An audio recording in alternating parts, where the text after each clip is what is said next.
Lighting crew. Right.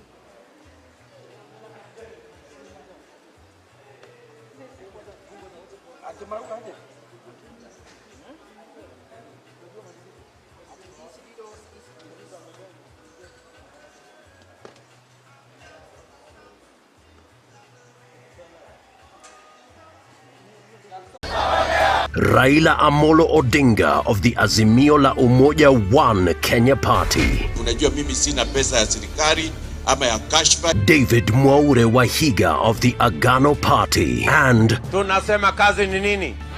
William Samoei Ruto of the Kenya Kwanza Alliance. Presidential Debate 2022.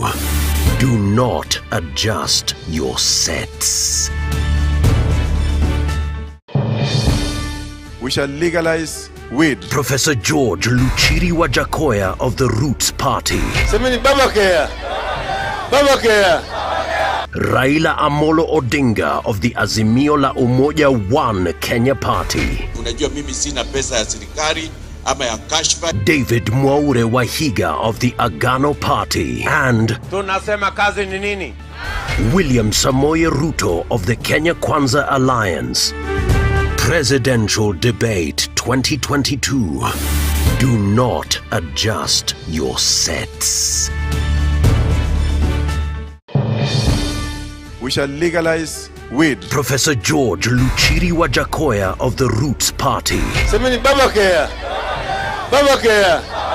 Raila Amolo Odinga of the Azimio la Umoja One Kenya Party. Unajua mimi sina pesa ya serikali ama ya kashfa. David Mwaure Wahiga of the Agano Party. And tunasema kazi ni nini?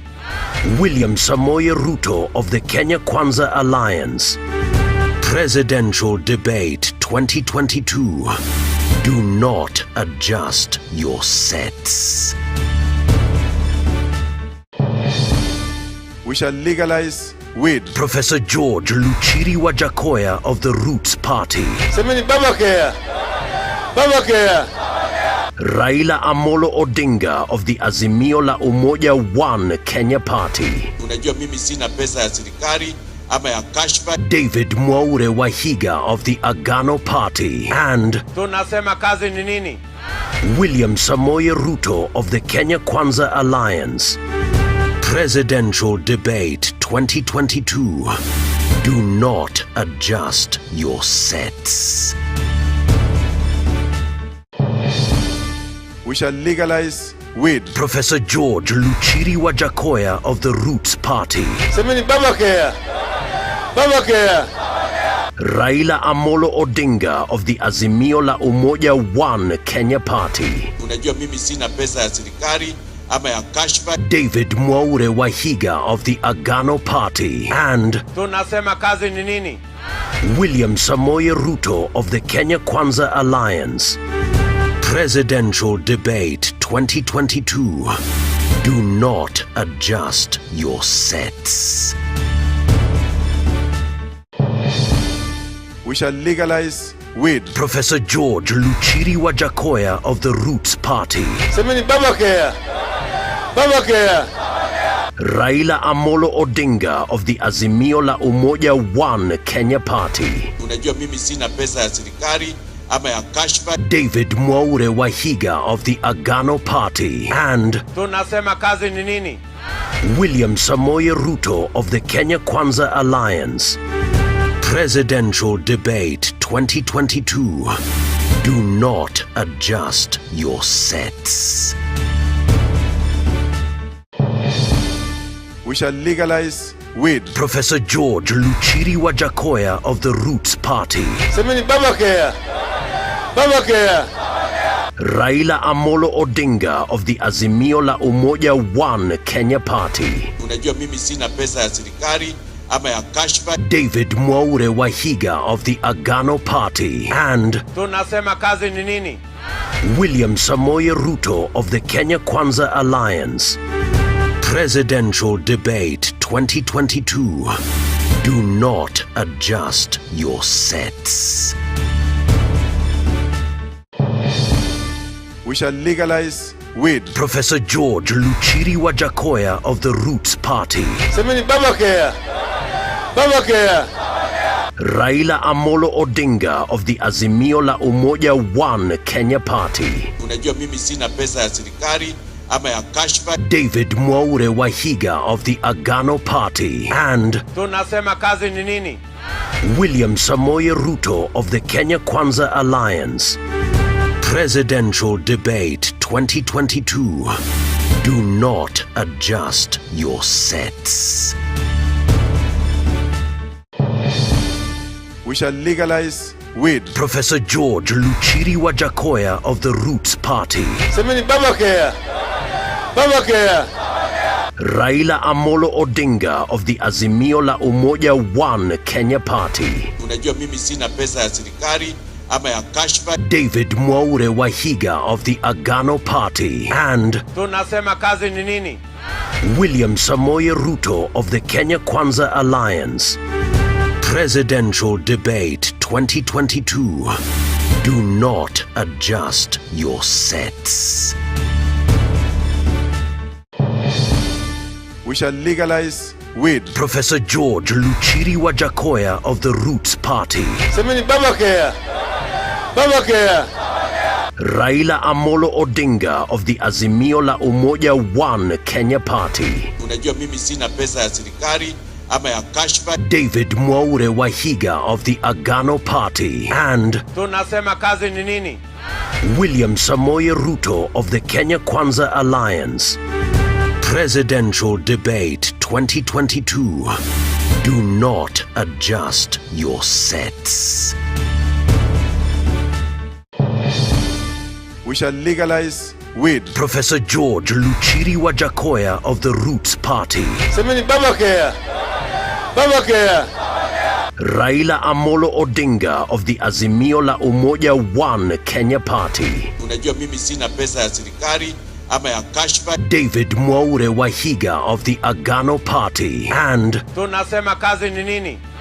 William Samoei Ruto of the Kenya Kwanza Alliance. Presidential Debate 2022. Do not adjust your sets. We shall legalize weed. Professor George Luchiri Wajakoya of the Roots Party. Semeni Baba Kea. Baba Kea. Raila Amolo Odinga of the Azimio la Umoja One Kenya Party. Unajua mimi sina pesa ya serikali ama ya kashfa. David Mwaure Wahiga of the Agano Party. And Tunasema kazi ni nini? William Samoei Ruto of the Kenya Kwanza Alliance. Presidential Debate 2022. Do not adjust your sets. We shall legalize weed. Professor George Luchiri Wajakoya of the Roots Party.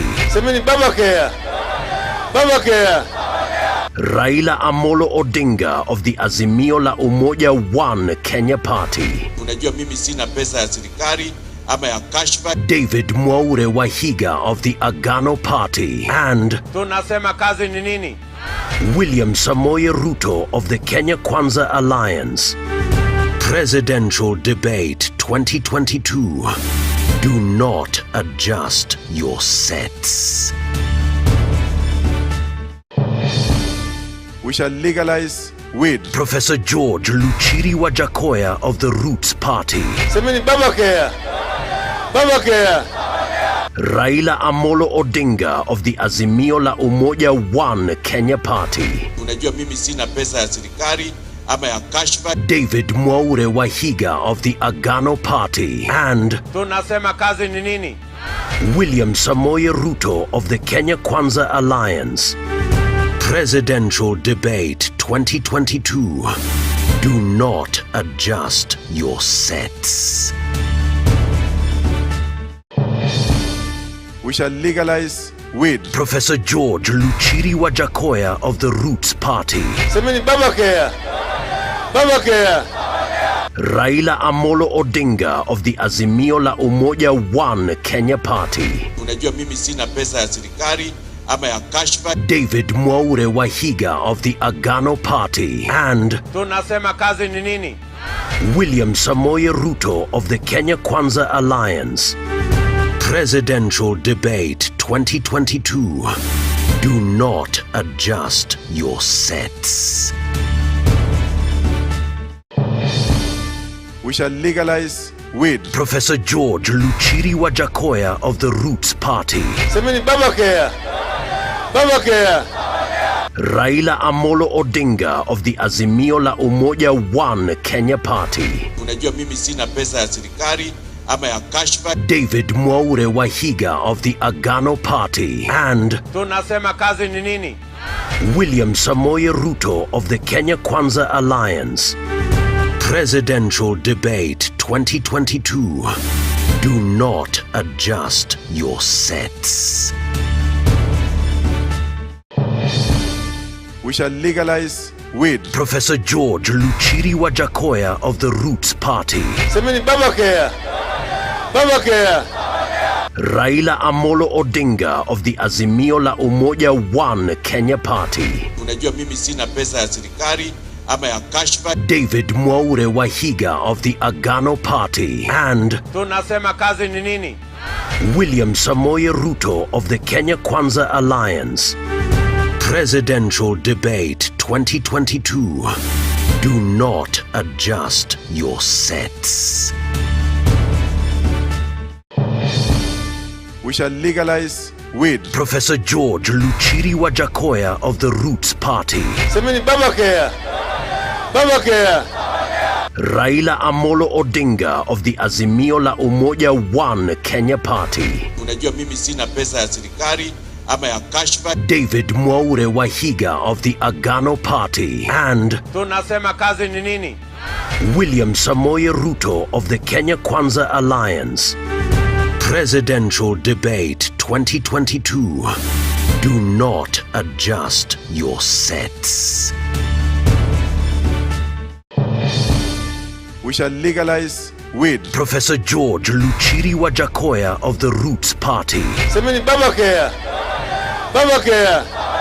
Raila Amolo Odinga of the Azimio la Umoja One Kenya Party. Unajua mimi sina pesa ya serikali ama ya kashfa. David Mwaure Wahiga of the Agano Party. And Tunasema kazi ni nini? William Samoei Ruto of the Kenya Kwanza Alliance.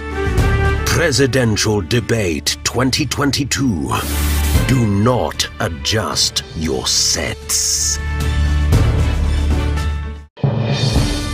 We shall legalize weed. Professor George Luchiri Wajakoya of the Roots Party. Semeni baba care. Baba care.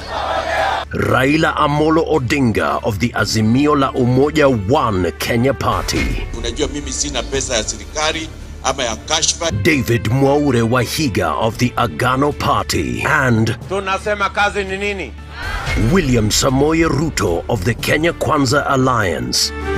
Presidential Debate 2022. Do not adjust your sets. We shall legalize weed. Professor George Luchiri Wajakoya of the Roots Party. Semeni baba care. Baba care.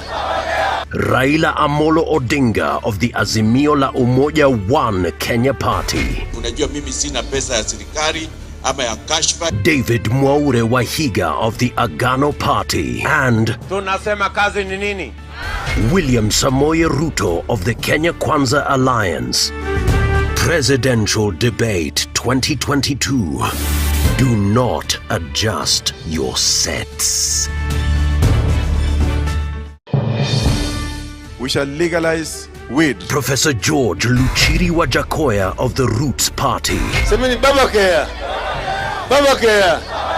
Raila Amolo Odinga of the Azimio la Umoja One Kenya Party. Unajua mimi sina pesa ya serikali ama ya kashfa. David Mwaure Wahiga of the Agano Party. And Tunasema kazi ni nini? William Samoei Ruto of the Kenya Kwanza Alliance. Presidential Debate 2022. Do not adjust your sets. We shall legalize weed. Professor George Luchiri Wajakoya of the Roots Party. Semeni baba care. Baba care. Raila Amolo Odinga of the Azimio la Umoja One Kenya Party. Unajua mimi sina pesa ya serikali ama ya kashfa. David Mwaure Wahiga of the Agano Party. And Tunasema kazi ni nini? William Samoei Ruto of the Kenya Kwanza Alliance. Presidential Debate 2022. Do not adjust your sets. We shall legalize weed. Professor George Luchiri Wajakoya of the Roots Party. Semeni baba care. Baba care. Raila Amolo Odinga of the Azimio la Umoja One Kenya Party. Unajua mimi sina pesa ya serikali ama ya kashfa. David Mwaure Wahiga of the Agano Party. And Tunasema kazi ni nini? William Samoei Ruto of the Kenya Kwanza Alliance. Presidential Debate 2022. Do not adjust your sets. We shall legalize weed. Professor George Luchiri Wajakoya of the Roots Party. Semeni baba care. Baba care. Raila Amolo Odinga of the Azimio la Umoja One Kenya Party. Unajua mimi sina pesa ya serikali ama ya kashfa. David Mwaure Wahiga of the Agano Party. And Tunasema kazi ni nini? William Samoei Ruto of the Kenya Kwanza Alliance. Presidential Debate 2022. Do not adjust your sets. We shall legalize weed. Professor George Luchiri Wajakoya of the Roots Party. Semeni baba care. Baba care. Raila Amolo Odinga of the Azimio la Umoja One Kenya Party. Unajua mimi sina pesa ya serikali ama ya kashfa. David Mwaure Wahiga of the Agano Party. And Tunasema kazi ni nini? William Samoei Ruto of the Kenya Kwanza Alliance. Presidential Debate 2022.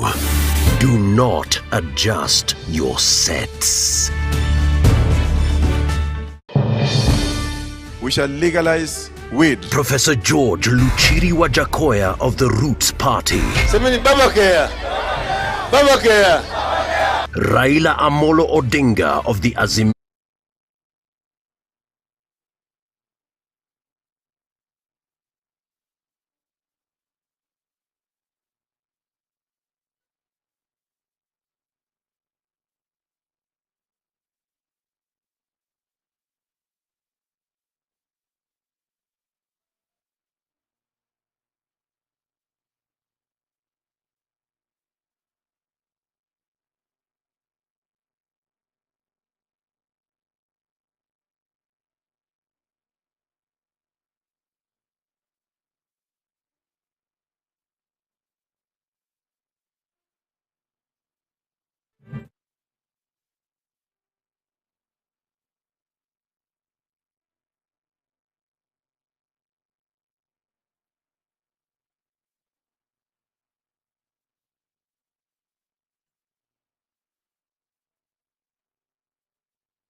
Na sekunde zimepereji na kuwa dakika kuvunja ungo na kuwa jisaa, siku, wiki na mwezi, na hatimaye siku ile usubiriwa imefika.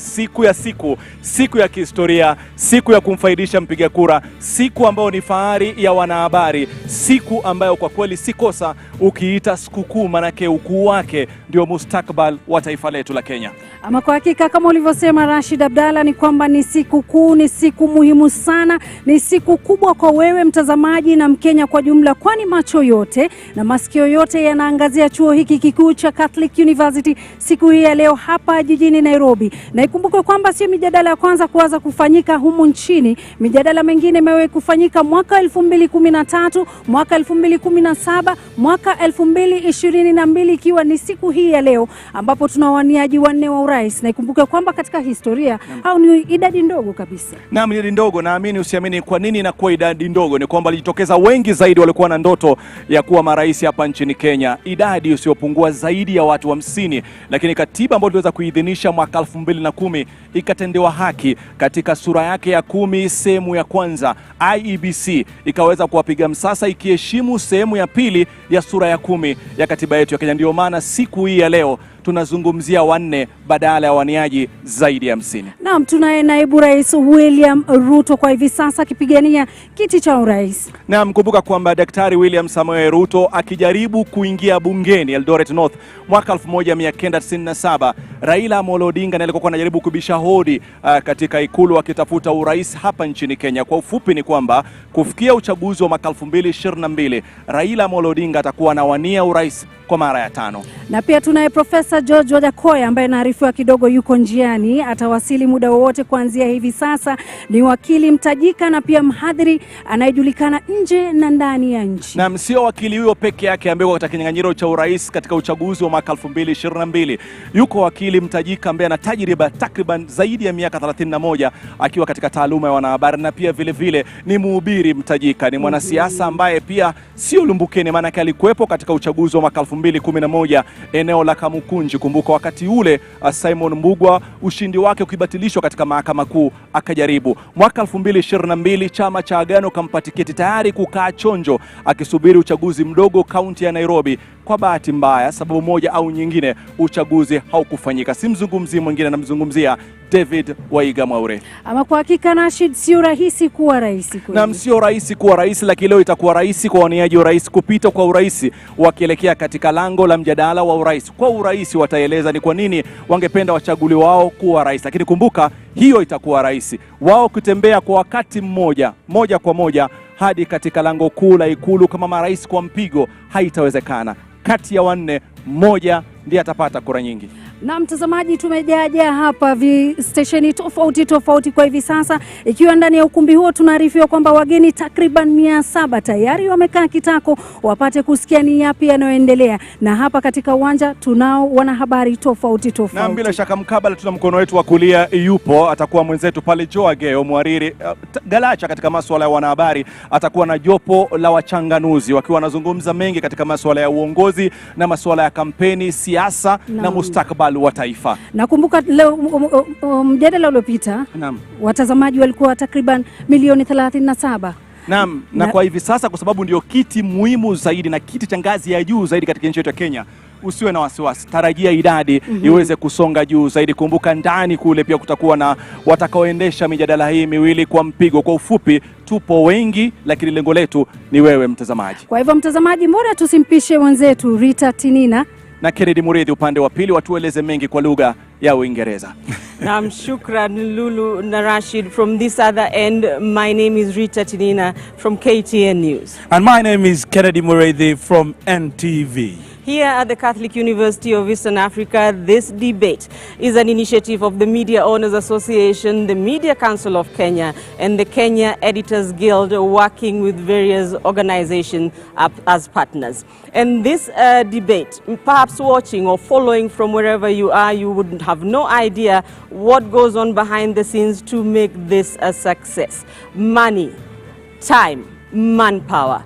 It is an illustration, this particular debate, an illustration of the synergy of the local media at its very best. We have several teams, the editorial, digital, ICT, security, research, guest relations have been working for weeks to make this day a success. And so for the presidential candidates who have been selling their agenda on the campaign trail, this evening they have a different platform here at the presidential debate. It is one debate that has attracted a large audience, and this evening hundreds and millions will be watching either on television, following on radio or on digital platforms, not just here in Kenya, but across the world. Kennedy. Well, and indeed, Rita, what they will be looking for is to convince the over 22 million voters that have been registered by the IEBC. And going by the numbers that have been there, this might be that election that Kenyans might turn up in their numbers just to make sure that they vote for that one person that they do believe will represent them as the president in the August 9 elections. What are we looking at? Just as my colleague Lulu Hassan has said, in the last televised debate, we saw over 34 million Kenyans who took their time to watch either on television or online, and also from the diaspora. But we do expect, probably this one being the presidential debate, we expect the numbers might go up to 40 million. So we do expect probably that when it kicks off, and already indications are that all the candidates will be attending this debate, then it will make sure that everybody is ready for this. And indeed, Kenyans had a chance to send in their questions, their concerns. They want the presidential candidates to give some clarity on through a link from the digital platform of the presidential debate. Organizers gave that opportunity, and Kenyans sent in hundreds and hundreds of questions. And a quick analysis of those questions can indicate that Kenyans are concerned, and they want clarity on almost basically the same things.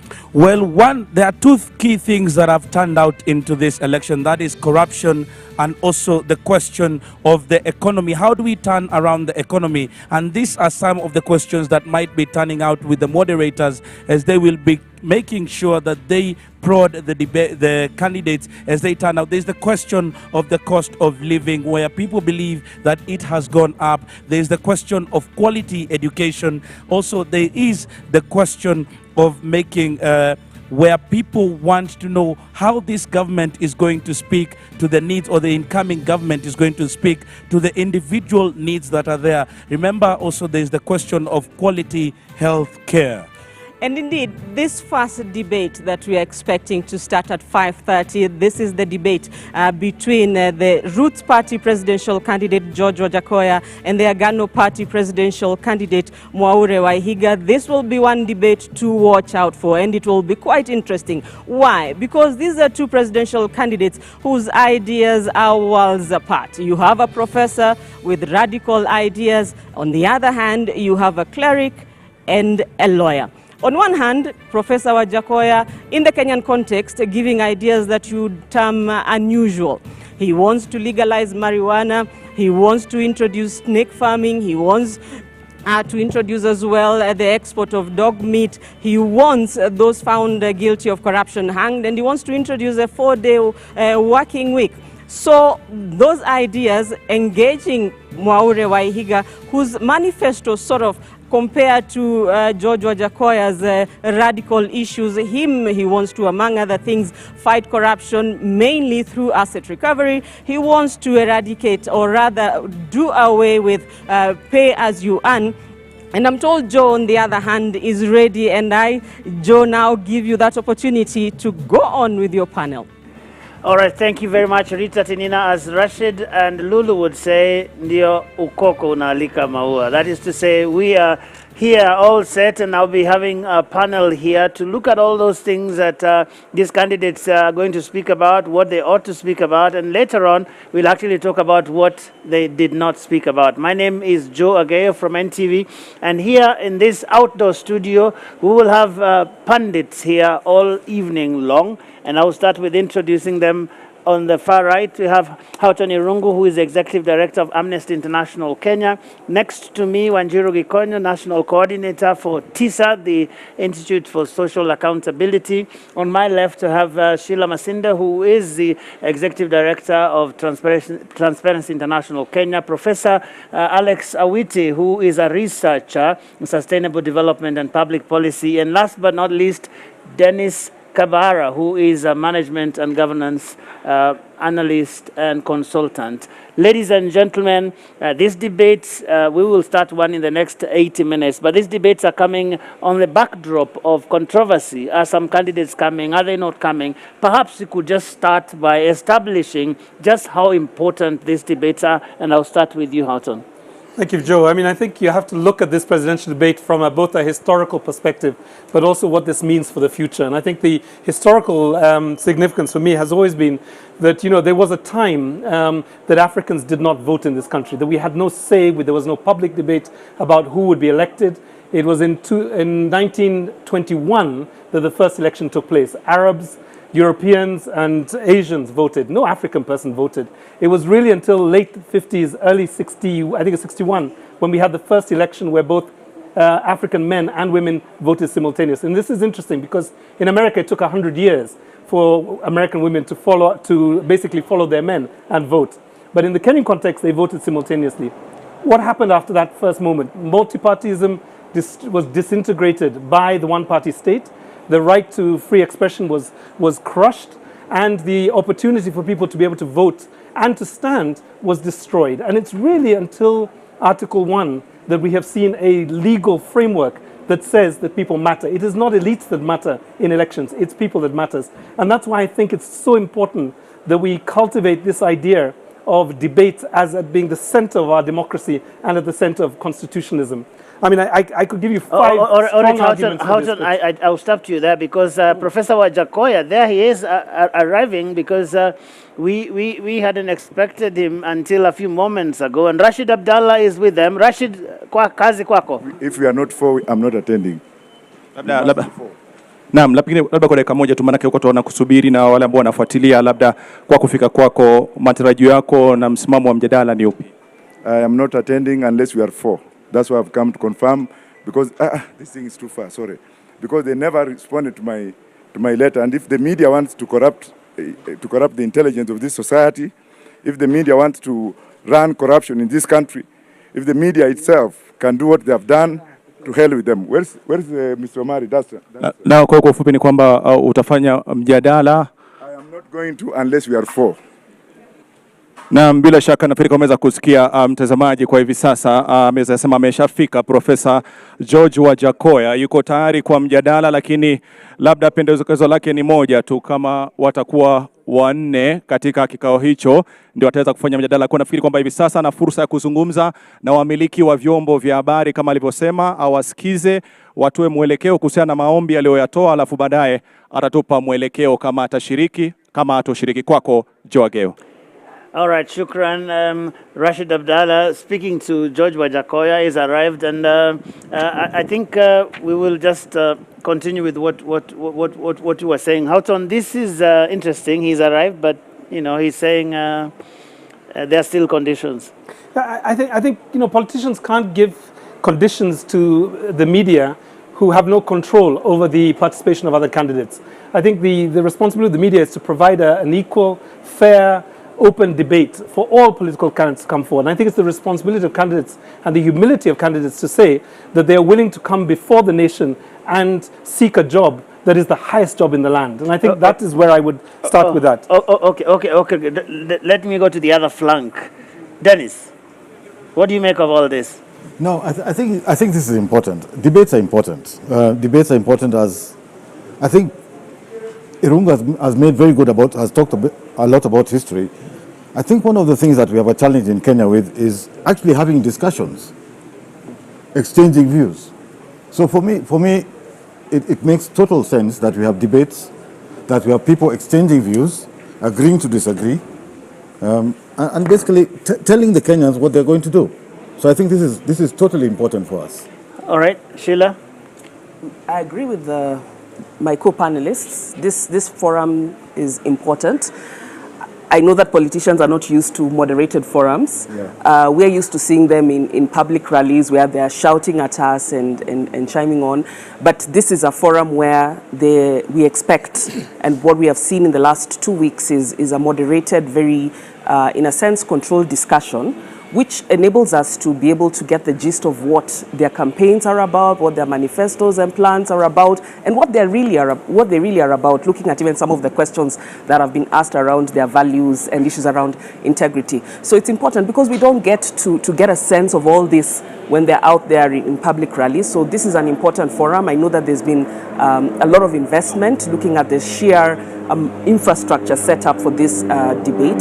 So I think it's important that politicians honor this. I know that even at the local level, there are various attempts to bring together members of county assembly, members of parliament, and the reaction on the ground is when one misses a debate that you're really not honoring us. And I think this is the perception that some Kenyans have, although there's also a school of thought that says, you know, by the time people are watching a debate, they've already made up their mind. So it's either to reaffirm their love and, you know, and admiration for you, or to confirm why they are not going to vote for you in the first place. But all in all, it's an important forum to enable Kenyans to see, you know, get to hear from you in more depth what you're planning to do for Kenya. Thank you. Yet, Professor Witi, there are people who say, at least if you go by the polls and all the different conversations we've had about this election, that there seems to be an uncharacteristically high number of undecided voters, even as late as a week or two ago. How does that square with the need thereof of a debate such as this one? I think, thanks, Joe. I think voters are tuned in, and I'm really sympathetic because this, to me, has been a very arid political season.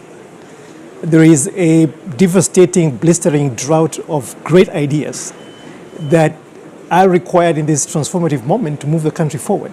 And that's the reason why voters have checked out. That's why a lot of people don't feel that the politicians, the four running for president, have articulated anything that is remotely adjacent to the critical issues that are needed to move the country forward. Their manifestos. How do you mean? I mean, they all have manifestos. Yeah, the manifestos are a mile wide, but they're not even an inch deep in terms of how they frame the issues. Everybody's got this long list that any Kenyan can spew out: agriculture, employment, energy, infrastructure, education. But there is nothing substantive that is transformative, which these politicians are saying. Everybody's got a bunch of proposals that are completely unfunded. We have a devastating deficit right now of 862 billion. So what's missing? What's missing is a coherent plan that basically addresses the fundamental issues in a transformative way. We're hungry today.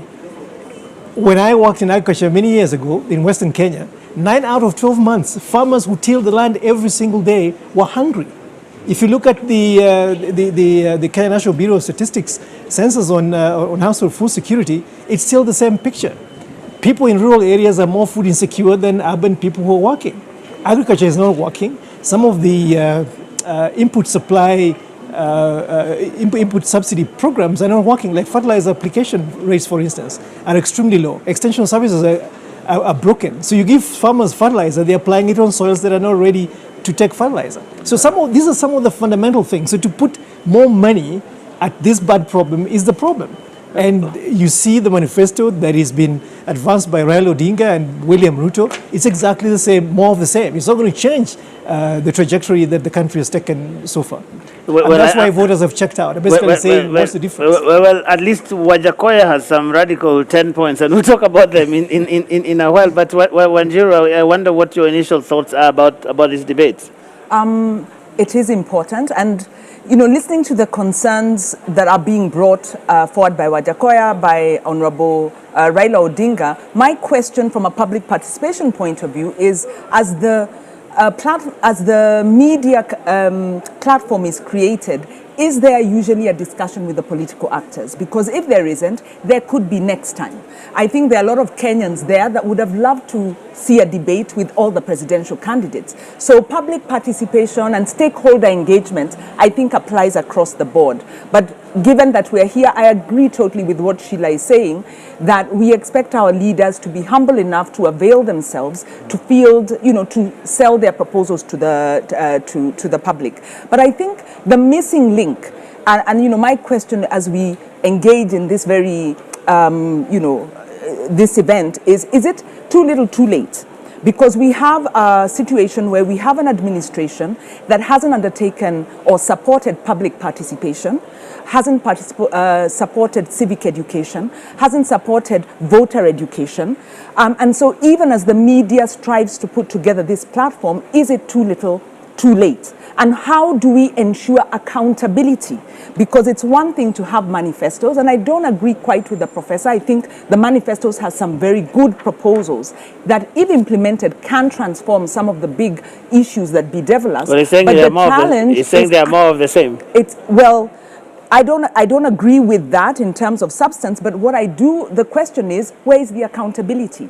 After the promise, how do we ensure implementation? Because we are seeing challenges on leadership and integrity even going into the campaign. We are seeing violations of the basic tenets of the law in the way the political parties have constituted themselves. So the challenge to me is, yes, it's good to have these platforms. We need to have them consistently across the board, not just before the major election, but annually we should have an accountability forum, asking the questions, asking the president. But I've heard at least the organizers of the debate, say that the culture is picking up. I mean, you look at different neighborhoods, people are hosting candidates for MCA and different groups, whether it's religious groups, whether it is civil society people. There is this demand of the people who are, seeking different offices to come before the people and explain themselves. It's not just when politicians are seeking votes that they need to field questions. And this debate is questions mainly from the media, who represent really good questions, but these questions should come from the ground. And I totally agree that this needs to be part of the culture. And as Sheila said, all the way to the local level, political leaders need to be answerable to the public through these public forums, but also in other ways that we can ensure accountability, because after the promise, then what? And that could explain the undecided, because as Prof says, as Gashira says, if my issues have not been dealt with, why should I then get involved in this very intense electioneering period? It's more of the same. Okay, I really want us to go into a bit of the manifestos and what these two gentlemen bring to the table. But I think there's an issue here, a national issue that all of us have seen play out with regard to where we are in terms of the preparations for this election that is now just 13 days away. And we've seen some back and forth between IEBC and DCI, for example. I wonder around this table how that makes us feel, and I'll start with you, Houghton. Although we're probably not the best people to start with. As Amnesty, we don't do very much in terms of election oversight. But let me just give you a couple of thoughts. One is that, we have to keep in mind that public trust and credibility of institutions at a time like this is just so important. To have two independent institutions, the National Police Service / Director of Criminal Investigations and the Electoral Commission, scrapping in public. All right, I'm always interrupting you because the other candidate, the Agano presidential candidate, is arriving there, David Wahiga Maure, and I'll go straight to Lulu Hassan, who is going to be speaking to him in a short while.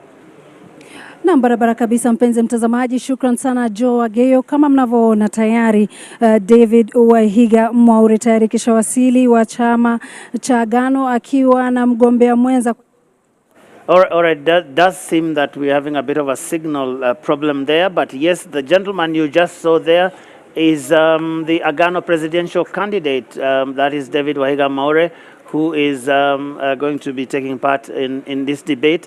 And I just want to continue with that, getting some quick thoughts around this whole thing of what's really happening with the IEBC. And I think maybe I go to Dennis. I don't know. I've always been worried about IEBC preparedness. There are no good signs. we're not seeing good signs. I don't want to be dramatic, but I wonder what these good signs mean in terms of the fate of the election itself, because it seems to be going worse. 2013, we were here. 2017, it got worse. Now we're 2022, it's even worse. It's just not prepared. And but I'm what's really the worried. problem, according to you? From a technical perspective, I think there's a way in which organization is not being done. The procurement is not being done well. We don't have the audit report from KPMG. We're not sure about ballot papers. Ballot papers are coming before Gazette notices are Okay, issued. Dennis, I'm sorry. We have to go back, and I think we are now ready with the Agano presidential candidate, Wahiga Mwaure. Na barabara kabisa, mtazamaji, kama mnavyoona David Wahiga Mwaure tayari wa Agano Party kisha wasili kwa mjadala ambao umesubiriwa kwa hamu na gamu. Labda nimuulize mawili matatu kuhusiana na mjadala wa siku hii ya leo. Karibu sana David. Asante sana dadangu. Naam, umejitayarisha vipi siku hii ya leo? Nimejitayarisha kabisa ili nikuje niwaeleze wa Kenya sababu gani ni lazima safari tubadilishe na sababu gani ni lazima wachague mtu mpya na yeye ndiye mimi. Tunakuja kuelewa kwamba hii ni miaka 59 kutoka wakati tulipata uhuru. Tumekuwa na tabu nyingi hata baada ya miaka hiyo yote. Na sisi wengine kama mimi nimeingia katika huu uchaguzi kwa sababu naamini ni wakati wa kufagia na kuleta wapya. Na ya kwamba kila ndoto ya yeyote, hata wewe ambaye huja kuwemo huko ndani, hujulikani, hujuna pesa nyingi ama mahelikopta, unaweza kuwa rais kama vile dada yetu Rupita alivyotuambia kila ndoto ni valid. Na unahisi vipi kuhusiana na mjadala wetu siku hii ya leo? Unahisi vipi? Hisia zako ni gani? Mimi kwanza nina furaha kwa sababu ni haki ya Wakenya kutusikia zote. Na natarajia hata kukutana na mgombea yule mwingine, my competitor, na hata wale wengine namwambia wakuje ili Wakenya waelewe. Na mimi kile nafurahia ni ya kwamba yale tumekuwa tukiona kule nje, wakati mwingine hata watu hawasikizi sera ni gani. Wanaangalia magari, wanaangalia vipi, mapambo, lakini leo ni wakati wa kusikiza hasa ni nani anaweza kubadilisha maisha yako. Okay, shukran sana. Asante na shukuru. Okay. Ndio hivyo tumeweza kumsikia David Wahiga Mwaure akisema kwamba ataeleza sera zake kwa upana zaidi, akitumai kwamba yule mgombea mwenzake ambaye ni mpinzani wake Wajakoya atakuwa yuko naye katika jukwaa lile. Ni mambo ambayo tunasubiri kuona mtazamaji, lakini kwa hivi sasa moja kwa moja na kurudisha kwake Joa Geyo endelee na wachanganuzi. Shukran, Lulu Hassan. So the Agano presidential candidate is in the house, and we will have to wait for that because the two platforms couldn't be more different. But we were talking about the IEBC preparedness and the back and forth we are seeing with the DCI. Dennis, I don't know if you had finished your thoughts. No, for me, it's not the management problem. I think IEBC now presents for us a political and an economic risk. Wow, that is big. What are you talking about? It is. The uncertainty behind all these preparations, it's no longer about management and procurement. We're now talking about, are we going to have an election? Are we going to have an election that is successfully executed? Are we going to have an election that is not disputed? These are now political and economic risks. I think that's where we are. Prof? So, Joe, this is a historical problem. This is not just IEBC. The previous electoral bodies have had these same levels of institutionalized and government engineering competence because of what elections mean to our governance process. We've not had free and fair elections since 1992. This is not a disputable fact. I think the only credible election we had that we believe the outcome was 2002. So what IEBC exhibits today is a comedy of errors in many respects and institutional incompetence at a colossal, catastrophic level. One scholar of governance called Land Pritchard talks about governance in capability and talks about isomorphic mimicry, where we've created an institution that mimics that which should be a functional institution that runs election. In every sense it looks like, but it doesn't function like one. So I think that in many respects, if you look at the last 4 elections, we've created a system where IEBC is kind of an arm of government that inserts itself in diverting and subverting the will of the people. Now that has created interesting opportunities for perpetrating internal incompetence in the sense that IBC is just not well organized as an institution with all the capabilities that it needs to run an election. Internally, we talk about procurement issues, we talk about just an election, a plan of action that you would execute to the D-Day of an election. If you ask Chebukati what he's been doing for the last 3 years in preparation for this election, you know, the voter register, the cleaning up of all of that, talking about electoral materials, the ballot papers, the security around that. And as Dennis says, this is an existential risk to the democracy. And it is also a threat to the body polity of the country in terms of our sovereignty in many respects. Sheila, how worried are you about this situation? Well, the trust deficit levels have always been low for our election management bodies, and largely partly because of how some processes are conducted. Key among them is procurement of key strategic materials. That must be something you follow keenly. Yeah, from we follow. TI. Yes, we follow that keenly. And one of the things that we had urged IBC earlier on is, in the spirit of open procurement, because we know the problem of procurement in this country, it is actually the center of corruption. Most corruption in this country emanates from public procurement. And so the interest that then the procurement of these strategic materials, the ballot papers, the technology has, it meant that there needed to be an attempt to ensure that there was open communication throughout, because when you're looking at some of the claims that were made, was it 3 weeks ago, coming from politicians, it comes from that whole organization of procurement. So my own take is that there should have been an attempt to be a bit more open, not a bit more, but actually very open in terms of communication, communicating with stakeholders, including the political class. But the other concern that I have is just the ability of our agencies to be able to work together. When you see that kind of spat between the police and IBC, and you wonder whether these are not some things that could have been resolved, bilaterally. Yeah, we expect them to work together. An election, it requires that you're working very closely with security agencies. And I would have expected that kind of, whether it's a misunderstanding or a dispute or whatever contention, should have been sought out, especially because we know how we easily sensationalize things around elections and politics, especially at this time, with just 2 weeks to the elections. I would have expected that as a matter of national security, this is something that should have been handled. Of course, of course, it's good that it's out in the open, so we know what issues are there, but then we also know that this is something that can potentially, spark several disputes, in regard to the election. And of course, I know the politicians are watching. It's probably a matter, if anyone is preparing the petition, it's already something they are doing more than they're watching. They're talking a lot as well. Yes. So my concern, Joe, is how our institutions are working, not just the police and IBC, but throughout the planning of this entire election. I have had my concerns in terms of our institutions to be able to work in collaboration. Yeah. Even when you look at how candidates were verified, vetted, and cleared, you could tell that clearly these institutions were not working together.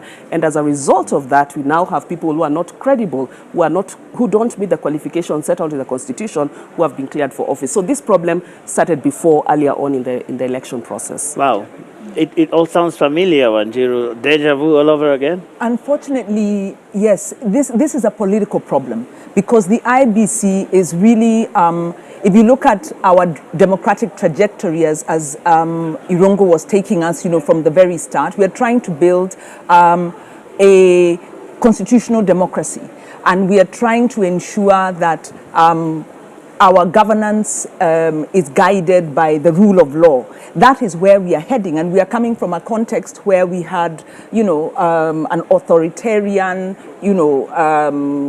very corrupt regime through the 80s, through the 90s, and we are trying to reform this with the Constitution of Kenya. And the IBC continues to be possibly our weakest link in our democratic process. And I would say this is a political problem, because the IBC was not fully constituted until very recently. Last year, yes. Until last year. And that was a failure on the part of, you would say, it's the political leadership. It's the government of the day, you would say, because having the majority of numbers in the House, having even through the handshake, the government, the administration had the wherewithal to be able to constitute IEBC adequately. Another factor with IEBC we continue to hear is the budget. That they do not get the allocations they need in terms of the budget. We also know there's a lot of horse trading and a lot of efforts to kind of influence. Of course, the way the IEBC is designed, political parties have a role in terms of the nominations of the constitution of the commissioners, but we then don't see the independence, and we get a sense there's a lot of interference happening behind the scenes. So the inability of IEBC to win the public trust and the fear that it may, not perform to the level that's needed is a political problem. And then we ask ourselves, we've had several by-elections run by the very IEBC. We now see, as the stakes get very high, this IEBC is not able to, the institutions aren't working together. All right, we need to go. I think yes, there is. That is Professor Wajakoya, the Roots presidential candidate. I'm not quite sure what he wants to say, but there he is outside. We'll just take you there and hear what he's talking about. All right, so we will keep that there as we monitor what that is about. But here with my panel, we are monitoring this together. And Prof, I see you are quite perplexed, perhaps amused by what's going on. No, Dennis just remarked that Wajakoya is probably standing next to his lawyer, so I'm wondering whether he's going to sue the organizers of the presidential So we have to be careful what we say here, but we have to monitor what that's about as we continue. But I want us to talk a little bit about these two gentlemen and what they have placed on the table. And it is interesting, we're watching Wajakoya just now, and he has this thing that he calls a 10-point manifesto that has all kinds of things there. There is cannabis that has taken the country by storm, the whole conversation, and he has some people call it ganjanomics because he has all these figures around it, and he has things like hanging the corrupt, he has things like shutting down the SGR, suspending the constitution, and selling all manner of body parts of hyenas and related things. I wonder what the thinking is, first overall, what his approach has been, Dennis, to this campaign, Professor Wajakoya. I think for me, actually looking at all the manifestos, I think for me, what he's doing is he's saying, think out of the box. Let's think out of the box. Some people say it's throwing out the box. Some people say it's throwing out the box. I think but in a way, and I think I've seen one comment about this, he's saying, let's think about ourselves on a journey to self-reliance. So all these ideas he has, hyenas and snakes and so on, they're all about generating revenue. It's about self-reliance. So for me, that is his message. And I think it's a sensible message. It has radical ideas, but it's a sensible message. But Professor Awiti, you say you haven't seen anything radical. Well, and again, going back to that part about the manifestos, it's not saying that the manifestos don't exist. The question is how thoughtful and how realistic are these propositions? We've seen two cycles of truly memorable manifestos, 2013, 2017. We saw President Kenyatta run in 2017, and actually just throw away the 2013 manifesto, not even make any references to it in terms of continuity.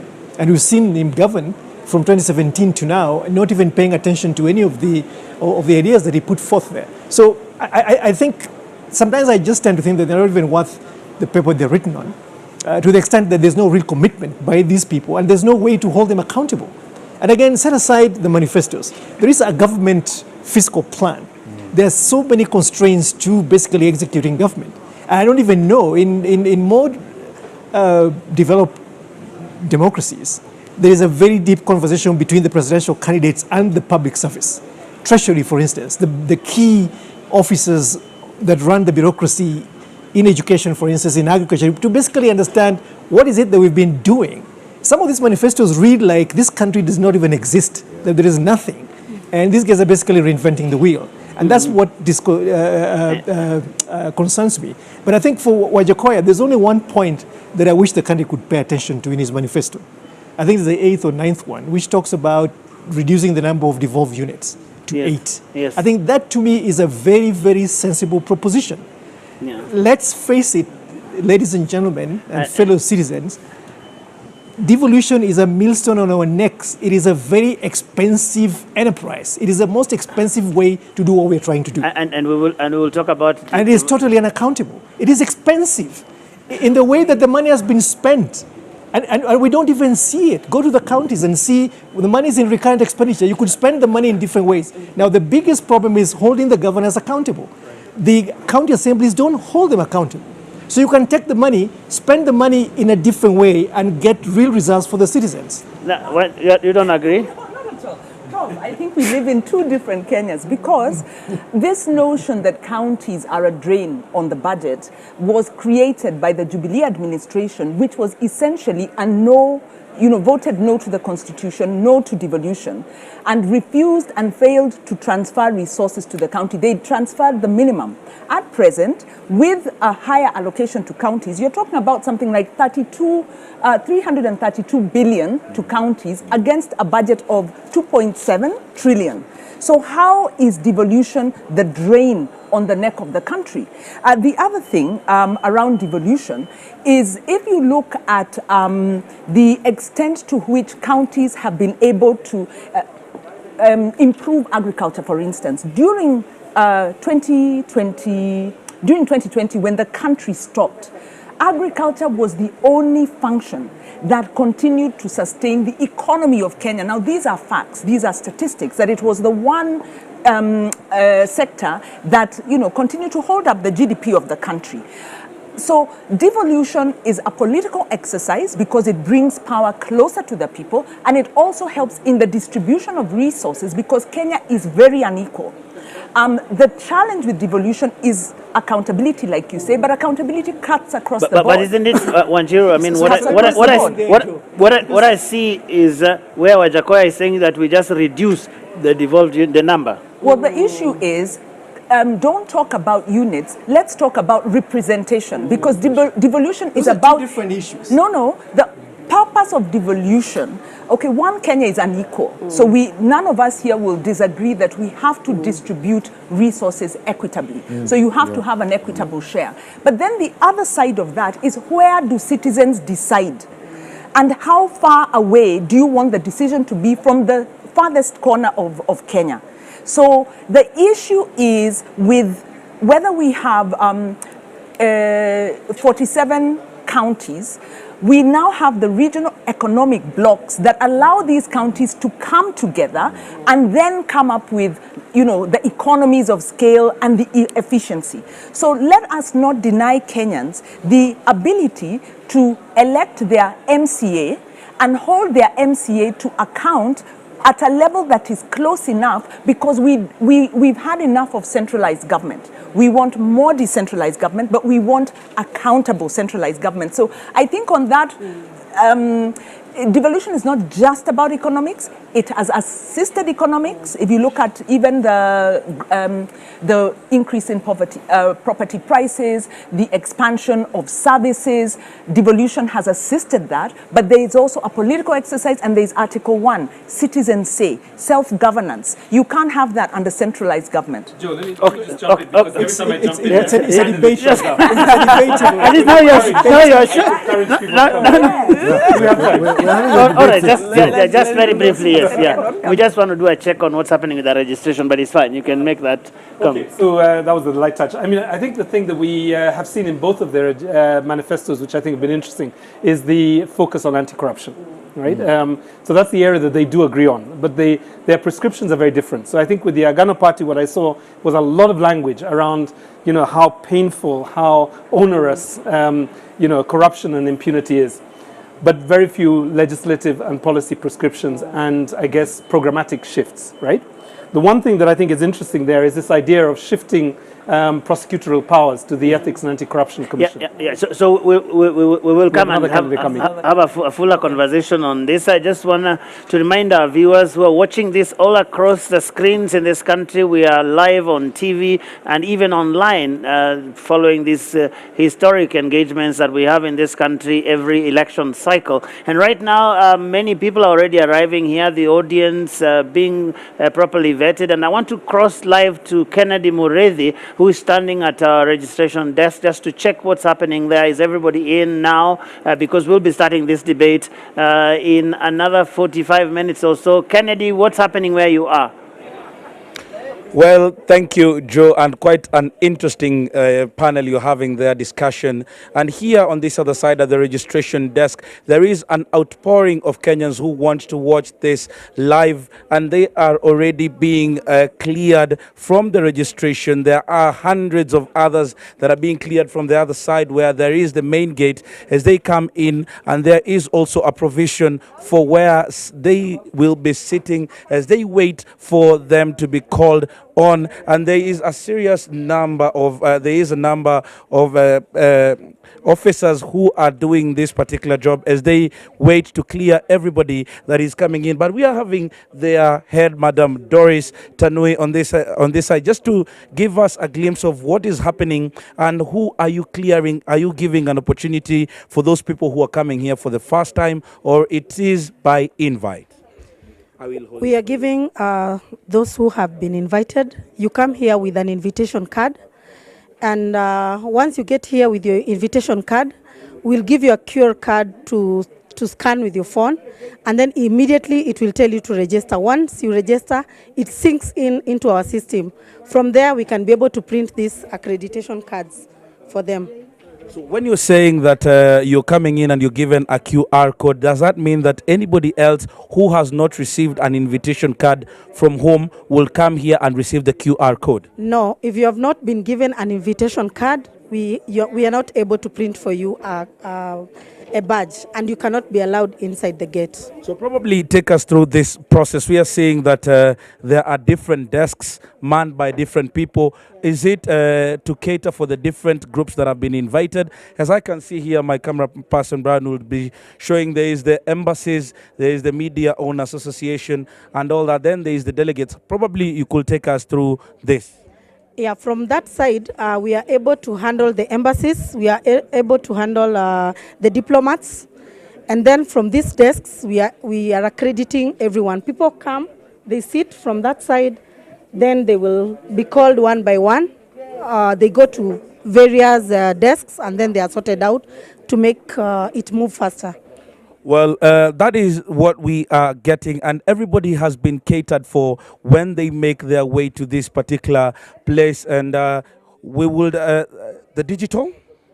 This company is called Digital One. We are the one who are doing registration and accreditation. Yes. And we have already seen an outpouring of people that started early in the morning as they came in. Remember, this auditorium houses about 700 people who will be coming in, and they will be watching from here. But we're also having the security team that is being manned to make sure that everybody who comes here has been vetted, and will be making sure that they come with that particular card, the invitation card that they were given, so as to make sure that the security is smoothless. Hello, madam. Jambo wa Kenya, jambo wageni.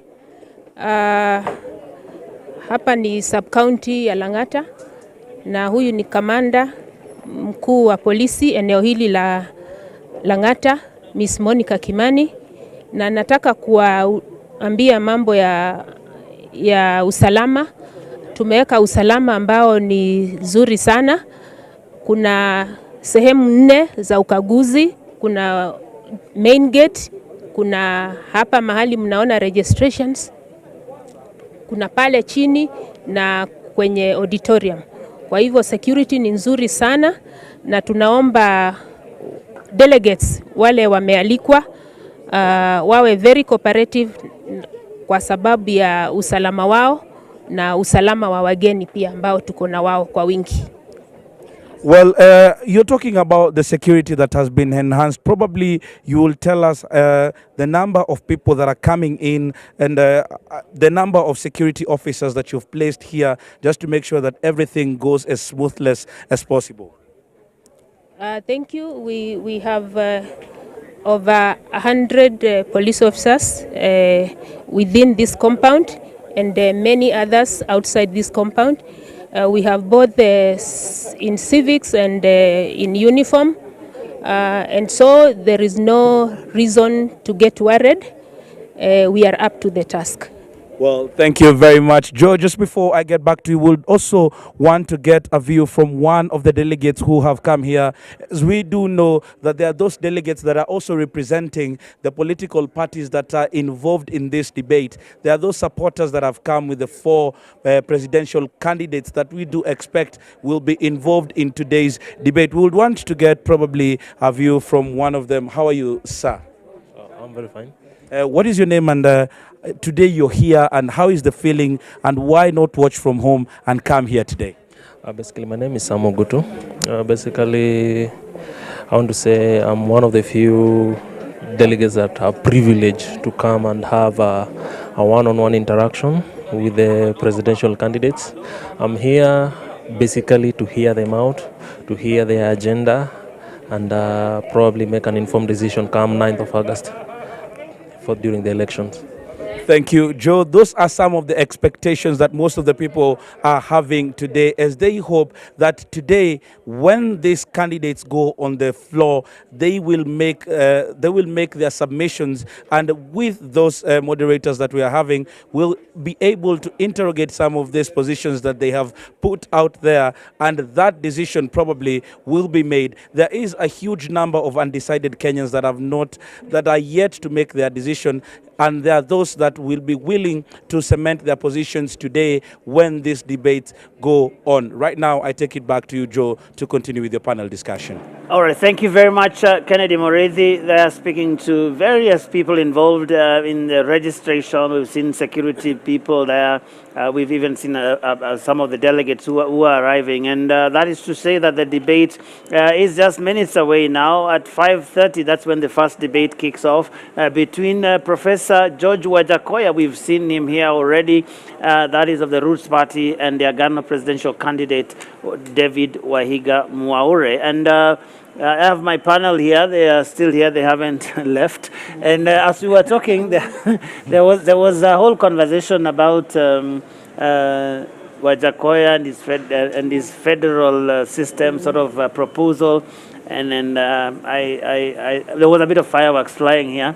I was almost getting my helmet, but still I had you making a sound likely to suggest you wanted to say something. Yes, you had me right, Joe. Yes. On the issue of Wajakoya's proposals on devolution, I agree with Wanjiru in regard to caution in terms of how we deal with the issue of devolution, but particularly because for me the wastage is across all levels. It's both at the national level and also at the county level. And obviously there's a question around accountability that some people say we devolved all the bad manners to. Yes, we did. We did devolve corruption. We had warned about that many years before the county governments were formed in 2013. And I think we focused a lot on at the national level, even when you look at our institutions responsible for addressing and oversighting in regard to accountability, they're focused at the national level. And I go back to the question around resourcing for our institutions which are responsible for oversight. And we talked about this when we were talking about IBC, but it's not just IBC. When you go to the Ethics and Anti-Corruption Commission, the ODPP, the judiciary as well, which is responsible for, is at the last point of the criminal justice chain in terms of listening and hearing and determining, adjudicating corruption cases, they do not have adequate resources to be able to fully perform their mandate to our satisfaction. And you can see that the problem of corruption is quite huge. I think right now as we speak, we are experiencing the highest cost of corruption. But we have not matched our institutions with the resources that are required. But if I can also just speak to the issues around what these candidates have in their manifestos in regard to addressing corruption. Yeah. Wajakoya talks about the death penalty. Yes, hanging people. Yes, I'm a bit cautious on this because we also know that we're in a country which respects the right to life. Life is, you know, when you look at our constitution and our laws, and for me, I've always questioned that. Okay, I've seen other countries which do this, but then in that case, you're not really, you know, we want those people alive to get the real punishment in prison. I want the person who was recently, we had, was it 2 years ago, someone was sentenced to 67 years in prison. I want them to spend 67 years in prison. Well, it's running to for see election, the thing but that's a story for another day. That's a story for here. We will talk about it as well, because we need to hold our leaders accountable for these people who are coming to debate here and telling us that they are fighting corruption, but they are still giving tickets to people responsible for corruption, and then you tell us that you want to fight corruption with people who have been responsible for corruption. Those are the things we need to call out some of these people for. But so I question Wajakoya's proposal on this.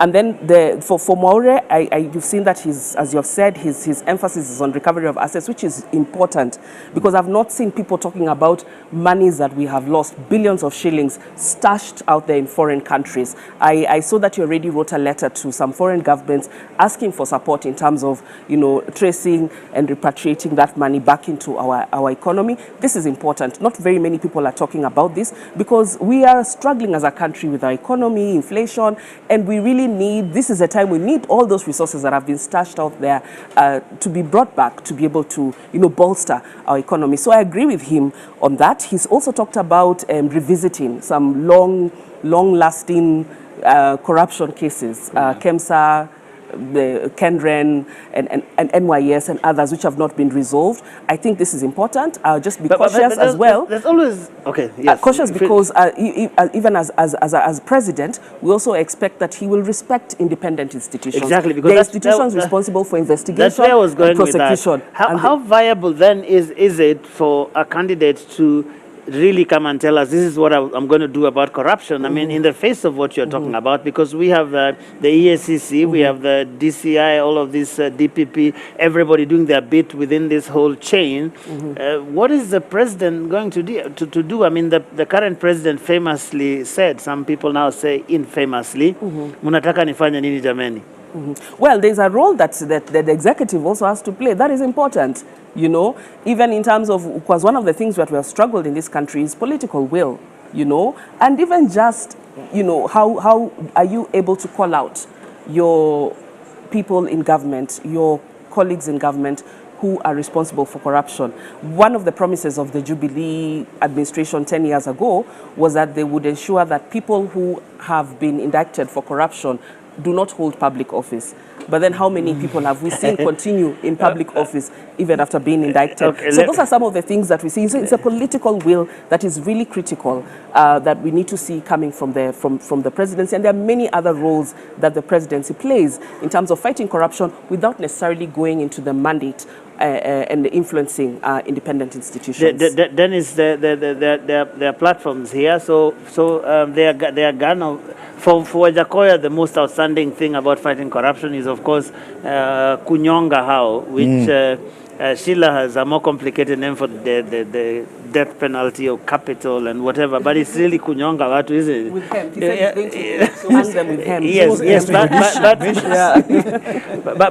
but then there are the other things that the Ghana presidential candidate is proposing, such as the whole asset recovery thing. In fact, he's saying that asset recovery thing should be domiciled in the presidency. He's already written some letters to some foreign embassies and that sort of thing. He's talking about devolving budgeting to village councils, which is not just about corruption, but I guess it's also some of the things that Wanjiru was talking about, taking everything closer to the people. And then talking about the big fish going up. Budgeting at the national level or at the county level?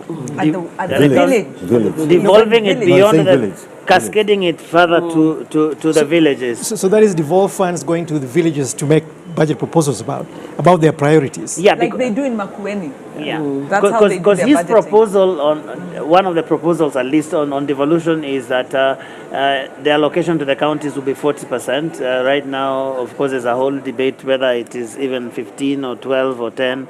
We really don't know many times, but he's saying he's going to make it 40. and 10 out of the 40 is going to go directly to this, that's this easier said than village done. councils that he's talking about. It's easier said than done because you see, we already have the sub-units within counties, the sub-counties. And in the current constitution, and what has not been instituted, has been the further devolution below the county level to the sub-counties and below, where you'd go to a ward, for instance, and then have a ward council or a ward forum that basically talks about those priorities. But that envelope has to be allocated by the county assembly. That is the process. There has to be a legislative process that basically looks at the entire pie and then further allocates that, and then at that sub-county, sub-ward level, then you can now talk about ward priorities. Otherwise, the whole thing becomes very unwieldy. And then what is the level of preparedness, preparation, training, capacity building for villagers to be able to do this? I think sometimes we need to be very careful of this fantastical thinking, because this is serious stuff. But it's happening. It's happening. And sorry to jump in. When we talk about decentralization of the budgeting process, it's happened in Makueni. And there are models that we can look at, such as Makueni, where budgeting process starts at the, in fact, sub-village in terms of prioritization. And they then have a process of, putting together those proposals. And then at the ward level, you have ward kind of budgeting meetings. So if the governor wants to do a county-wide large infrastructure project, like national government did SGR, or they want to build a hospital or something, they have to go to these ward level meetings and convince villagers, give us this priority because it will help you. So you have a deliberative budgeting process that is well thought out, that is based on structures that are not just set up for the budgeting process, but that exist and have other roles.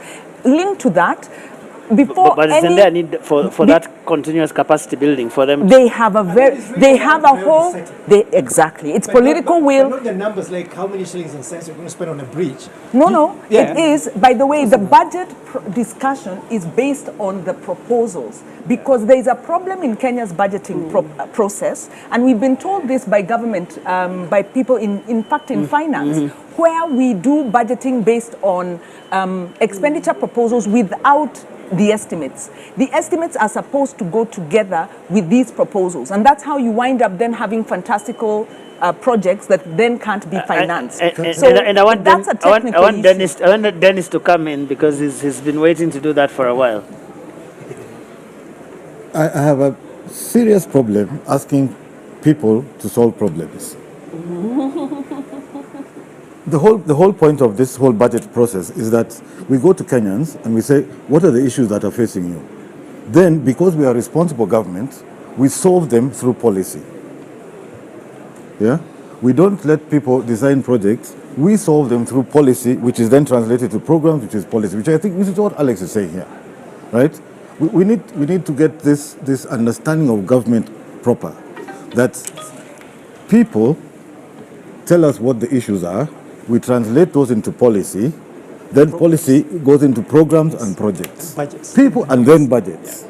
That is the correct order of things. We've mixed it up. In a bottom-up, in a top-down, in a top-down. In a holistic. Top-down economics has not worked. No, in a holistic way. Top-down economics has not worked. No. Kenya has very high inequality. No, this is not about bottom-up or top-down. It is not top-down. It is not top-down because the point really is. Let Dennis finish. The point really is that in a consultative participatory process, the communities generate the issues, the priorities.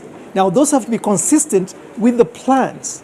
We looked at the Bolivia system. They have a two-track system. They have a policy system and they have a project prioritization system. And you set up the process so that you can balance the issue that you're raising. But the point is, you do not have public participation, and then government or politicians come and torpedo the wishes of the public. Houghton had a question. Perhaps we can listen. I have a comment. I think, having been in a number of county level conversations in my own community, one of the things that I really find frustrating is that we are asked, what do you want? And then you get a laundry list, right? Exactly. Now, what people don't tell you is what is available in the budget envelope.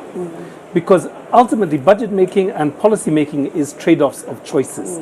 If you're not given the information, how do you participate in the trade-off of those decisions? What ends up happening is a group of policy makers or budget makers sitting somewhere in a very small room very far from the rest of the public, make the decisions. We are essentially providing just the fodder, but the actual processing is done by somebody else. I think until we get to a point where we actually have people being able to work out what is the budget for the Kilimani ward, what is the budget for the Nairobi County, and actually start there. What do we want to provide? Let us make the choices, and then have the budget makers essentially formulate the budgets so that essentially we can hold them accountable to that. That's the problem. Wow. Dennis, had you finished? No, I think that's exactly it. I think the point is this, that, and in fact, I'll agree with Wanjiru on one thing and disagree with Alex. This is why devolution is important. Devolution is important because we are now starting to realize that the most important person for me is my guy at the ward. Yeah, the MCA. My MCA. Then maybe my MP, maybe my governor, and actually this thing we're sitting about doing here is the last one. Let's be honest. Yeah?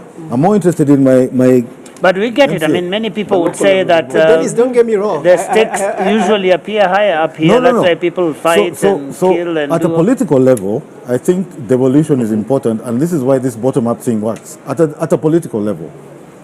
But our devolution is still, I think what Alex is saying, economically inefficient. Yeah, so I'm not against devolution. It's economically What I'm inefficient at the saying moment. is that the architecture of the devolved structures is problematic. Yeah. We need to think about how we do this, because there are many ways, as they say, to skin a cat. We've chosen the most expensive way to do it, and it is hemorrhaging public resources. A lot of that money is wasted. I have substantiate the hemorrhage. Let me give you a very clear example. I once sat on a plane with a governor to Hong Kong, and he told me that he could run his county with 50% of the resource that he receives. He gave me an example of his MCAs going to Kisumu to write on a 3-day retreat, to write him half a page of a memo. I'm just giving you some examples. And he also told me... But you see... No, let Alex finish. Just give me a minute. So that is a live... And the governor is a second-term governor. He's going to leave. And he told me that this is a shared perspective by many of his colleagues, that the process of checks and balances and accountability are still very weak in the current phase of the regime of implementing devolution. Now, what I'm talking about is we need to strengthen that. I'm not against devolution. I'm really for more money to devolution. What I'm saying is that we just need to be very careful that it is still very early days and we need to strengthen those structures of accountability, but also the execution capacity within the counties. A case in point is that you have a CEC and one chief officer to run agriculture, no extension support. But then how will you get capacity without resources? No, because that's what I'm saying. We just need to go back and think hard about the architecture of the devolution. That's what I'm saying. Well, I just a small point, and I apologize for, we have even moved off maybe the other issues, but the point is with devolution, I agree with you in terms of there's been a lot of waste. That money that is being wasted by the MCAs should go into service delivery. Now that is the same case replicated at the national level, whereby we are saying devolution is not the problem. Our problem is the lack of accountability by our political leaders. So back to the question. That's what I've been saying. The question I'm not saying it's a problem. So in fact we're in agreement. We need more money to counties. We need it to be accountable at the county level and also at the national level. And that is the big question. How do we solve that? Because we're looking at some of the impacts of devolution. Right now we have a drought. I think the worst drought in 40 years. And I was given some figures by my colleagues from Oxfam, and they were reminding us, they told me, say this, 4.2 million Kenyans are facing starvation in Kenya. We readily forget that when we are not on the front line. 90% of open water sources are drying up. They've got maybe 2 or 3 months of water left. That's the magnitude of the crisis. Juxtapose that with the waste, because the figures that we've lost through corruption are estimated from 700 billion to 1.2 trillion per year in terms of waste. So the issue of accountability or corruption, has to be measured in terms of the cost on human life. When you have KEMSA, we lost 7.8 billion during COVID. How do you steal money that we borrowed to help people in the midst of a pandemic? So I think the problem we have is we get lost in the technical and we forget our politicians do this because they can. And it's our politicians and it's some people in levels of government where they're able to subvert our budget processes to enrich themselves at the expense of Kenyans who are losing their lives because of corruption, and that is the issue. Okay. Let's move on to something that I've seen a lot of politicians talk about, which is the whole thing of the gender question, the two-thirds and all of that. And one of the proposals from Agano is perhaps not too detailed, but talking about implementing it in appointive positions, ensuring that happens, but also enhancing access to government procurement opportunities, reservation to youth, women, persons living with disability to 40%. I think it's currently 30%. I was asking Wanjiru, I think, before we started here, whether this whole idea of gender and the two-thirds question that has dogged our constitutional implementation for 10 years now is an election issue in 2022. And Sheila, you go first. They've tried to pretend that it is an election issue, I think, because they have... I like your choice of yeah, word, well, that's true, because at the front of it, we've had one...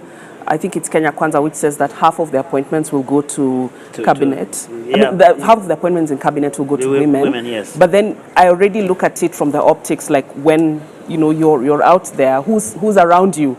That messaging should start from now. Who's around you? Very few women, already occupying those high places within that particular lands. But it's not just that. Azimio, well, they have nominated a woman for the running mate position. But then, for me, it's more or less about optics, because when you looked at the party lists, you remember the party lists that IBC, did not allow and said that parties needed to resubmit new lists. If they couldn't even present us enough women as required, as per the constitutional threshold, during the listing of people to be nominated, do we really trust that they will then offer those appointive positions? Because for me, it's really promises. But I don't think that the gender issue has been a strong matter that we have really canvassed during this campaign season. We've not given it enough attention. And just one thing, because you've talked about it, on the issue of what Maure proposes in terms of procurement and ensuring that women and youth get enough opportunities.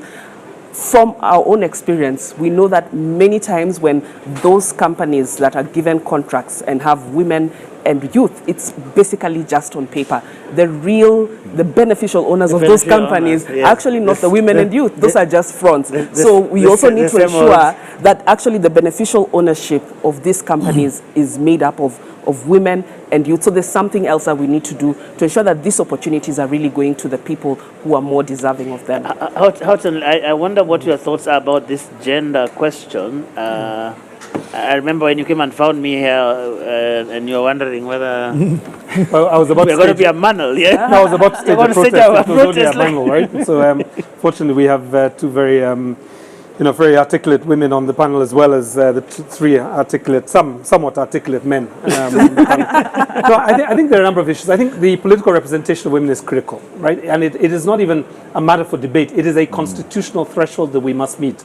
The fact of the matter is we're not going to meet it in this election. So I think there is a crisis coming up the other side of the election.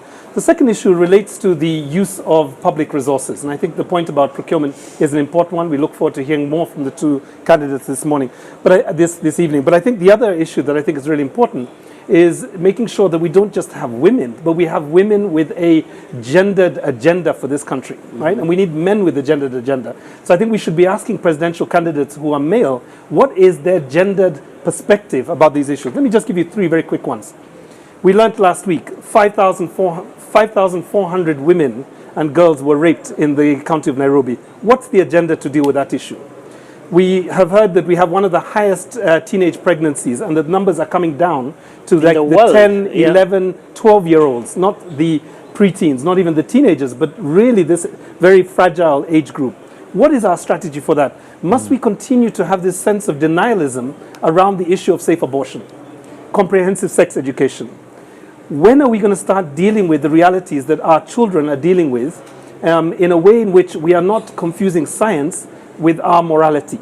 And I think that's the challenge that is forward on the gender issues. I think the very last one for me is this issue around, gender parity, because I think we have to look at this from a really sober perspective. It is estimated that we will not achieve gender parity at these current rates until 2069. That is another 40 years from now plus, will we see women's earnings and men's earnings being similar. At the moment, there is a 23% difference between men and women.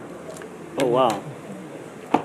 Wanjiru, what can I add you've to been that? speaking quite a bit, but let's talk about this gender question. Yes, from a gender perspective and from an inclusion perspective. Yes, I think I totally agree. And thanks so much, Irungu, for reminding us how expansive this is. And what I'll add is maybe just 2 quick points, is that at the county assembly level, if political parties do not achieve the gender balance, they will then do a top-up. And that top-up because the county assemblies must have a 2/3 representation. And the top-up of additional members means that the taxpayer pays more and that the size of the county assemblies are bloated.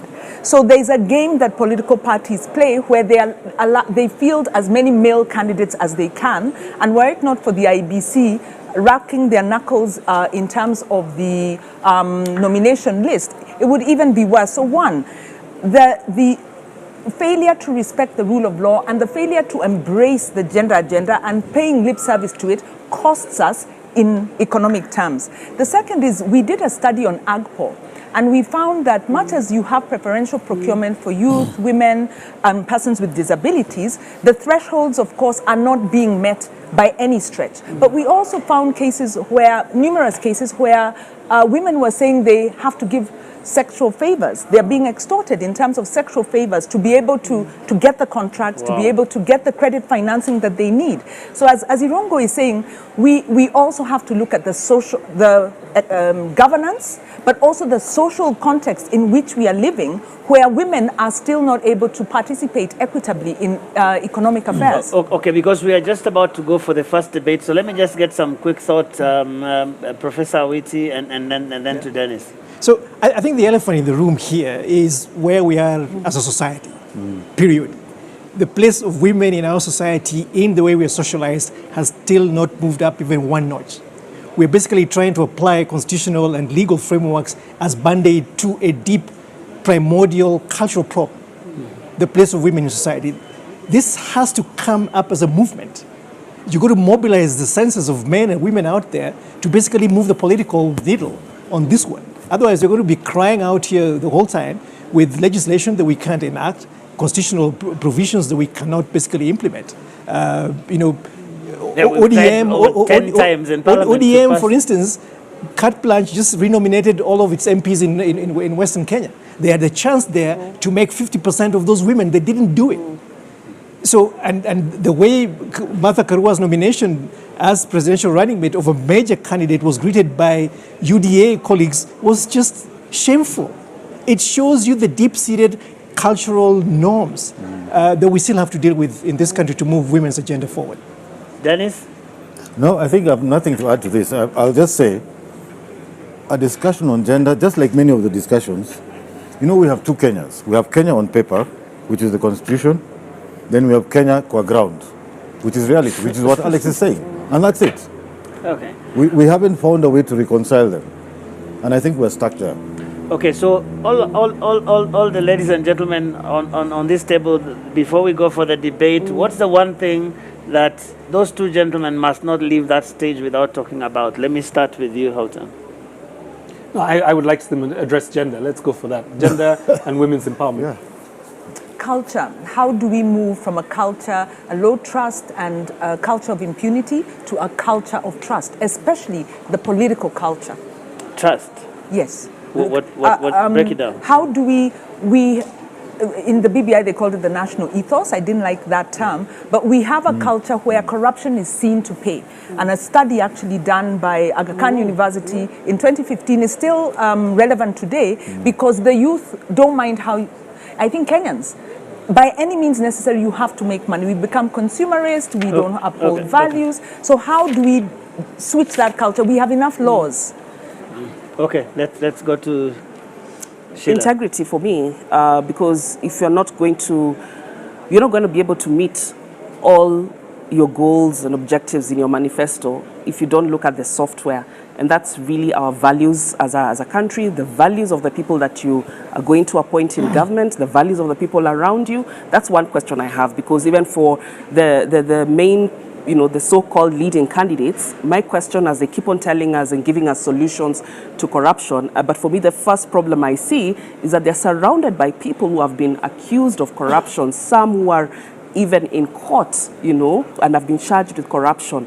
And so my question therein is, how much do you care about integrity and the values that are so well articulated in Article 10 of our Constitution if you're going to not really consider this as you look at, appointing and propping up people who are going to be part of your campaign and possibly part of your government?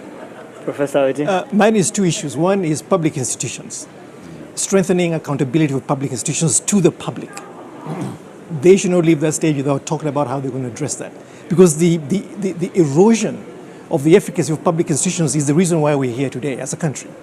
Where we're now talking about, say, Mwaure should not say that he wants to bring in asset recovery into his office. Let's strengthen public institutions in the places where they are and not reconsolidate power in the office of president. The second one is public debt. But right now we have a lot of independent institutions that are not working. But how are they going to strengthen them? They should focus on strengthening existing public institutions. Public debt now constitutes about 68% of public liability, 68% of GDP. How are they going to deal with that? We need to get Dennis one thing, then we just go. No, mine very quick, since we've all said this.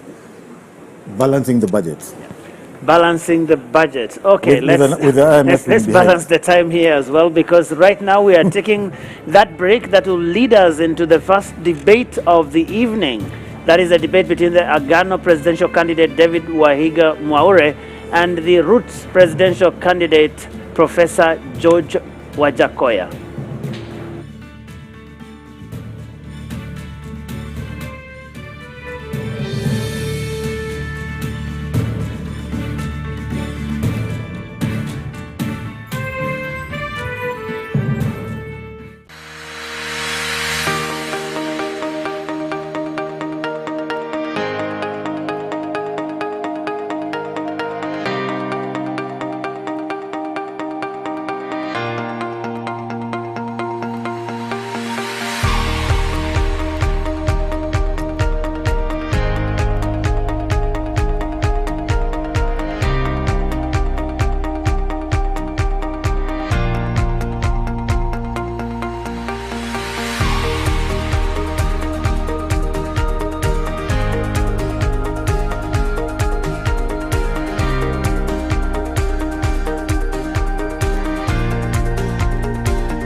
Linda familia na marafiki dhidi ya magonjwa.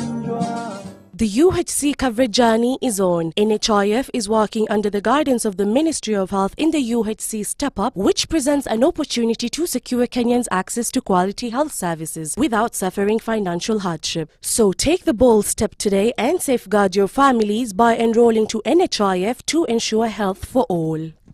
Kwa majina mimi naitwa Moses Kuria, mkaaji wa hapa Bomboruru, ambao tunafanya na kazi na hii sako yetu ya Geno Sako, ambao ruti yetu ni Bomboruru Saba Feri.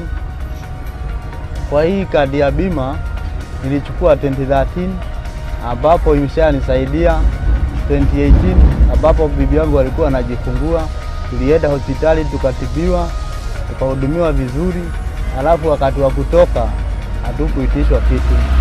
Kwa hivyo ningemhimiza makondakta wote na madriver wajiandikishe kwa hii bima yetu, ambapo itakuwa inawasimamia. Linda familia na marafiki dhidi ya magonjwa. Leaders don't need to have all the answers. Ordinary people often do. If leaders would just listen. The death penalty breaches human rights, in particular, the right to life and the right to live free from torture or cruelty. The death penalty is a symptom of a culture of violence and not a solution to it. My name is Wilson Kinywan. I am a lawyer by profession. I specialize in human rights and criminal law. I became a lawyer after suffering an innocent conviction that almost got me executed. The reason I do not support death penalty, imagine you execute somebody today and tomorrow you realize you've executed the wrong person. What amount of remedy can bring such a person back to life, back to his family and children? Government, let's abolish death penalty. In November 2021, 40,000 people were forcefully evicted from their homes. Many months on, they live in plastic tents 16 kilometers from the center of the capital city. Mimi naitwa Ture, natoka Mukuru kwa Njenga. Last year tuli experience post evictions. Watu waliweza kuumia, wamama, watoto, walemavu, wazee, community mzima ikakuwa affected. Kitu ile tunaomba serikali ambayo itakuja iheshimu haki ya makao kwa kila Mkenya. August 9th, 2022 offers us a turning point. 1. Turn up and vote. Your vote counts. It's actually the only thing that does in an election. 2. Choose and then hold your leaders accountable. 3. Join the movement of people who stand up against human rights violations. Become a member of Amnesty Kenya today at www.amnestykenya.org. What is a secondary school in Kenya?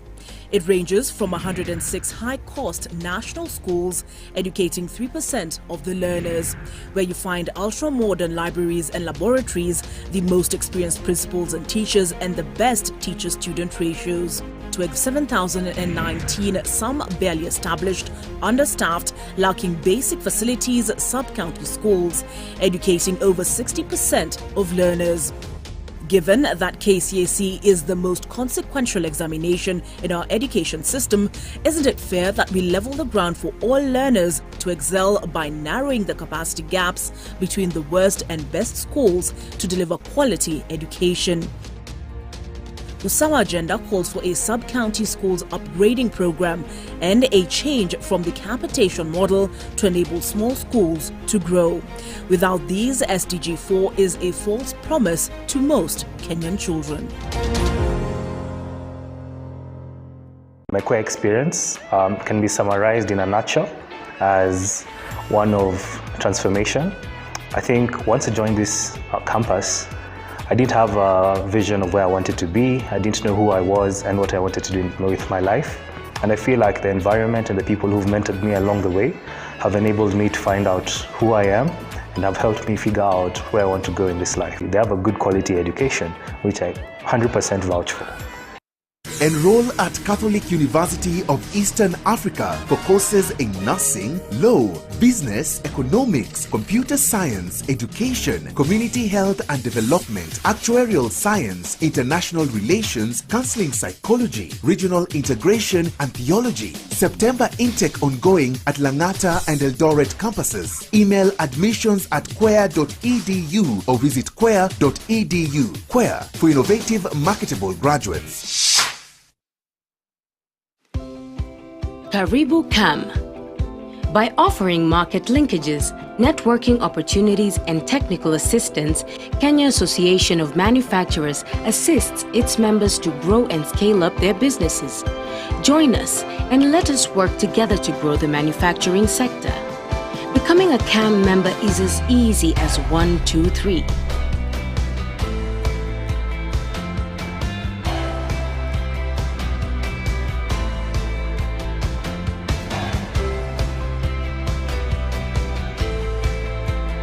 Kenya Association of Manufacturers, driving global competitiveness. Check it. Let's talk about banking. Or let's talk about dreams and goals. Your dreams, your goals. If you're like Louise, you value doing biz with ease. Or maybe you're like Dan, a family man with a plan. At Diamond Trust Bank, it starts with one dream, one goal, one deposit, and one transaction. Pamoja, let's make it happen. So don't just bank with us, bank on us.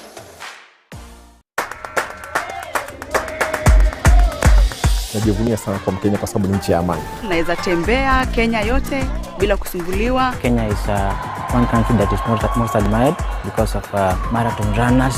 Our culture is one of the best in the world. Nashukuru kwa sababu ya demokrasia tulionayo. Kenya ni nchi bora, yani yapendeza tu.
Well, good evening and welcome to the Pope Paul VI Learning Resource Center at the Catholic University of Eastern Africa, right here in Nairobi. My name is Ken Mijungu from KTN News. And I am Smriti Vidyarthi of NTV.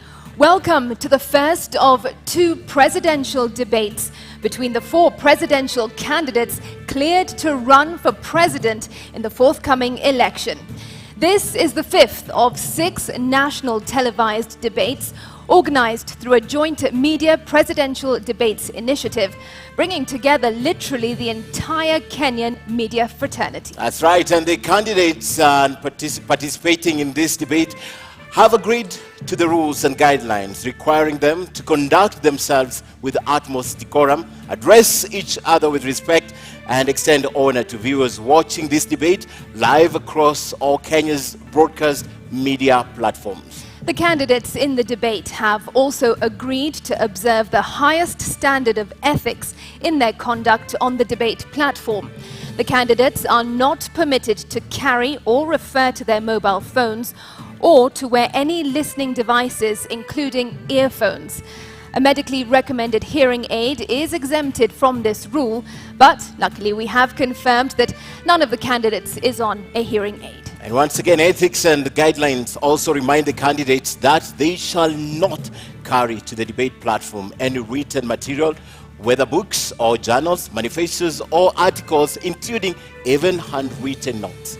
Now, each candidate will have 2 minutes to make an opening statement, 2 minutes to answer a question, and 60 seconds for a rebuttal.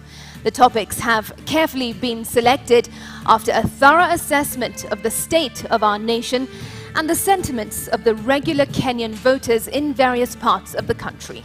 And in line with the debate rules and best practices, now the questions we shall be asking tonight have not been shared with any of the campaign teams. Neither were they discussed or even formulated in conjunction with anyone. Now the questions are entirely our very own. An invited audience seated right here in the auditorium has also agreed to the debate rules. They have been fully briefed that cheers, jeers, or any other form of noise is not permitted during the debate. We, however, make an exception now as we request the audience to help us warmly welcome Professor George Wajackoyah and Mr. Waihiga Mware to the stage.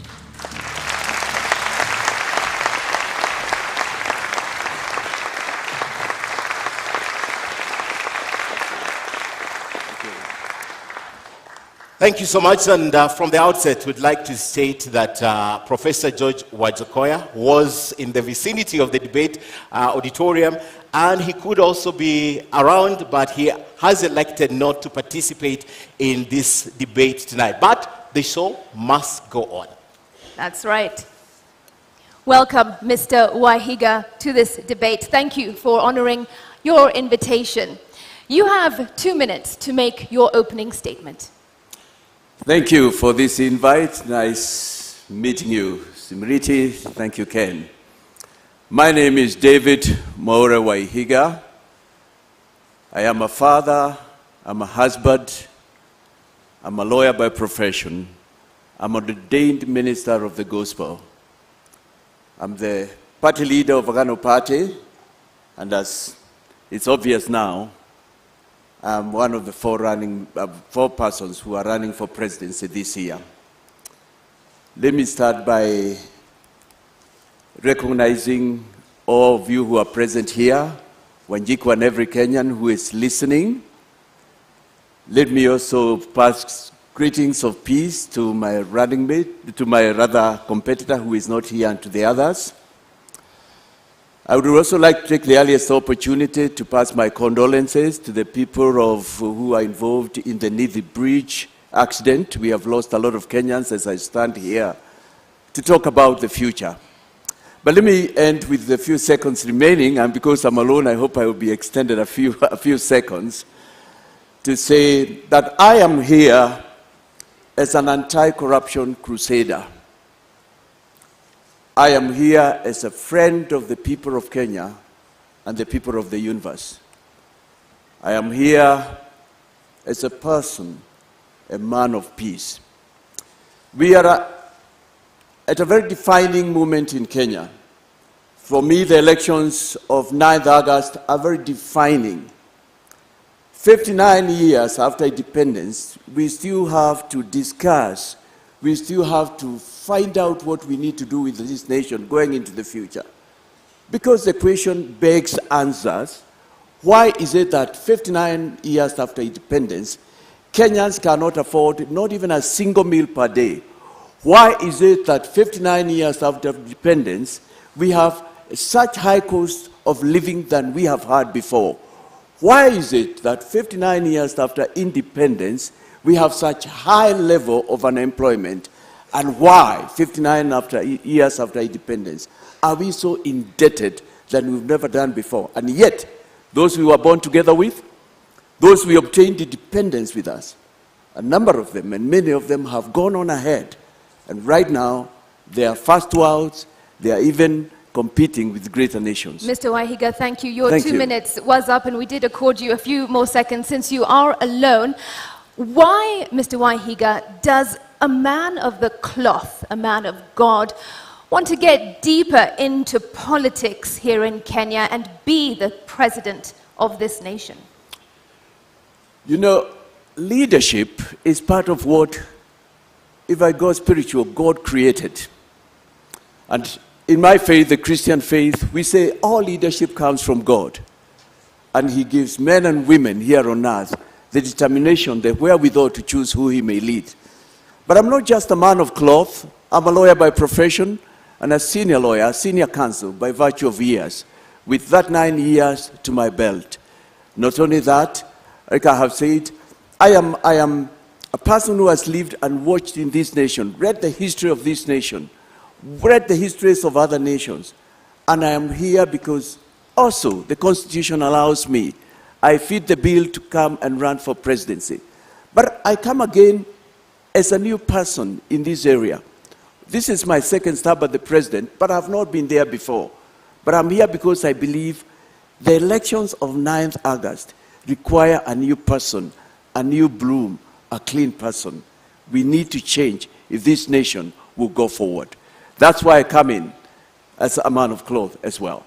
Mr. Wahiga, the reasons you give tonight, basically every Kenyan would give them. What is unique in your proposition? Why should that be my position? I am tired, like Kenyans are. I am disappointed by the leadership we've had so far. I am also one of those Kenyans who've sat back and watched at the leadership that again wants to come back. A lot of us out there and Kenyans are saying, why do we have to recycle them? I'll tell you what leadership is all about. And because I'm a man of the cloth as well, and the cloth reflects who I am. I'm a little disappointed, and doubly disappointed that my competitor couldn't come in. If he would have come in, he would have come in a durag, because that represents who he is. This represents my inner me. But leadership, if you have occasion to look, and we read books here, the scripture, the man, one of the people I follow much, is one who was known as King David. And it says, when he was the president, the prime minister of the nation of Israel, it's written of him that he shepherded that nation according to integrity of heart and skillfulness of his hands. Leadership is about taking care, providing, making a way. And that's why, as a man of cloth, as a lawyer, and for the first time we have a lawyer as a presidential candidate, it is so defining that a person like me, because if a man of cloth would follow the ways of the scripture and the ways of our constitution, if he would follow the ways that are right and accepted international standards, he would not steal from his people, we would not have the level of scandals we've had in this nation, which I'll talk in a moment. We will not have our development funds, public funds stashed abroad. And this is why we are here. Poor 59 years. Yeah. But nations that we got independence with, and I can just mention two, Singapore, South Korea, smaller nations than ourselves, nations with people who are equally gifted like Kenyans are gifted. We are nowhere near catching up with them. I am here because I believe we've got what it takes as Kenyans.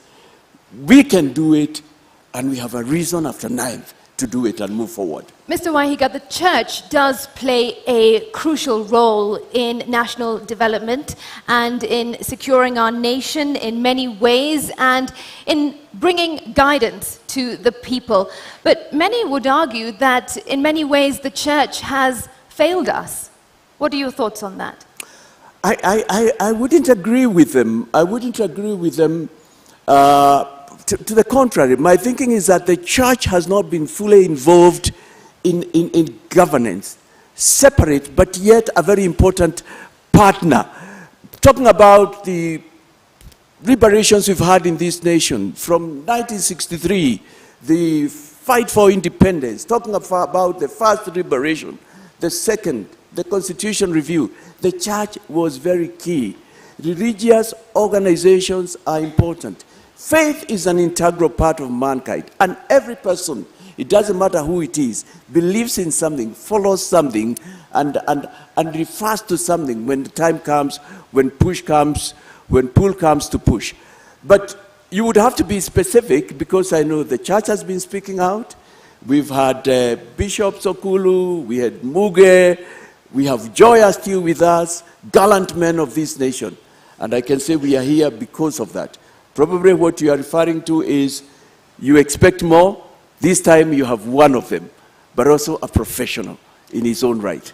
The voices you have mentioned are voices of yesteryears. I'm yet to hear you mention the current voices speaking, because your voice has been silent on this. We haven't heard you condemn what's going on in the country. We haven't seen you come out loud. And specific example, when politicians infiltrate the church and stand at the podium and speak about politics, we have never heard you condemn this. Well, you know, there are many ways to engage, and I've engaged in my area. Standing for me here is a journey of about 22 years. This is a starting that started from the year 2000. And this is not even my first time to express an interest in leading this nation. This is my 6th stab at an election. And in all that, it's been an expression of the fact that I have been unhappy. I have been unhappy. As a party leader, we have had occasion. We may not probably have been as loud, or if you wish, you may not have covered us. And I'm not referring to you particularly, Ken, but we have spoken out on matters. It's not the first time that I'm speaking against corruption. And you know, there is a greater way of expressing opposition, by your example, by who you were. As I stand here, I know nobody can accuse me of having been involved in any of these scandals. As I stand here, I'm a witness. I am an example of the fact that any Kenyan can run for presidency. As I stand here, I am here to break this sort of wall where we believed only a certain person and peoples. The Catholic Church has been issuing statements, NCCK has done that, Evangelical Alliance, the Muslims have been speaking. Probably it's only that they haven't been covered as much. You yourself say that this is your 6th stab at an election. You have been unsuccessful in the past, for example, when you ran for governor of Lamu in 2013. So what's different now? What makes you think you will win this race? There is nothing in life like not giving up. And the trouble we can be in Kenya is if we give up as we go forward to the 9th. One of the persons I followed much is Abraham Lincoln. And if I remember my history right, it was during his 13th attempt, though before that he had won some legislative position, that he became the President of the United States. And when he did that, we know that he's the one who brought about the slavery emancipation, something to date that speaks to this world about the fact that all men and women are created equal. And that's why we can speak tonight as we are here. I am an example of a person who does not give up. I have not lost in every election, I can tell you. Like the last one of 2017, I would tell you that's an election where I believe I was rigged out. It's only that I couldn't get the facts, and I had done my bit. That was the election, if you remember, where one of my competitors said that people were voted through the computer. I was going to be the senator of Lamu County. But here I am. You must live to fight another day. I am here because there is no room for giving up. The trouble in Kenya, we are where we are because we've given up. Right now, as I speak to you, and I thank you for this opportunity, Media Council, there are Kenyans who have said, tutapiga kura tu yeyote, fatalistic attitude. But thank you for the opportunity to tell Kenyans that, no, there is still another one. We don't have to recycle. There's change this time. Maybe because you've not gotten the opportunity, that's why you can stand tall and say you have not been involved in any corruption, perhaps if you had an opportunity. But away from that, as an advocate, would you advocate for the division, complete division between the state and religion?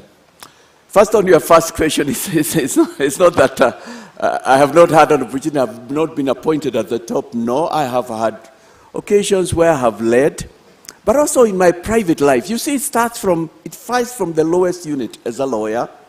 I can stand here and say, I have not been accused. I have not stolen clients' money. It's not just here. I've had positions of responsibility. I've sat on the Council of the Law Society. I've sat in several corporate and non-government and religious boards. But so it's a lifestyle. It's a lifestyle that I'm in. But coming to your question, would I advocate? I think it's important that state and region be separated. And by that, I think we need to define what that means. Because basically, it's saying that every person in a state should be allowed to exercise their faith without the government imposing on them who it is, what faith they should follow. And that's where the whole principle about state and religion comes from. But also, religious organizations have a very important part to play in the nation. They teach about better ways of living, morals. They bring governments to book. They call out when things are not going right. I do not know of any religion that condones corruption, stealing from the poor, taking money from the sick. You know, I do not know of any religion that talks about fighting, hating your neighbor. I know every religion advocates for the golden rule. Love your neighbor, peace, And they are an important component. And in an Agano government, in a Mwaura Wahiga government, religious leaders will play a very pivotal role, to the extent I believe. In my government, they'll even sit in cabinet. In my government, when they perform civic duties, which they do, they should even be remunerated because they are helping the government. They are rendering a service. Mr. Mwaura, the question is, would you want this taken out of the Constitution completely? 32 guarantees this. You're talking to us what exists in the Constitution. What is your view? Would you want it taken off completely, or you still want it to be under the control of the state? Come again. You need to repeat that question. Let me get you right, Ken. The question is, what you're telling us tonight is what is entrenched in the Constitution. Right. My question is, as an advocate, would you want 32(1) to be expunged completely so that it's not guaranteed in the Constitution?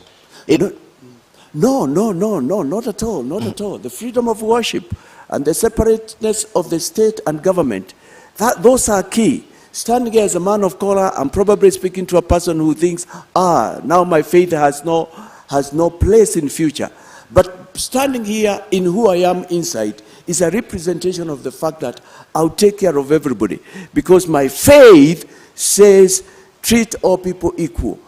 Become a person of peace. Share equally. Defend the voiceless. Speak up for those who cannot speak for themselves. And exercise not just equality, but equity for all. That is true religion. And for my faith, the Christian faith, that's what it stands for.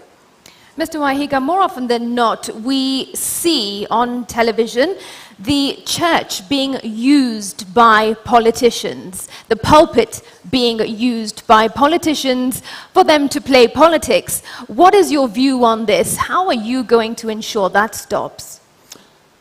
It's not all churches that do that. First of all, a number of churches have different requirements and order of how they do things.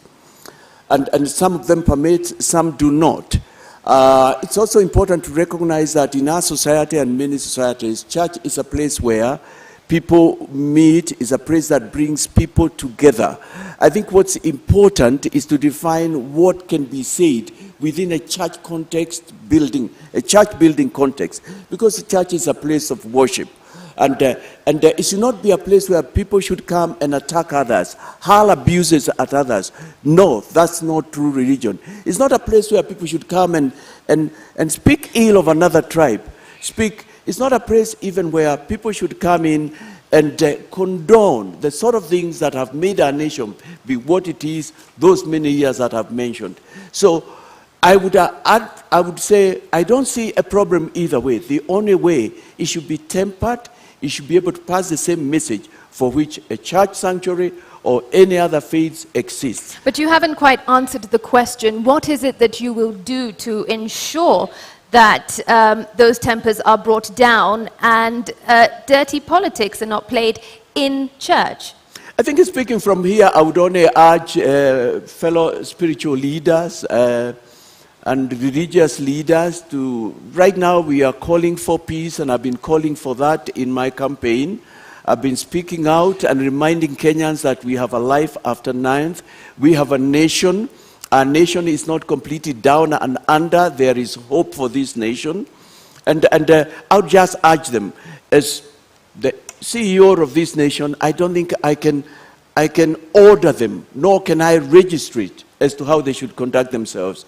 But I know our religious leaders of all faiths, and even church leaders who I'm closer to, they know what they should do, and they are listening to us. They are listening to us. We'll now move to the topic of leadership and integrity.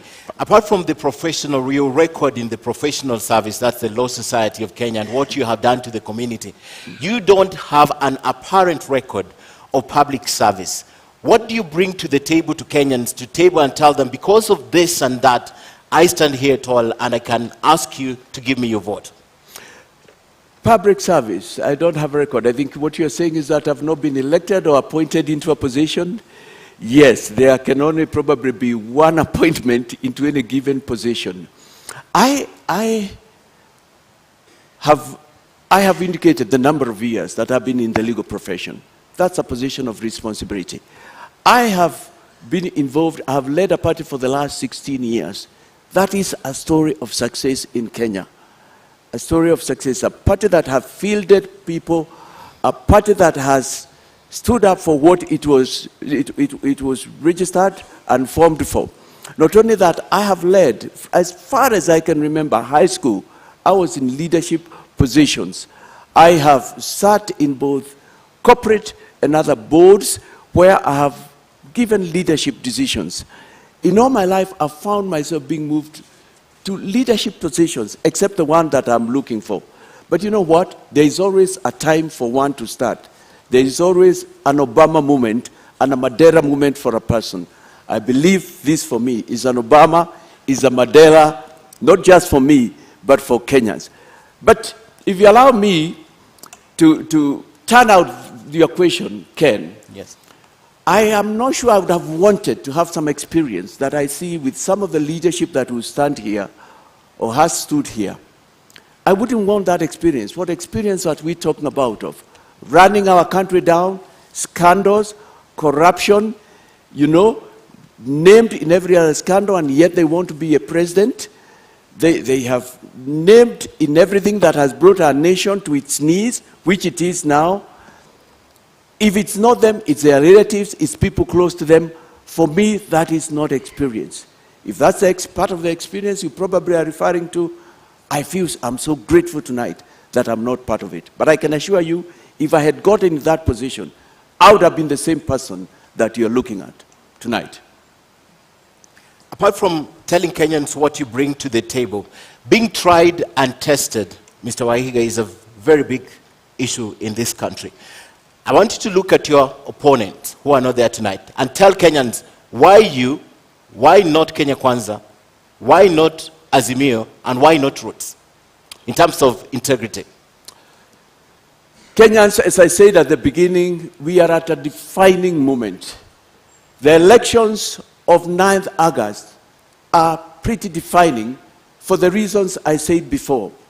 High cost of living that we have never had before, high cost of food prices, such high unemployment as we've never had before, such high debt, foreign debt, not to mention the internal debt that we have. A lot of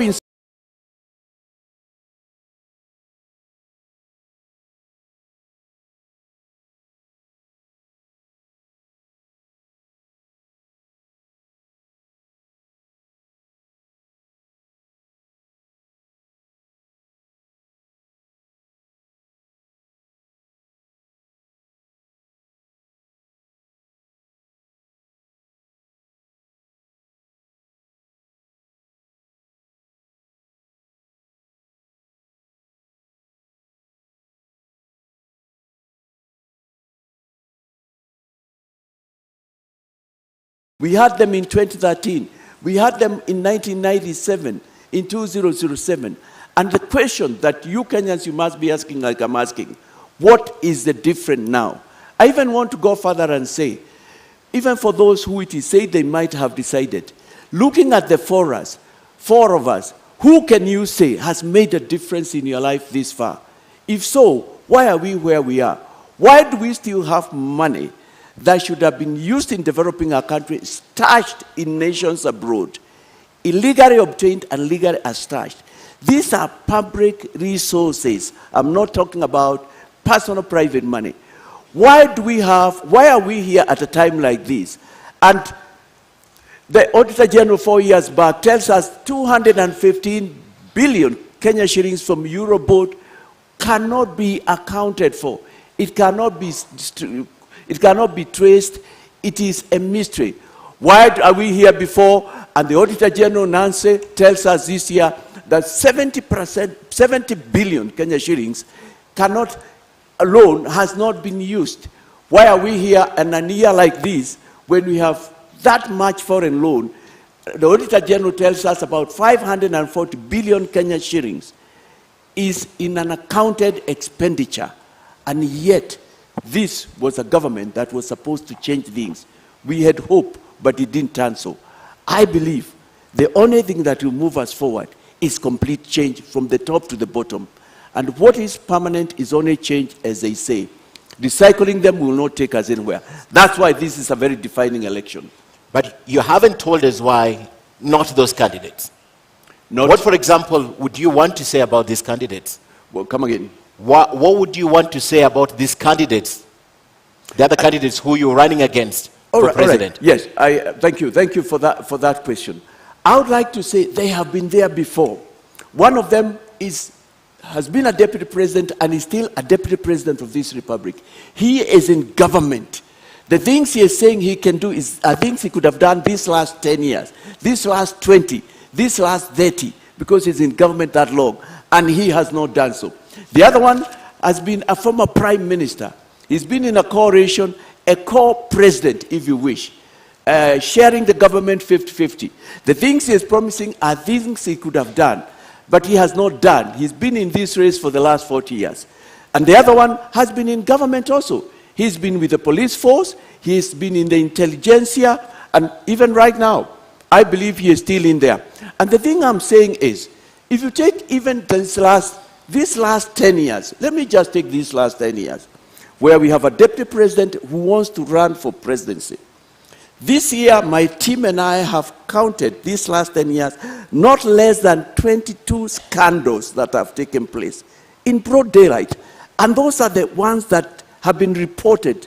There are others, we are told, are secret agreements about contracts to make roads that we don't know what they say. If you go to the former coalition government, where we had one of my competitors has been a co-president, a prime minister. We have counted about 12 scandals, and they have been there. They were even there in the Moi regime. And the final one, you've worked in government, you've traveled across the world, you must know something about our funds which are stashed abroad there. You are in the intelligentsia, you have served, you never retire from that. They don't fit the bill. They are not helping Kenyans. Okay. They are not taking what the issues are. All right, let's turn to our next topic for discussion tonight, and that is the state of the economy. Now, you are on record, Mr. Waihiga, saying that within the first 100 days of assuming office, you will bring down the cost of living for Kenyans. How exactly do you intend to do that, and by how much? You know, this is a serious matter, and I have not just said. In Kenya, we're facing problems at two levels. There's what you refer to Simiriti. There's what I consider as a short term, and there is a long term. Up until we called for the reduction, for a reintroduction of the foods, of the Unga subsidy, Unga was retailing going on to about 250. It was after we had announced in our manifesto that we will bring that. Thankfully, it's been brought down. But that's not all. And I'm glad that we are leading and others are following. We still know that the price of cooking oil is very high. I think now it's about 400. Bread has not come down, retailing 90, 100. Fuel is still at high prices. And those are immediate things. We don't need to wait to restructure our loan, or we don't want to wait, because those are some of the solutions I have had, to plant a kind of plant, probably, and wait for it to be harvested. We don't have to wait, you know, because Kenyans are hungry. They need immediate results. And what I have done, and you find that in my manifesto, we sat down with my team of experts and thought, what is the immediate? And our proposals have come in threesome. There was Unga, which has been done. Thank you very much. We thank His Excellency, the President. But in the same measure, we say also other things could have come down. But we have said we shall introduce subsidies into other food products. That's number one. Number two, we have also said that we are going to reduce pay by 50% so that Kenyans can have money they can take home with.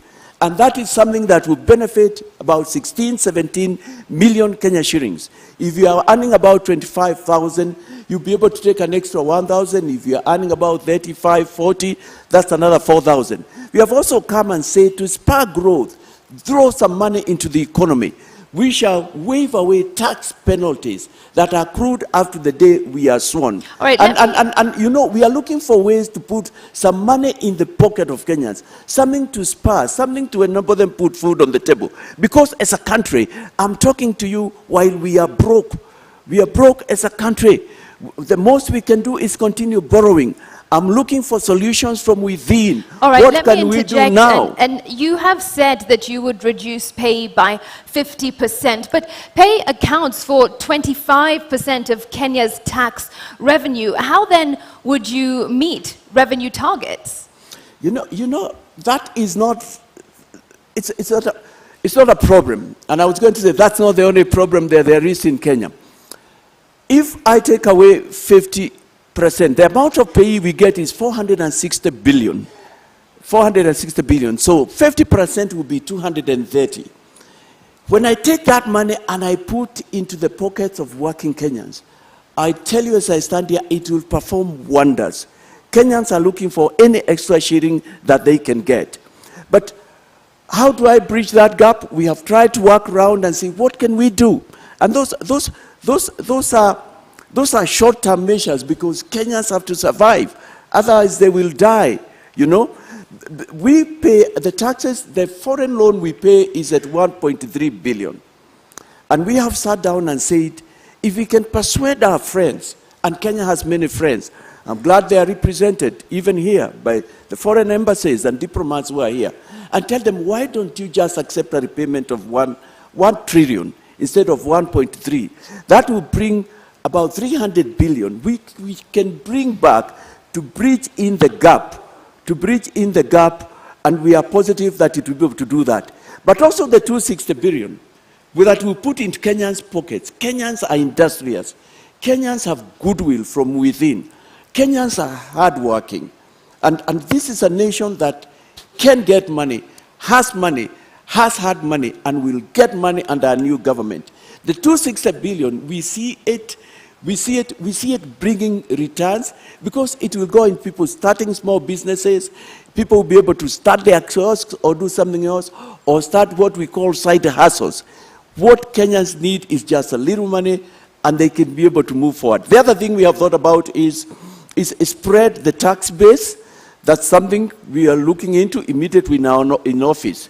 But I need to talk to you about corruption and the money that's stashed abroad. We're coming to that. Yeah, we go to that. But before we talk about that, you running for president, and you understand also as an advocate of the High Court, right, that for you to change some of these regulations, you will need Parliament. You give a time frame of about 100 days. Is it possible that you can get these legislations through Parliament in the period you're giving us? Or they're interim and just campaign rhetorics that you're using? To bring food subsidies to zero rate of foods and all that, I will not need Parliament. No, for example, changing the pay as you earn, cutting it by 50%. I'll let for that. I'll tell you what. Yes. The parliamentarians who are coming in, the MCAs, understand the problems I'm talking about. They too are tired. I see goodwill will come forth. I am talking about something that every Kenyan would want to see happen. 59 years after independence, we can't continue being a nation of begging, famine bowls being held up like we have seen this year. We should be self-sufficient in terms of food, water. I mean, people should not go without medicine. That's what I'm talking about. So, I mean, you know what, Ken? There is no shortcut. There is no shortcut. Because I've looked at the manifestos of my other friends, my other competitors, I'm even the one coming with something close to realism, something close to practical. And I believe we'll find ways where I have to use executive orders, which exist, which are there in our constitution. I will apply them. We are in an emergency. We are in a time of war. This time calls for leadership. In your view, what is the biggest challenge to our economy? Is it we don't manufacture enough, we don't trade enough, or is it regulations? It's neither of those. Those could be the others.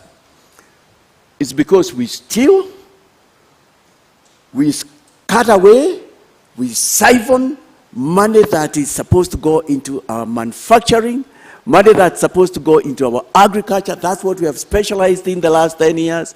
Money that is supposed to go into our skill building, money that is supposed to go into the health of our fellow Kenyans, and a healthy person is a productive person. That's what we do. This is a nation where Kenyans work hard, Kenyans labor, Kenyans have got quite a measure of work ethics, but they don't get reward for their labor. For instance, to date, we don't have explanations as what we did with the Euroboat loans. When you listen to me, and you listen to others who have spoken out there, they say even for the SGR, the amount we are repaying is not the money we use for that. I am here, and I am borne evidence by a former minister, and allow me to mention the Honorable Joseph Nyaga, God rest his soul in eternal peace. That was in 2020 when he said it's time for us to bring our money back to develop our country. He was an angry person. He had served in the government for about 40 years. He was tired. Our money that is supposed to develop this country, move us forward, is hanging out there in nations that are willing to bring it back if only there's goodwill from my end. I am bringing goodwill. I'm saying, Kenyans, we must change. Those brothers and sisters who went ahead of us did not have two brains, Ken. They did not two heads. They don't even have a landmass. They don't have what we have, but they are great brothers and sisters. We can do it. It's time now, Kenyans, to go to where we went wrong and find out why and do it clean, have a clean start. Two things. One, what you're saying has nothing to do with growing the economy. What you're saying is the generalities. What I want to know, the role of manufacturing in growing the economy, the role of trade, and the role of regulations. And while you answer that, perhaps tell us, how much money in your mind are you thinking can be brought back to the country? How much money is outside needs to be brought back to the country? Yes, I'll start with that and I'll come to what you're talking about, manufacturing, regulations and all that, because that's an important area. In the budget of 2017-2018, Henry Rotich, as he then was, the cabinet secretary, said to us that 14.6, which was rounded up to 15 trillion, was stashed abroad and needed to be brought back. To date, that money has never been brought back. We've never had a report. Later, in the year 2020, the late Honorable Joseph Nyaga called again, and his was a cry, please, let's bring our money back, we develop this country. If that was about 15 trillion, and since then 5 years have gone by, we use 2 billion per day, that's about 730 billion, give it 1 trillion round up, that's about another 5 billion, 5 billion. When in my consideration, we have not less than 20 trillion outside the country that can be brought back. And if it is brought back, this country will be turned upside down and turned into a country that we can't tell that it is the same country. On that and point, that's just one area. On that point, Mr. Wahiga, during the deputy presidential debate, your deputy presidential running mate, Ruth, said that you have already written to the United Nations and 15 other countries to start getting this money back into Kenya, and the hope is that if you assume office, the money will be back in Kenya. Have you had any response from these countries? No, I have not heard, and I appreciate that we are in the period of elections, but I'm glad to know that things we've done, for us our 100 days already started, if you wish, by that effort, and also calling for the Unga Subsidy, which was effected. But they are listening. We've got goodwill from out there. We've got great friends from out of Kenya. And I know they too have been saying they wish Kenya can have a president who is speaking the things I'm speaking. I've not heard from them, but I know they are looking at goodwill. You know, I can mention a couple of other things. During the Jubilee period, we have signed instruments with the Swiss government. The Prime Minister was sometime back here in Kenya with Theresa May, when she was the Prime Minister, about repatriating our funds which are out there. All right, but you are also on record having said that if these countries do not work with you and your government, you will cut off diplomatic ties. How practical is that? Well, why isn't it? Why can't it be done? If a country is holding our money, it knows that it is supposed to be Euroboat money, or it is money from SGR, and it's aware. What else are we talking about? International cooperation, international friendship? How can you refer to a person, and here I mean a nation, as your friend, But what I know is that a lot of countries have been willing to send back our money. It's only that there have been no goodwill with the current leadership, the immediate past, and the leadership that wishes to be recycled. But if they do not, will you cut off diplomatic ties? Everything is on the table. Kenya needs to move forward. There has to be hard measures. But I can tell you, it won't need to get there. There's goodwill out there. There has been a cry. It's the other nations that they have even got a lot of dossier than I have of what has been done in this nation. And this has nothing to do with somebody who has worked hard and earned. It's Kenyan money, some of it which has been given to us from out there, and yet we have not used it carefully. But you also referred me to, yes. Is it about manufacturing regulations? We will get back to that, but this is important. Are you telling our traditional partners and allies that everything is on the table, including cutting ties? Oh, yes, yes. That's what David Moro Wahiga is saying. Do you not think that would have a massive negative impact on our country, our economy, our development? Imagine you are a nation called Simiriti and you are holding 10 trillion that is supposed to be Kenyan money. You know it. What then can we talk about rights, human rights? What more human rights? We are not in a state of war as a nation. Surpasses you are saying, look here, Kenya. There are these individuals, 1, 2, 3, 4, who are holding your money. We have traced it using the various instruments, using the various secret agents and other, and we know it is part of this.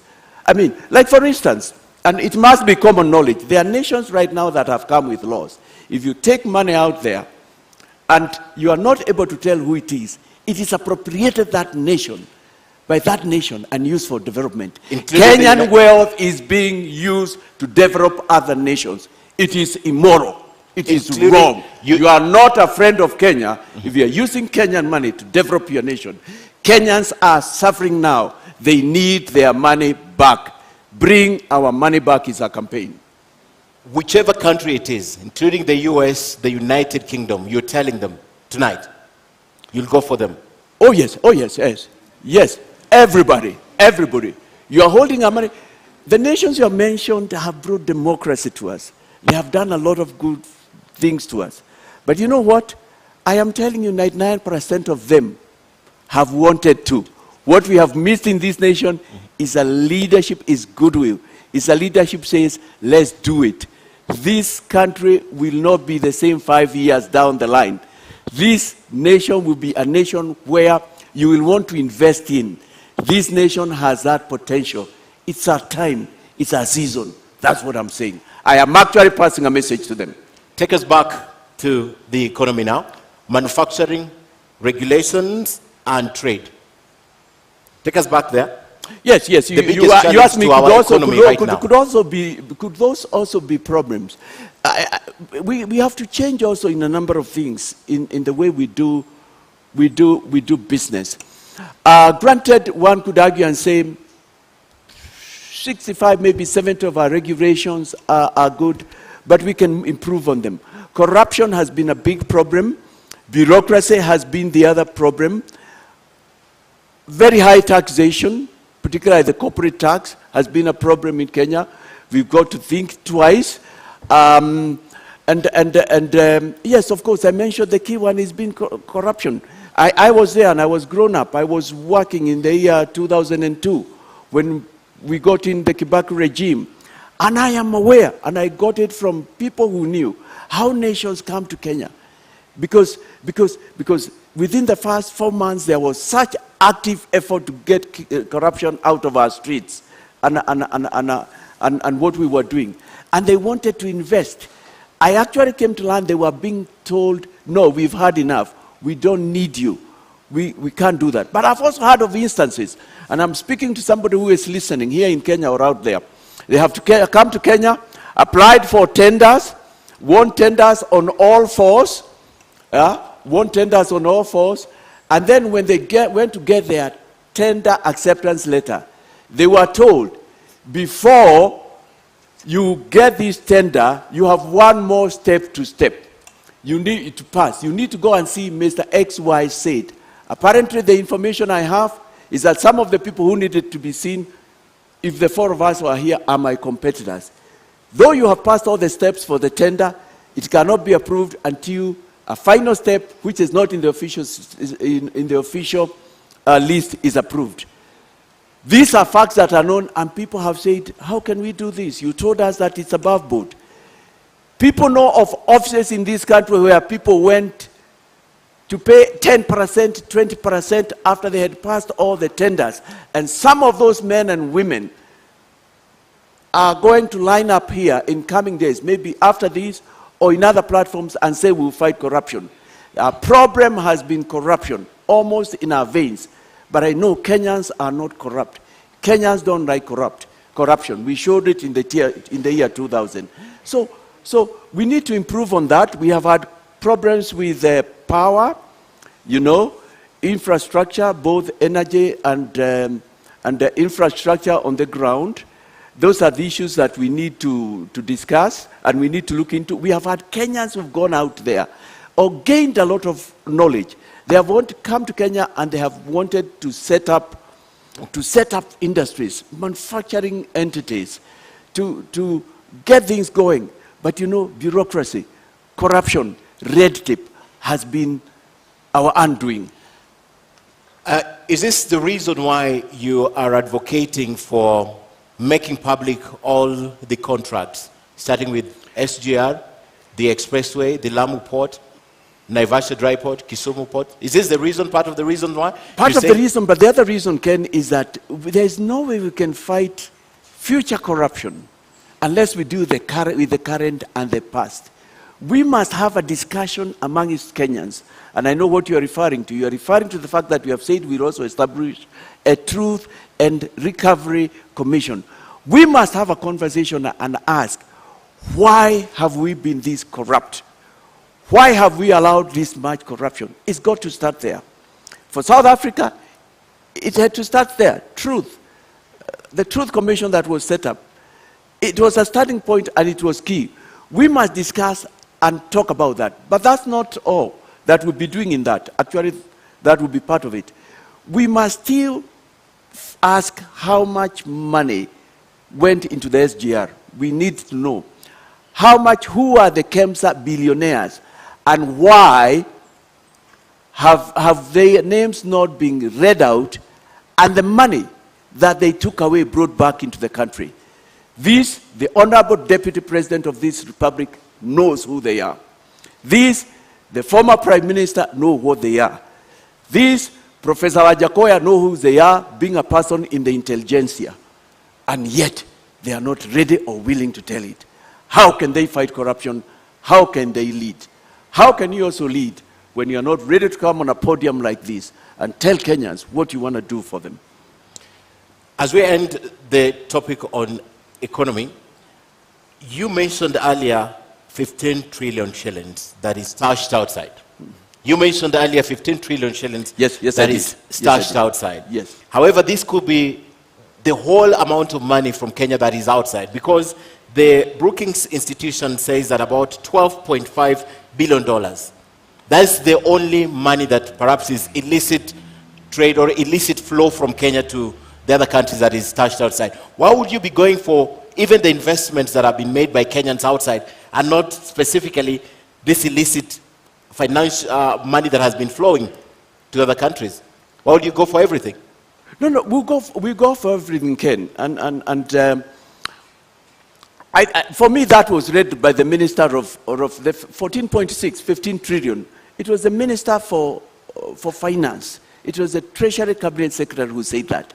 He had the fact, he had the intelligence, he must have spoken with State House and they knew about it. His speech, some executive summary had been sent round, so it was known. He had contacted foreign governments and known there is probably as much as that. So I find no reason why. I've seen other records that talk about 6 trillion, but we've never had evidence that has been brought back. But let's even come back to Kenya. You and I have not even discussed the 2 billion. The 2 billion, which adds to 730 billion per year. I'll round it up to call it 1 trillion. That's what we lose per year. So if that is what we have lost per year, these last 5 years, that is 5 trillion. During the last 5 years, if everything worked that way, that was another 5 trillion, if my maths work right. What we are saying, even with the 2 billion, we could have paid the 8.2 trillion Kenya shillings. We could have done that from the 2 billion without going for anything out there, and yet we still need to go out there. I mean, this matter of corruption, siphoning public money, and what we've been doing has been our undoing. No country can develop with corruption. And with the level of corruption that we have had in this nation, no wonder we are still begging and our people are going hungry. I've just given the 2 billion. And for us within Agano Party and with our experts, the 2 billion for us, we say is not even, can't even be a correct figure. The 2 billion, Mr. Mwaura, the 2 billion from the Institute of Economic Affairs is not necessarily lost. It's been diverted to other uses. So if education was allocated 600 billion, perhaps they took a portion of it to another use, not necessarily lost. So when you do that sum totality, could you just be misleading us? Because this money was allocated to something and probably just diverted to another use and not the intended purpose. That's why we lack classrooms, for example. Ken, the president of our nation, did not lie. He said 2 billion is lost. 2 billion. 2 Do you billion believe does the president not, now? 2 billion does not get into the economy. And later he was heard to say in matters corruption, I mean, he had tried his best. The word he used was his hands were tied. But the Institute of Economic Affairs says this money is not necessarily lost. It goes to other purposes. I mean, but why can't we see the effect? Why do we have such high cost of living? Why have Kenyans been going hungry? What are these other things? What has the Institute said? For me, I would say it's gone into people's pockets. For me, I would say part of that money would be on its way to some countries. I mean, the whole area of our financial fidelity, our being the shepherd I referred to, our doing what our brothers did. You see, from the word go, Singapore took such a firm and a stern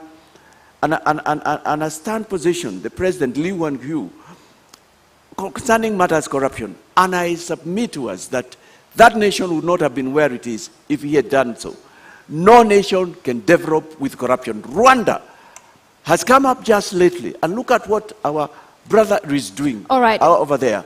I mean, phenomenal similarity. I need to emphasize that. Okay. Just recently, it's not even 1963. Give Rwanda another 5 years. Botswana, they also fought corruption. You cannot move forward with corruption. Let's just come back to here. And you spoke about Kenya needing to be self-sufficient. We need to be a food-secure nation. There is a very close link between food security and climate change. We are seeing droughts.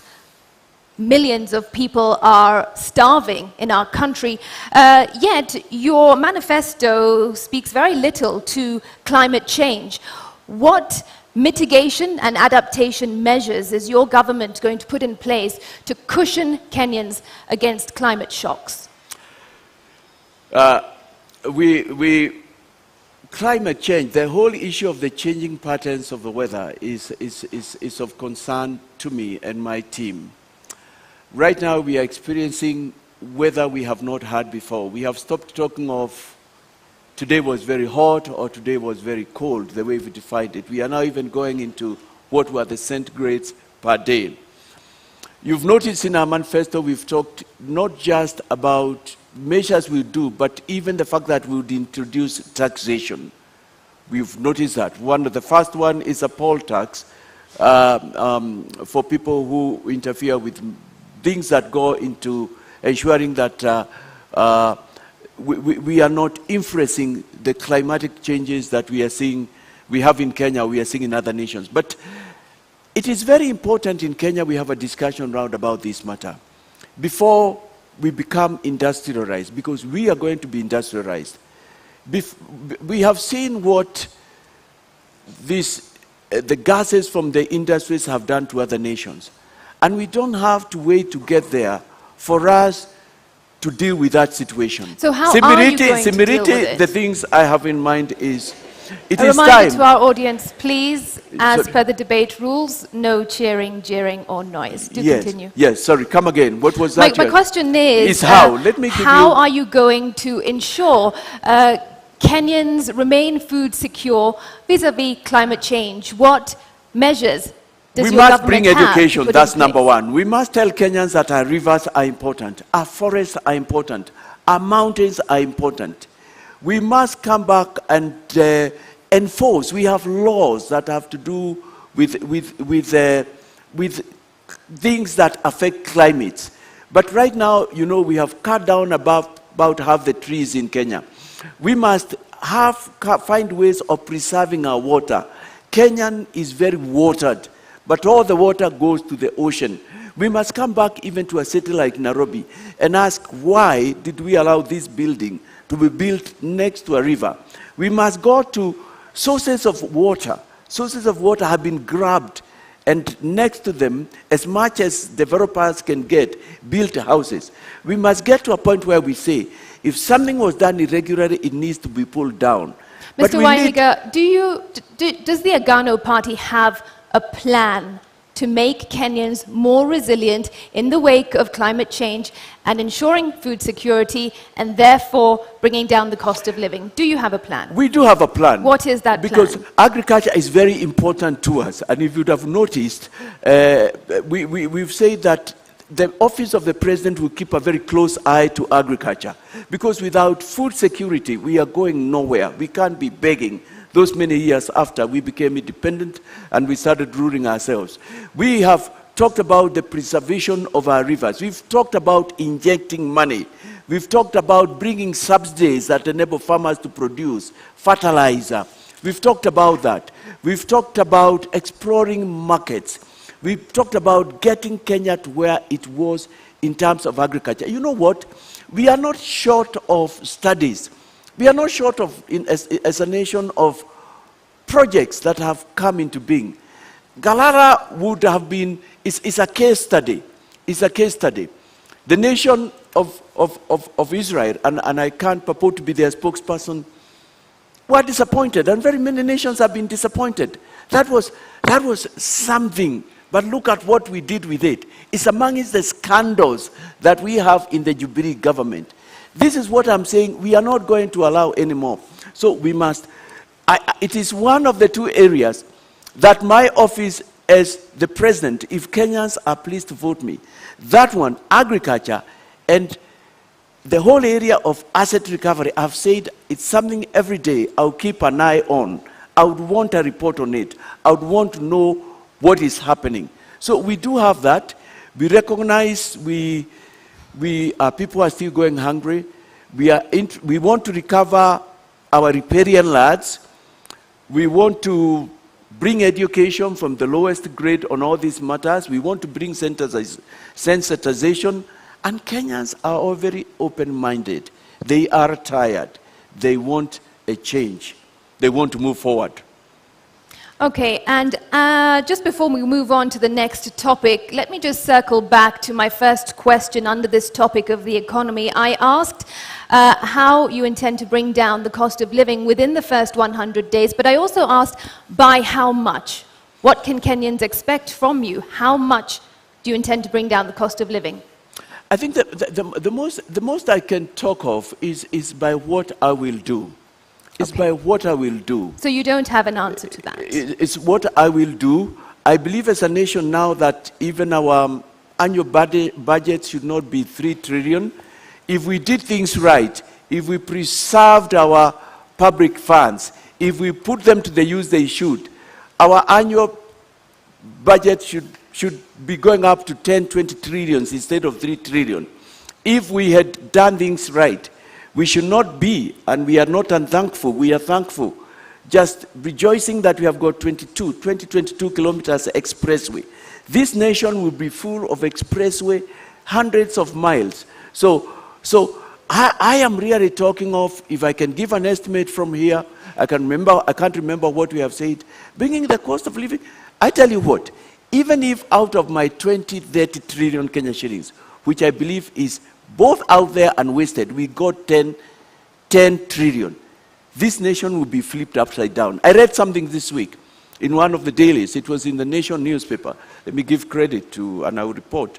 And they said that the current road network, which we understand infrastructure, 11,000 kilometers, that's what we built. We built it with 1.5 trillion. Look at what 1.5 trillion can do. What if you have 10? What if you have 15? What if you have 20? Kenyans, I'm asking you to take a journey with me. Visualize, close your eye, and see a nation 59 years, what it should have been.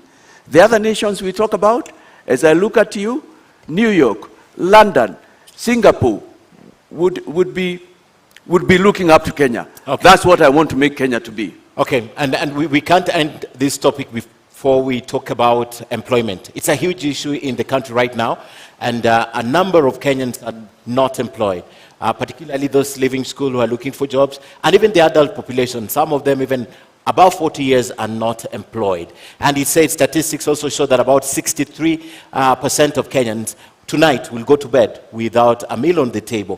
What is your plan for this group of people if you are elected president to create employment to this country? We've had promises of 1 million jobs a year, 800,000 jobs. What is the Agano plan for this? Might I interject and ask also, how will you create more jobs in the formal sector? Yes. We have looked at that issue. It's close to our hearts. I feel you, I feel Kenyans, because things are bad out there. Things are real bad. We have said in our manifesto that we will endeavor to create employment at all levels. With the 2010 Constitution, we went devolvement. And one of the things we have said in our manifesto that when we bring our funds back, when we stop the siphoning, the 2 billion, when we arrest those people who have made it impossible for the government or the president to move forward, we will give from the national office 40% to the devolved units. And we have said out of that, that is far above even what, but that's above the 35 that BBI was promising. That even beyond that, we want to ensure that 50 million at least goes to the lowest unit of development, which is the village council. And there are people who would say, how would that happen? And what benefit will it have? For us, we devolved money. Unfortunately, we also devolved corruption, but we never devolved decision making. We are interested, we want Kenyans to decide what they want to do from the lowest unit, the mtaa, the village, the nyumba kumi. And why is this important? Because some part of the job creation will come from there. It is there they will decide we need a road to this area, we need to make a cattle dip if there are areas without. Is there they will decide that we need to have this milk processing. And out there, there are so many youth. It is down at that level where they know their needs are. So that is one way that we'll be able to do that. Secondly, we will be injecting money.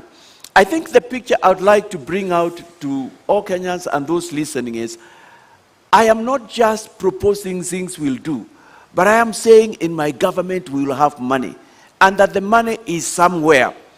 If the money we are talking about comes, we have talked about how we should be able even to give to the youth, to give to the workers, not less than 500 billion Kenya shillings. Because assume that money comes back, or even half of it, or even a quarter of it. Look at the wonders it can do. We've also talked about skills as being important. People need skills. We've talked about giving money to young people so that they can do startups. We've talked about getting rid of certain taxations so that Kenyans can be able to move forward. So we've talked again at bringing back cottage industries. And there's a sense in which they are coming back. Because like when I was growing up in my home area, I was born and grew up in Nakuru County, and in a small town known as Turi. I remember when I was very young, and that's many years, in the early 70s, there was this small place where they were building hooks and they were exporting them. And I know the young people from the area. Okay. Then I was in primary school. I could see them proudly because there was something in the neighborhood that they were doing. In my hometown also of Molo, we had things and concerns that were going on. We had, these last 20 years, we have had a potato industry. The last I heard about it, it hadn't started off. And I'm saying taking industries. So we have had what we are calling Pesa Mashinani, Madaraka Mashinani. Let decisions be made there. So we will inject money. Okay. We will inject goodwill. A potential voter for you has a question for you. Let's take the question.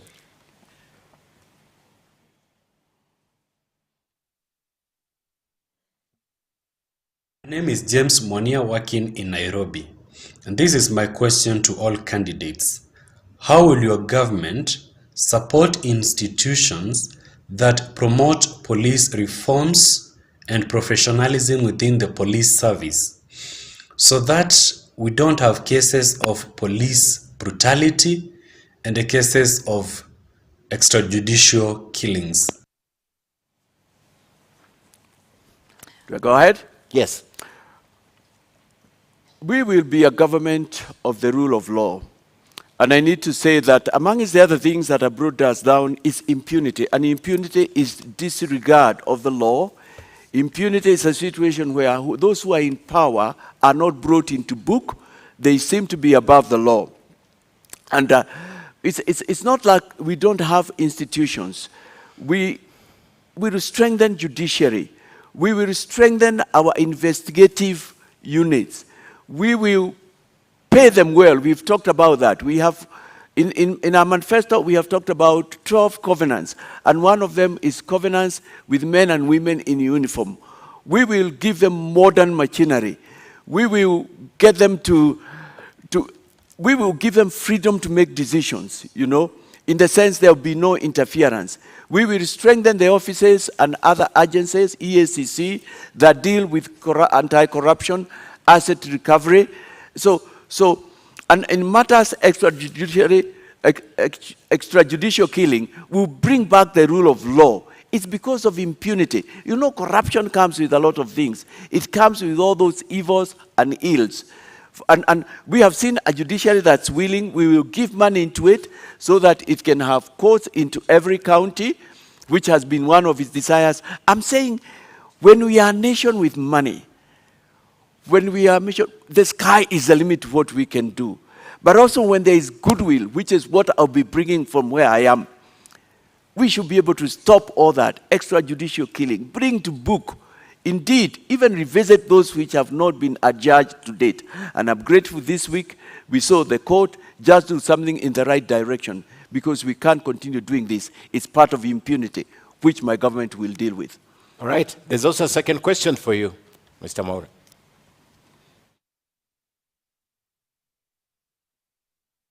My name is Jacqueline Kagu. I'm a mental health advocate in Kenya.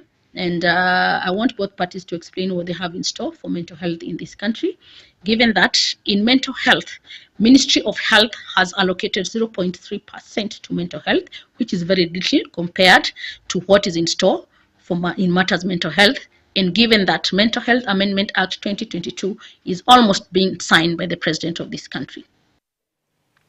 Sorry, I missed a little bit of what she said. Issues of mental health. Mental health, yes. Yes.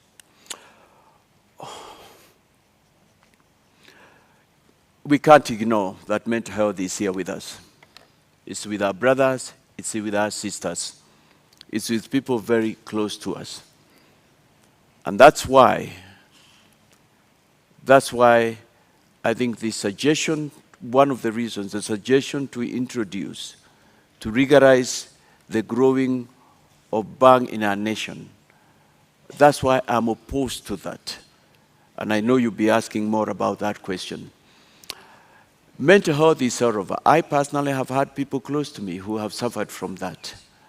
And we need to start tackling that. We need to come up.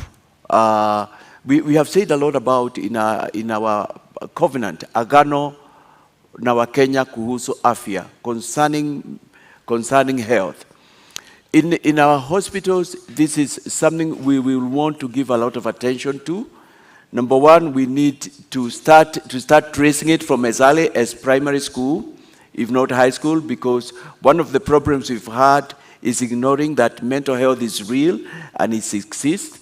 Number two, we need to come up with what other countries have done. And other countries have come with means and ways and means, where there are even lines where you can call because you feel like taking your life the next 1 minute, and you get a counselor ready waiting for you. We need to come up with places that the government has oversight over. Right now, I'm not sure, I can't say 100% that the government has oversight over rehabilitation. I was checking the other day and it was not clear to me who licenses or how they should be licensed. I mean, and right now it's at very high level with the problems that we have to come. We will give enough money to our health sector. We've talked about at least a 5-level hospital in every county. And in it, we will demand that there be established a Department of Mental Health. How much is enough money? You know what we've been saying? We have 12 covenants with Kenyans. And we are saying to them, you know what, before the end of our first year, we saw ourselves getting not less than 12 trillion back into this nation, more. And we have gone as much as saying, we are saying no to corruption, bring our money back, and we have even been had to say 1 trillion for every economic sector in Kenya. If we are not able to give 1 trillion, we are talking about half trillion. We have money in this nation. This is a wealthy nation. Okay. That's why we're able to lose 2 billion and we can't notice it. That's why 215 billion Eurobond is unaccounted for. It's nowhere. And nobody, the moment Auditor General Ouko left, and after a few months, it's a forgotten business. It's not forgotten. We want to know where the Eurobond money went to. All right, at this point, I would like to shift focus to our next topic, and that is on the issue of education. If you assume office in the next few weeks, perhaps, your biggest headache in the education sector will be as early as January, when 2.5 million students will have to transition into secondary school. How are you going to address this crisis of congestion? Because already secondary schools are congested. I know, I'll not be the first one to address it. I know there are studies, there are recommendations which have not been able to go into them. But first of all, we have talked about the fact that we introduce free education from Kenyans from the lowest unit to the highest unit. And remember, my government is different from the other. We are saying we will have the money because we are going for the money where it is. Free education, basic education, is in the Constitution. It's enshrined. Yes, but primary it's and not secondary. there. Are you saying that you are also going to give university students free education? We are talking also of university students. It's from the lowest to the highest. And that's something apparently I have found almost every. How are you going to fund that if already our education I am the only candidate who has a solution to where we'll get money to find our economic. I am the only one. Look at my proposals. I'm the other one who is going for the juggler. And I'm not just that, I am saying we'll go even for the big fish. It doesn't matter who you are. If we have an abacha in this nation, we'll get money from that abacha. That's what we are saying. We are so serious on this matter. But to come back to your question, education is a problem at many levels. We've talked of free education. We've talked about consultation. Right now we have the CBC, and we know what a problem it is. And we will sit down with the stakeholders. We will consult. We will have to find ways, but I think we are going through the first period of the problem with the CBC. Like, but I'm not, they're overlapping. My question is not about CBC. It is about the immediate problem that you're going to face, which is to find space for 2.5 million students in secondary school. You wouldn't have much time. Because we have money, we will find a way out. So we'll have money by January? Build makeshift shelters, we'll have to do that. But I'll tell you what, I'll be taking a corrupt country, but I'll be coming in, not a corrupt, both a corrupt and a broke country, but I'll be coming in with money. But I think there are no easy solutions, and I hear your concern. These are matters that we will have to see what we can do. And some of the possible solutions will be to look for ways, makeshift. We probably might have to go virtual in form of education. At the moment, you don't have a plan. Not for that specific number, but we have a covenant with Kenyans on education. We will put money into it.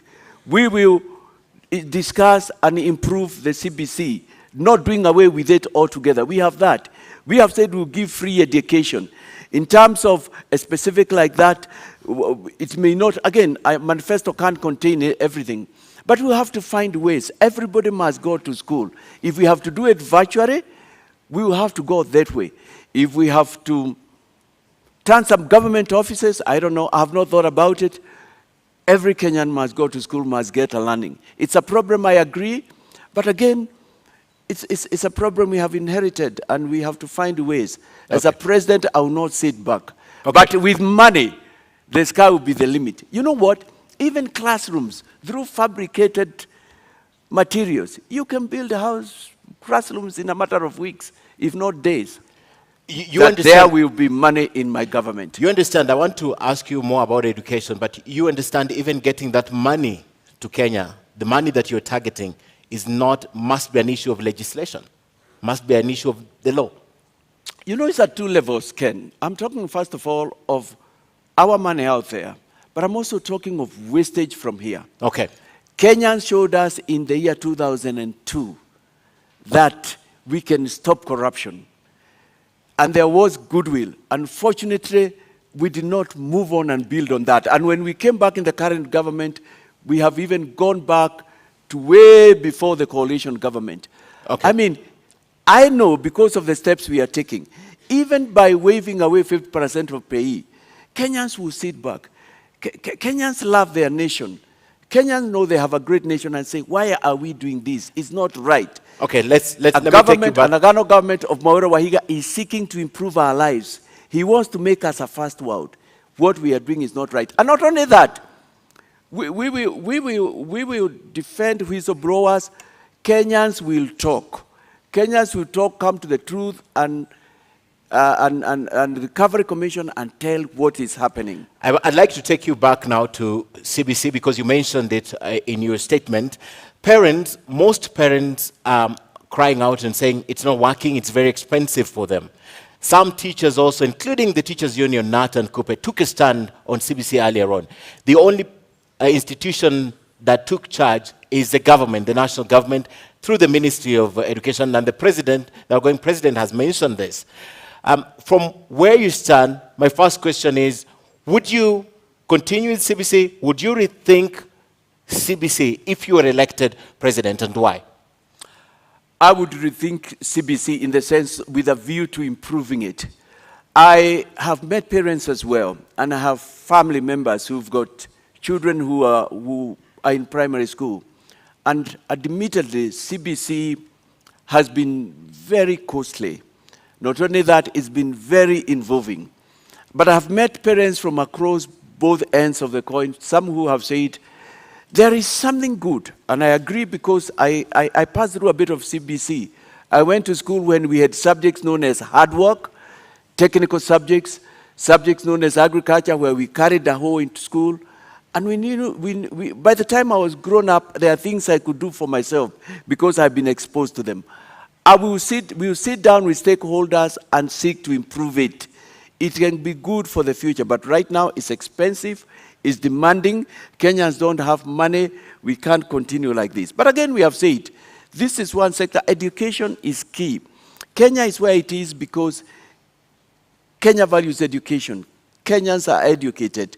We can't go back on this. Right now, we are into ICT, and we would like Kenya to be the country that's leading in those areas like other countries. Okay. So I have answered your question. We will think with a view to improving. One of the biggest voting bloc that perhaps you're looking at as a presidential candidate is the teachers of this country.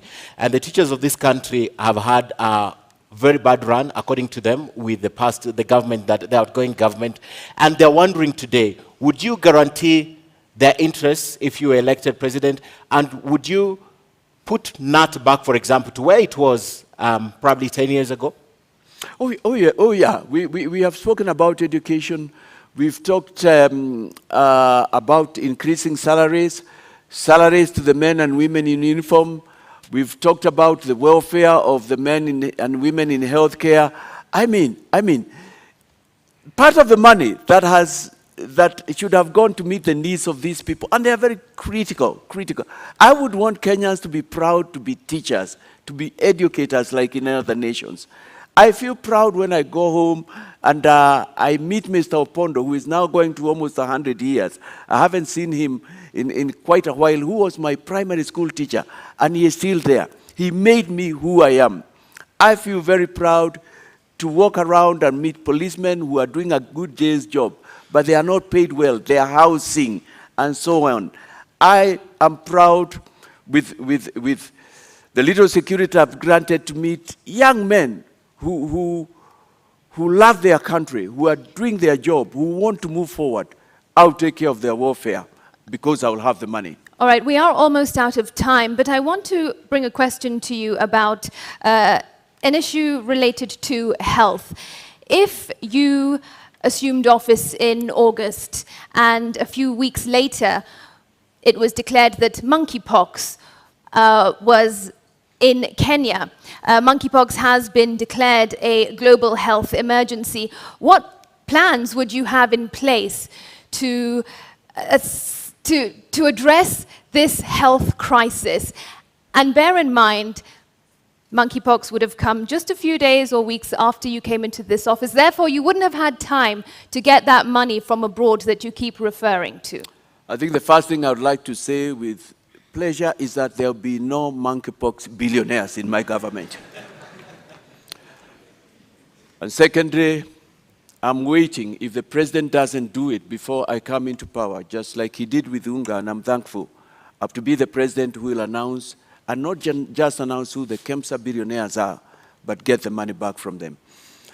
I appreciate it will not be easy, and it has been said it will not be easy. I will seek to work with everybody. I will seek to work with our friends in Kenya and outside, with the various agencies. We've got trained doctors. We have got we have Kenyans who listen and want to do what is right, so that I believe there are measures we'll be able to take that can prevent it escalating. But when it comes as an emergency, we have no choice. You have to get to the consolidated fund and elsewhere in the exchequer where we can get money and put it into that, because lives of Kenyans matter. We'll also be careful about who does what, who sources what drugs, who brings what drugs, because that's where we got the KEMSA billionaires. To date, none of my competitors, while they know, wish to tell us who they are. So does your party have a plan to address a health crisis?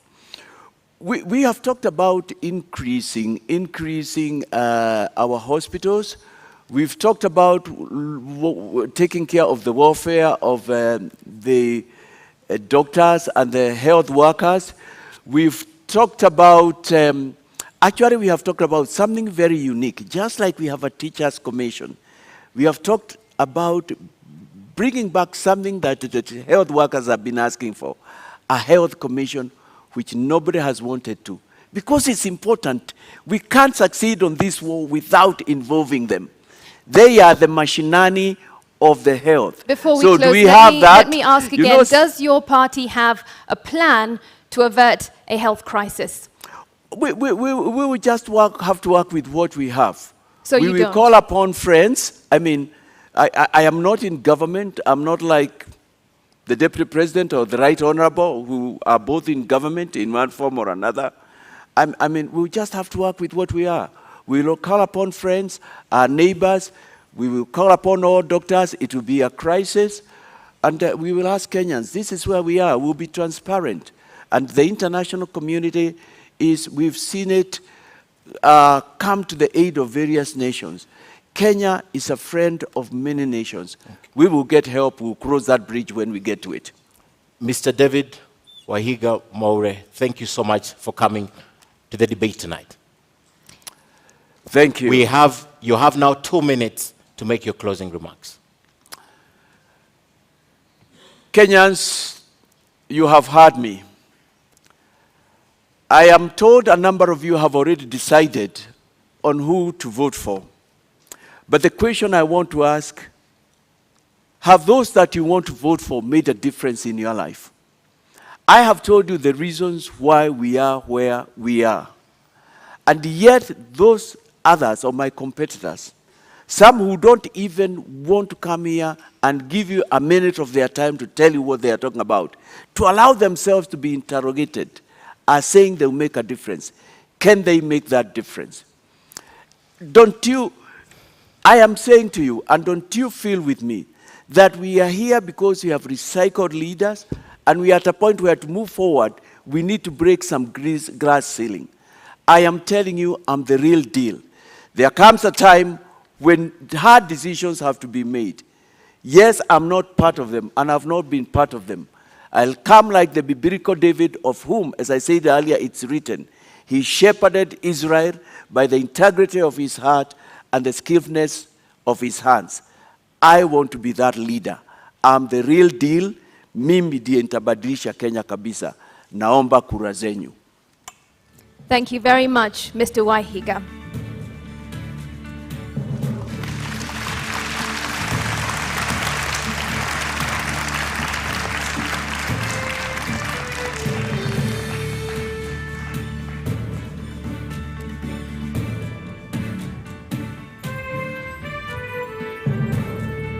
Ladies and gentlemen in the audience and our viewers following this at home, we have to end it here for now. Our appreciation to Mr. David Wahiga of the Agano Party for honoring voters with this duty to a public televised national debate. Well, it was an interview. We thank you again. And of course, it's not the end. The second presidential debate kicks off at 8 p.m. live from this same platform with my colleague Yvonne Okwara of Citizen TV and Eric Latif of Spice FM and KTN News. We thank you for watching. My name is Ken Mijungu of KTN News. And I am Smriti Vidyarthi of NTV. Good night.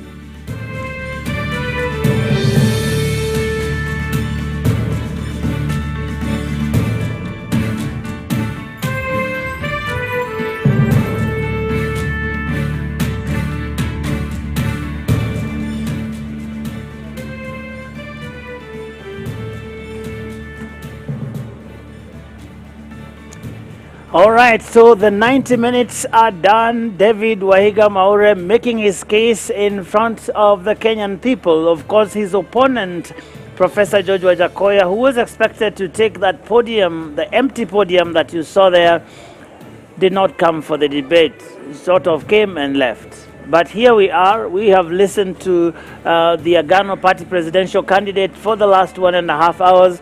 And here with me, I still have my panel here. None of them has walked out. I need to emphasize because it looks like we've had a dramatic evening here. Dennis Kabara is still with us here, Professor Alex Awiti, Sheila Masinde, Wanjiro Gikonyo, and of course Houghton Irungu. Houghton, I'm a bit scared to give you the platform because the moment you start speaking, someone will arrive. But let's see. Maybe that's a good thing, huh? So give me 2 chances. We'll give you 2 chances and we'll be set for the evening. But I wonder what you picked out from Mwaure's 90-minute in the limelight, as it were. So I picked up 2 issues. I think the first issue I picked up was really this idea of a redemptive leadership, a leadership that is grounded in faith, not necessarily Christian faith, but values and ethical values at that. And that was something that was really important. I think, I was struck a little bit by the parallels between him and Lazarus Chakwera of Malawi, yes, who was elected after 24 years of being an Assemblies of God Minister, preacher. So that was the first thing that I got. And I think we have to recognize that religion is an extremely vibrant, thought-provoking force in the continent. And they're saying something like two out of every 5 Christians in the next 10, 20 years will be in Africa, right? So we should expect more candidates to come forward to put themselves forward for leadership.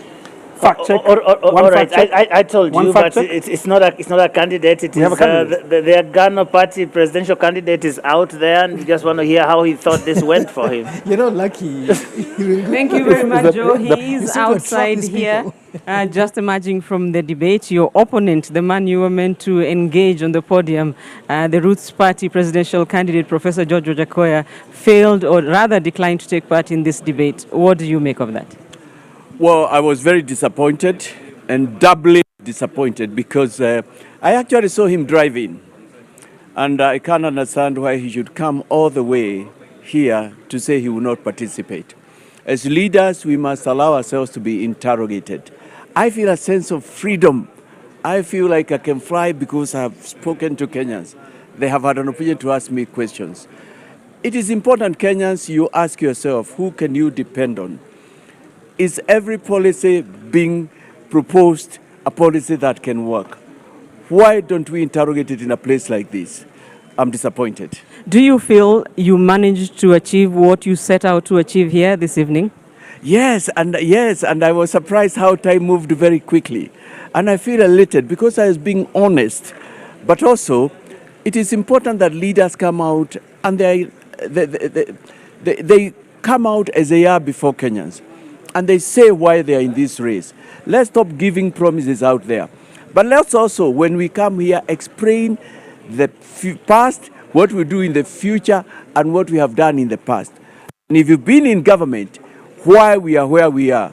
And for instance, some of the examples I gave explain where is the 215 billion euro board if you are in government when that money went missing. All right, thank you so much. Well, Joe, the Agano Party presidential candidate just leaving. He says he is the real deal, very confident that this evening he got to clarify, he got to articulate the policies that he has for Kenyans if he wins the elections come August the 9th. Back to you, Joe. Thank you very much, Rita Tinina. Just engaging the Agano presidential candidate moments after he left that stage in his own assessment. Actually, the real deal, those two words were his on that stage, and he believes that he has done a great job. And Houghton, you were actually doing an assessment on this end, and I do hope that this time around you can actually finish your thoughts. Let's keep going. Maybe the candidates will rock up as a result. So I think the first point, he talked a lot about religious leaders having been an important part of the second liberation struggle, the first liberation struggle, and so on. He talked a bit about Bishop Okulu and Muge and others. I think there are a number, and they're not just Christian. I mean, I think we have to think about Sheikh Balala. We have to think about the Chief Justice Emeritus Willie Mutunga, a Muslim. We have to think about younger generation of people who are very grounded in their faith but come to give leadership. So I think that was interesting for me. The second point that I wanted to raise was the question that was raised about mental health, because I think I heard something interesting there that I think all the candidates could address themselves to. The first one is this. We know from the stats that something like 300 people are diagnosed with depression every day in Kenya. And we are the fifth or sixth highest number of people who have mental health issues. Now, we've seen a new mental health bill come to pass. It was enacted just recently. This is the Senator Kasanga bill. Yeah. We've also seen a lot of investment in mental health institutions, and I think now you can use your NHIF card for mental health treatment. But the question we have not discussed yet is the issue of disabilities, other disabilities. So, for example, people with disabilities, I'm told, are something like about 8% of the voter base in this country. So that's a population of about 1.7 million people. I've not heard a strong argument for what candidates would do with regards to the issue of people with disabilities. What we've seen is really a gerrymandering or a fixing of the nominations that should be going to people with disabilities. And did we not see something like 79 party lists rejected just recently because people were using spaces for minorities and exclude marginalized communities for others? And I think we need to see more focus on all of the disabilities in the electoral race in the last few weeks of the elections. Thank you. And Professor Witi, Houghton talks about this contrast that Wahiga Maure was trying to draw between himself and the other three gentlemen who are running for president in the country. And he basically says that he is the real deal because all these other guys have been there, done that, and there's a sense in which every one of them, according to him at least, can be associated with the problems that we have. Do you think that that was a convincing case that he was making, and did he succeed at it? I think he made a good point, which Irungu already referred to, and I characterize it as a pastoral approach, that he is a good shepherd. And that is deeply inherent in his faith tradition. And you could see in his presentation, he talked a lot about corruption, the debt, the cost of living, integrity, values. So he was spot on the real issues that we should actually focus on. What begs in my mind is whether the voters out there are listening to the contrast that he's trying to draw. Because I think he speaks from the heart. And I think the question that he was asked about his public service record was a really awkward question. Because again, the question is public service just working in government? Or is public service basically serving this country in all other places like private sector, private endeavors, like being a businessman or something like that? But he draws a very sharp contrast. Now the question he asks, which is pertinent, is all the other gentlemen coming to this stage have a public service record working in government, from Wajakoya to Raila Odinga to William Ruto. I think the challenge that he's putting before them is, why are we here? Right. What difference are you going to make? You've been you've participated in government that has basically brought us to this mess. The debt crisis, runaway corruption, a country that is devoid of integrity and a sense of values. I think he raises the right questions. And today we might actually say that he's not actually the fifth, he's the real deal. Dennis. I think actually to add on to what he's saying, my sense is sincere. He came across very sincere. His manifesto, of course, talks about restitution, and he talked a lot about that. My overall sense, it's a bit like the Constitution. It's ahead of its time. He's ahead of his time. If you see what I mean? He talks about things that I'm curious about that. What do you mean he's ahead of time? Where is he and where are we? The things he stands for are ahead of where we are. Let me put it that way. The values that Alex was referring to, that Irungu was referring to, it's not where we are. But I mean, that is interesting because I've heard people say that what we've had in this country is a national decline, that we have this regression that has happened in this country, that if you talk to anybody, whether it is about public transport, whether it is health systems and all that, there are people who actually said things used to be better. So I'm wondering whether we have regressed, as people say, or we are yet to get to that place where he is, because I find that a very interesting. My sense is, before the others, I think my sense is we have allowed standards to drop. Yeah. We have accepted falling standards, and he's basically saying this is the standard we should be at. Wow, Sheila. I like that this. Do I call it an interview or a debate by himself? Yeah. That it started on the topic around values, ethics, morals. Because that's music to your ears. Oh, music to my ears. Yes, because it's something that we have really talked about for some time since we passed the Constitution. What are the ethical and moral standards that need to be applied for those who are serving in public office? And because when you look at the picture now, when you look at the ballot papers right now, a lot of those names are people who are not fit to hold office because they've been accused of one offense or another. That's an interesting distinction because you're talking about a different standard. Right now, in this country, the standard that we know, which we apply all the time and every politician in town knows about it, innocent until proven guilty, and then now they added something until you have exhausted all your appeal mechanisms. So what you are talking about is a different standard, and that is an interesting one. Yeah, we have applied a criminal standard to Chapter 6, which requires a moral and ethical standard if we're going to actually live and breathe life. But how do we get there? If the Constitution is not going to give it to us, if legislation is not going to give it to us, how do we get? The Constitution has already given it to us. The Constitution, and that's a supreme. But on paper, but we don't live it. That's what I am saying. How do we get to a point where we actually live Chapter 6? I think, well, for now, in the next 2 weeks, because this is what we are looking forward to, August 9th, is about Kenyans applying those standards as they make decisions on the ballot. And as Maure spoke, that is what struck my mind, because we need people who are bringing respect and honor to public office. When you get into public office, it is not your personal property. It is public service is bequeathed to you by citizens, and it therefore requires that you take care of it, you nurture it in a certain way. But we have seen people, individuals who have abused it, and are coming back to us. You have come, it's like you've given someone your car, they've gone, had accidents, banged it, dented, and then they bring it back to you and tell you, you gave me your Mercedes Benz, now I want your, what's a Ferrari. Take the house. No. Now I want your 100 billion shilling house, and yet I gave you something of smaller value and you dented it. So that's exactly what these people are doing. They're coming back to us, having tarnished those public offices and asking for even more.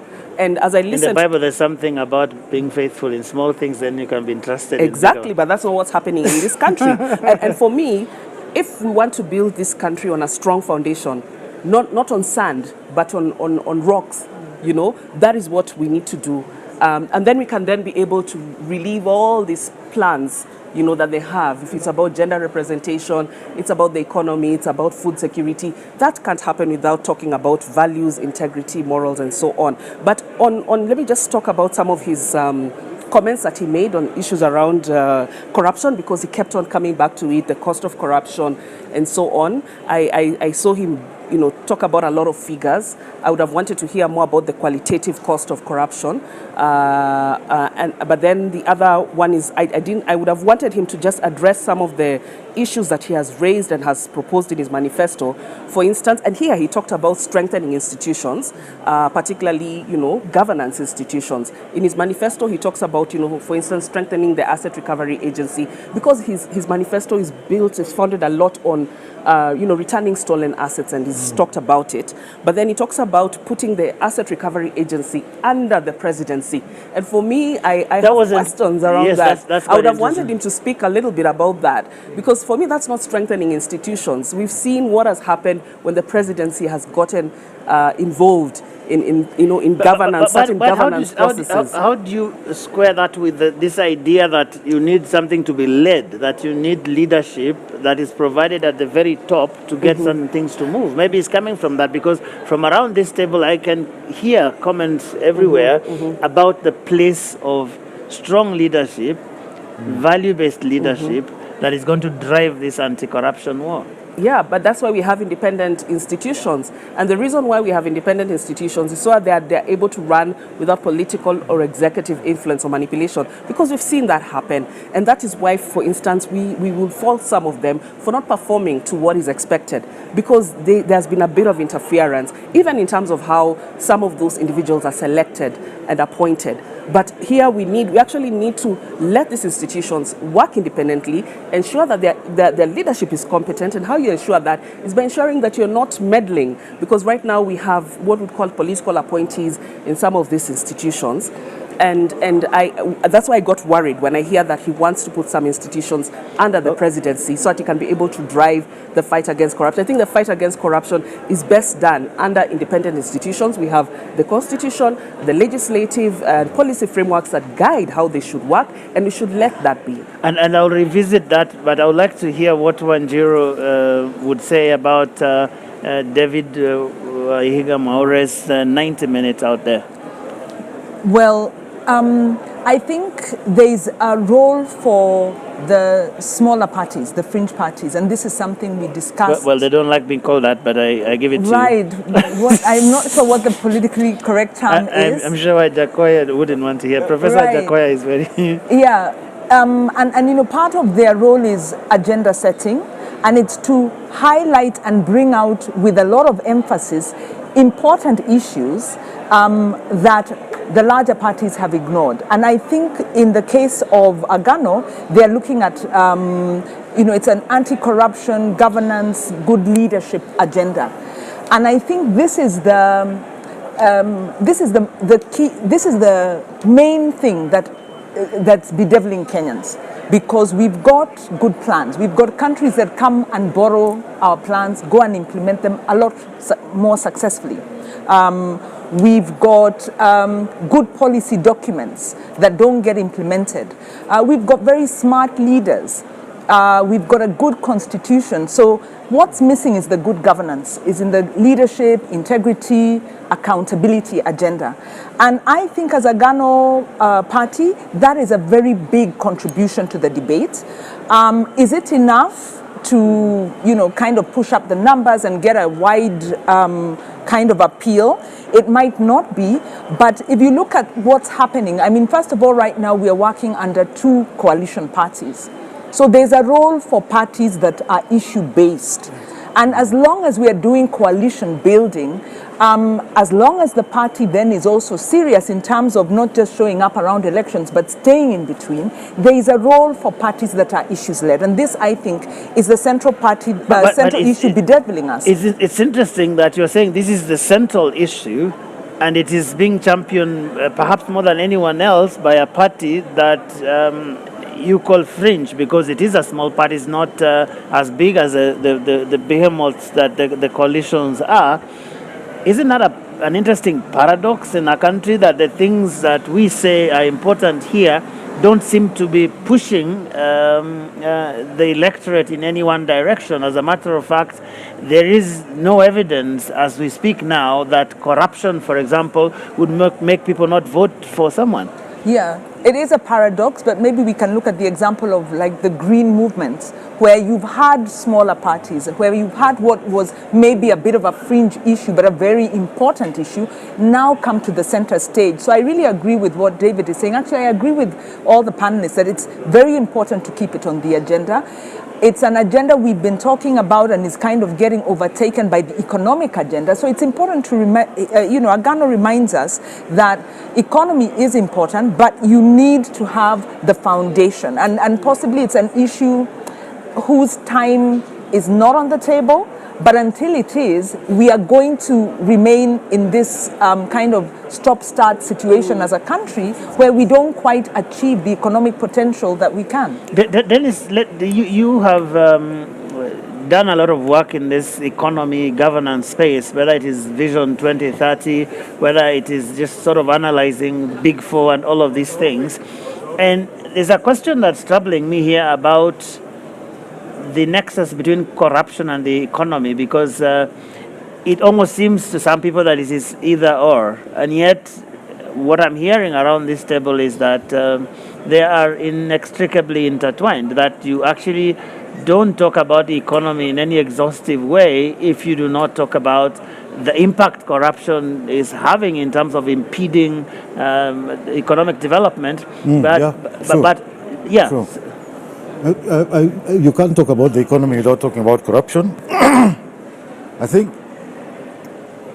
the arguments that are being made now, from what I'm seeing from the other parties, is that corruption does not have an effect, does not have such an effect as it should. I think that's the wrong argument. I think this guy's argument is good because it goes back to basics. For me, corruption is the opposite of policy, if you see what I mean. So that every corrupt act is the negation of a policy act.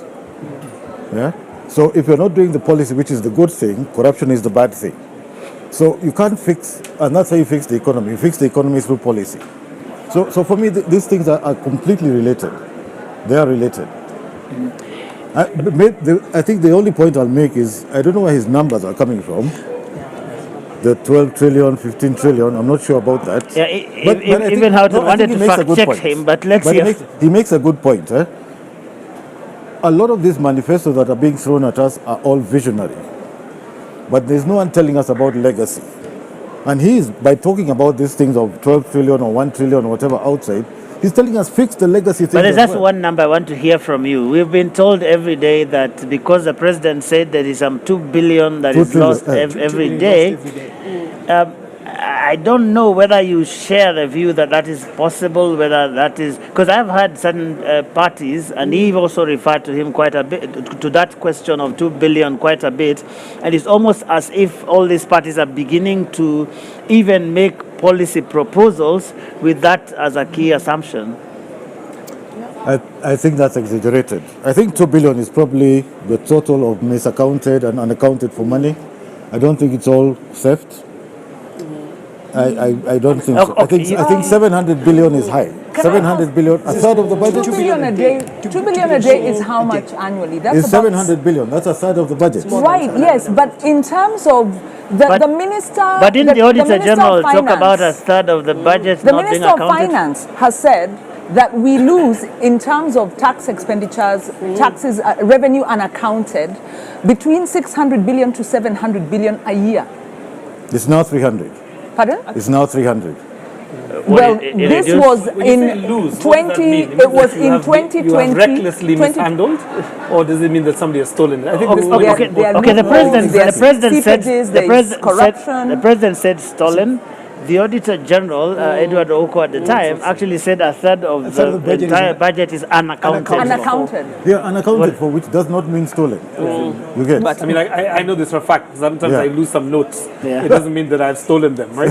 But Joe, can I come back to just? I want to make quick points, right? One is this one, right? Yeah. It's not a paradox, right? This point about corruption is the single most important issue in this country, but yet we are not voting for candidates who are fighting corruption or are saying this is the key area of their focus. Refusing to vote for people because they appear corrupt. Exactly. My son had a very interesting point. He said, listen, the problems are only big because we're not big enough to deal with the problems. It is the lack of capacity and agency within this country to deal with issues of corruption that is the issue that we have to address while we think about what is actually happening with the money. And this 2 billion conversation is one of them. The second point is this one.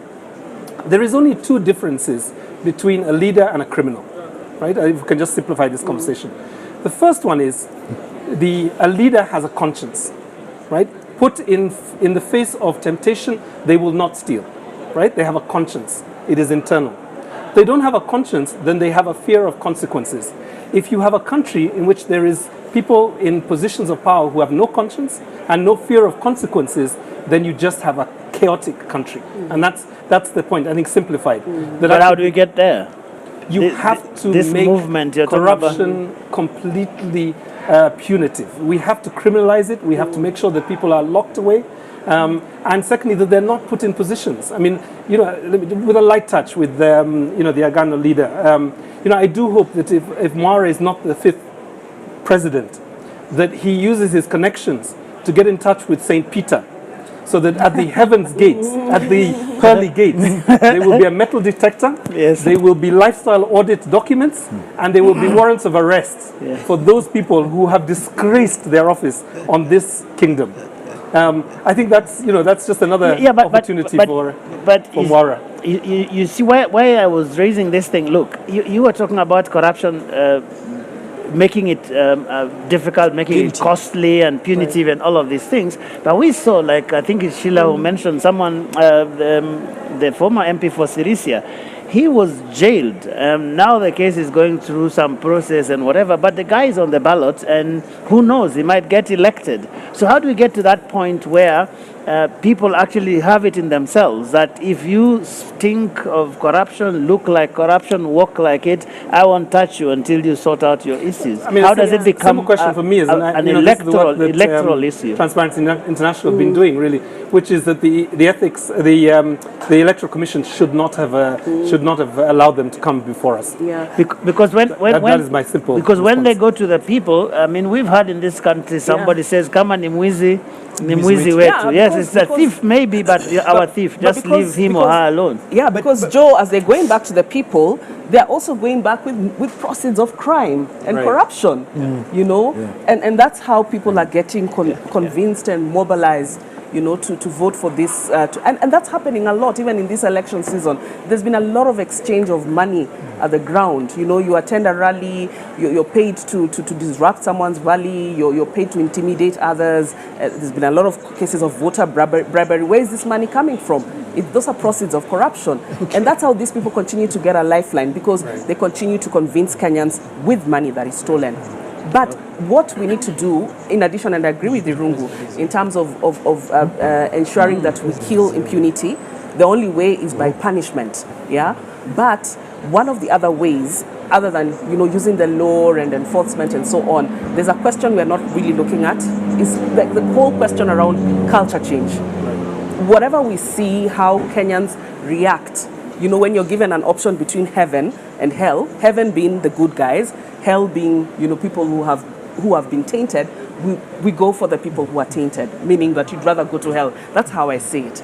That means that we need to see some kind of all right, change. Sheila, I have to stop you. This time it is Sheila. Yes. So there you have it. The presidential candidate and Deputy President William Ruto arriving there. And Rashid Abdallah is on standby. Rashid, kazi kwako. Bila shaka Joe Ageo, ni kwamba ule muda ambao tulikuwa tunausubiri wa wale waniaji urais umefika kwa hivi sasa. Akiwa wa kwanza kufika ni mwaniaji urais kwa tiketi ya UDA chini ya mwamvuli wa Kenya Kwanza, ambaye si mwingine bali naibu rais William Samoei Ruto, ukipenda daktari, ambaye amefika katika muda huu angalau kuja kuzungumza na wananchi ili aweze kuweka ajenda zake paruanja, manifesto zake zieleweke katika mjadala katika siku hii ya leo. Kwa hiyo kwa hivi sasa tutakuwa tunamsubiri. Kumbuka ni mjadala wa pili, wa kwanza umeweza kukamilika, ambapo David Waiga Maure ameweza kueleza ajenda zake baada ya Profesa George Wajackoya kufika na baadaye kughairi kutoshiriki mjadala kwa sababu ambazo ziko nje ya uwezo wetu. Katika awamu hii ya pili itakuwa ni zamu ya naibu wa rais William Samoei Ruto akiingia katika mjadala na aliyekuwa waziri mkuu Raila Amolo Odinga. Lakini kwa hivi sasa Joe Ageo, ni fursa ya kipekee kuweza kuzungumza naye, maana kumbuka ameweza kuandamana na watu wawili muhimu sana katika chama cha UDA wakati ule kule Kasarani, wakileta ajenda ya kwamba kama wanaafiki William Samoei Ruto kuwa mgombeaji wa urais kwa tiketi ya UDA. Yupo mama mboga mmoja aliweza kutoa swali hilo na mtu mmoja wa bodaboda akaweza kuidhinisha na kukubaliana hilo. Hivyo basi watu wao wawili ndio wale ambao wameandamana nao katika siku ya leo, pamoja na mkewe na familia yake. Kwa hiyo utanipa nafasi kwa hivi sasa kwa dakika moja tuweze kuzungumza na naibu wa rais ambaye amefika hapa. Shukrani sana naibu wa rais kuweza kufika katika siku hii ya leo. Hii ni siku ambayo ina umuhimu sana kwa kwako, manake umesitisha kampeni zako ukasema siku ya leo ni siku ya mjadala. Ina umuhimu gani kwako, kwa chama, kwa muungano na kwa taifa? Leo ni siku ya muhimu kwa sababu tumekuja hapa tupate nafasi ya kuongea na Wakenya. Wakenya waweze kujua tarehe 9 mwezi wa 8 wataamka mapema, waende wapige kura na wajue ni kwa nini wanapiga kura, ni upande gani watapiga kura na ni kwa sababu gani. Na ndio leo ni siku ya muhimu kwa sababu tutapata nafasi na wenzangu kujieleza, kueleza manifesto yetu, kueleza misimamo yetu kuhusu mambo ya muhimu yanayowahusu wa Kenya na taifa letu kwa ujumla. Tutazungumzia mambo ya uchumi hasa, tutazungumzia mambo ya vile tunaweza kuondoa njaa katika taifa letu la Kenya, vile tunaweza kupunguza gharama ya maisha, vile tutaweza kuzalisha nafasi za ajira za vijana wetu, vile tunaweza kuhakikisha kwamba wakulima wetu wanaweza kuendelea na majukumu yao, na mambo yale mengi muhimu ya matibabu, masomo ya watoto wetu, mambo ya afya. Haya ndio mambo ya muhimu, na naamini ya kwamba Wakenya wanangojea kujua ni yapi tulio nayo. Tumewazungumzia pale nyanjani, lakini leo tutapata nafasi mwafaka ya kueleza kinagaubaga yale mambo ambayo tumepanga kwa ajili ya uongozi wa taifa letu. Labda pengine kwa utofauti, naibu wa rais, ni kwamba umeandamana na naibu mgombea mwenza wa chama, lakini hapa kuna watu wawili ambao walikuwa muhimu katika ule mkutano wa wajumbe wa chama cha UDA. Huyu mama ambaye aliweza kuleta swali na yule mtu wa bodaboda aweza kuidhinisha. Mbona ukawapa kipaumbele katika siku ya leo ya mjadala?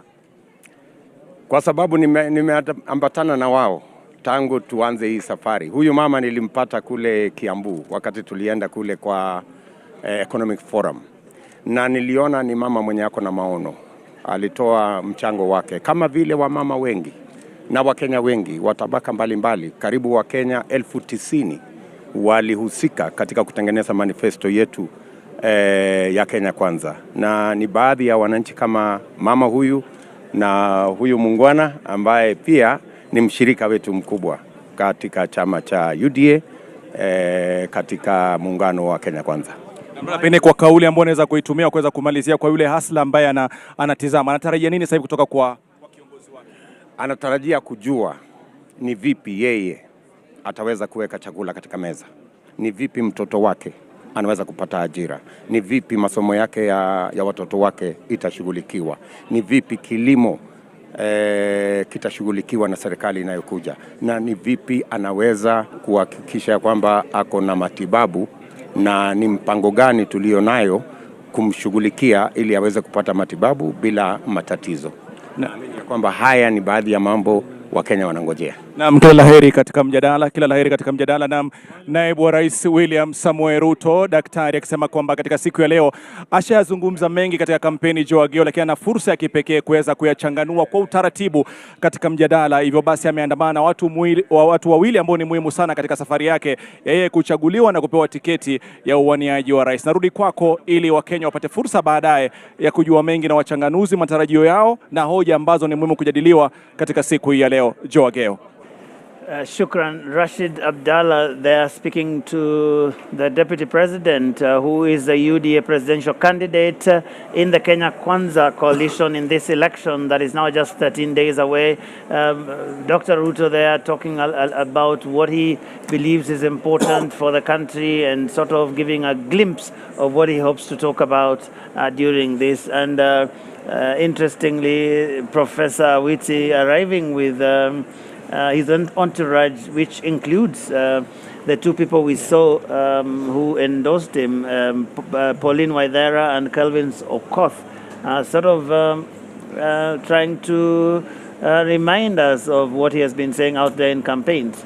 Well, the DP is a master of optics, and I think this is just basically one of those instances where he uses to full effect essential imagery just to construct a narrative that endears him more to the ordinary Kenyans, because those two people are very unlikely participants at this level in this country. We don't see ordinary Kenyans flank presidential candidates. But I was just about to say one thing. The reason why ethics, integrity, and values are subordinate in our political discourse and in political organizing is because the basis for political mobilization is still ethnic.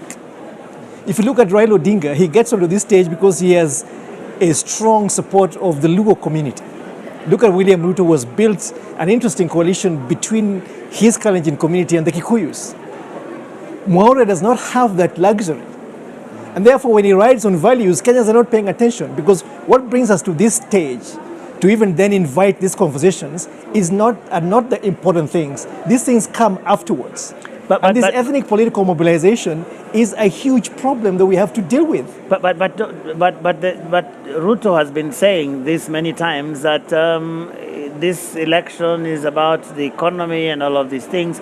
And some people say that the ethnic question is not as pronounced in this election as it has been previously. Do you agree? It is still a very strong undertone. It is the bastion that you got to start with. And when you see even your colleagues in the media basically trying to figure out how the electoral process is going to go, you always start with what you call the quote-unquote strongholds. In that entourage of Raila Odinga is Kalonzo Musyoka, okay, bringing in the big Kamba vote. In that entourage is the governor of Kakamega, bringing in the Luhya vote. And so you see this ethnic bifurcation being a very critical point of mobilization. So issues that are substantive to the citizens of this country, such as unemployment. How come we don't see youth mobilizing around the unemployment question? That even Maure today was just deplorable in the way that he handled it. He had no great ideas, and even Deputy President William Ruto and even Raila Odinga, nobody has any clue about how to mobilize the economic resources of this country to then create the traction that leads to jobs. We still imagine that if you're going to give us handouts in terms of grants and loans, that every young people can start a business. They don't want a business. They want jobs like you and I. They want jobs like the one that Ruto is seeking, not the jobs like their MPs. This economy of bringing your own job is not working. It never builds economies. And that's a good place, Wanjiru, to kind of segue into this next debate that we are going to have in about 20 minutes' time, where we actually have two campaigns, markedly different in the platforms on which they are running. Both of them saying that it is the economy is stupid, as one American president said, but approaching this economy from very different directions. I wonder what you have heard and what contrasts or similarities you see in the overall platforms of the two main formations that we are about to receive. Hopefully we get both of them. Right. So from my point of view, I think in terms of economy, there's been, and the manifestos, there's a win for Kenyans because there's a recognition of the importance of economy. Both manifestos bring out, of course, the economic issue as the primary one. The language is different, the way they've structured their manifestos is different, but they prioritize agriculture, where a majority of Kenyans are employed. They then recognize that a majority of Kenyans are also in the informal sector. And with Azimio, they try and link agriculture to manufacturing, to the informal sector, trying to really take a holistic look at saying if that's where people are employed, that's where we need to put money, we then need to add value, we then need to do marketing and therefore create jobs. So there's a very intentional effort to go back to what the economy needs. On the UDA side, KK side, they've also done the same. They've also prioritized agriculture. They've also prioritized MSMEs, looking at the informal sector. They've linked that to manufacturing. They also prioritize ICT. So in terms of the priority sectors, you can say they have prioritized both of them and recognize using different language that trickle-down economics is not working, that you really need to engage the majority and be meaningful in that way. So one, in terms of the broad economic priorities, I think they're on the same page. A slight difference because Kenya Kwanza takes more of an enterprise, social enterprise approach, whereas the Azimio takes more of a social democratic development approach, more welfare approach. But in principle, they have a good sell. And as manifestos go, matters we have, we're very cynical about them. We must remember that Jubilee Manifesto was a kind of a jumble of projects that they tried to implement and essentially broke the economy. So we must hold these, whichever side gets in, and even the side that's in the opposition to their promise. But the big difference for me is in terms of the values foundation. Azimio makes is very explicit actually in terms of democracy, social justice, citizen engagement, putting public participation, civic engagement, as part of as part of their approach. So you see their democratic human rights-based approach. They have a section on governance. Their proposals are not as replete, but they do touch on leadership and integrity, ethics, anti-corruption. They go the whole gambit. But when you look at Kenya Kwanza, it's missing in terms of the values foundation. And their approach to governance is to strengthen institutions, which is good in itself, but really that's a basic, public, one, it's based in the constitution, strengthens those institutions because they're focusing a lot on the oversight institutions, giving them enough money, giving them independence. That's the constitutional position.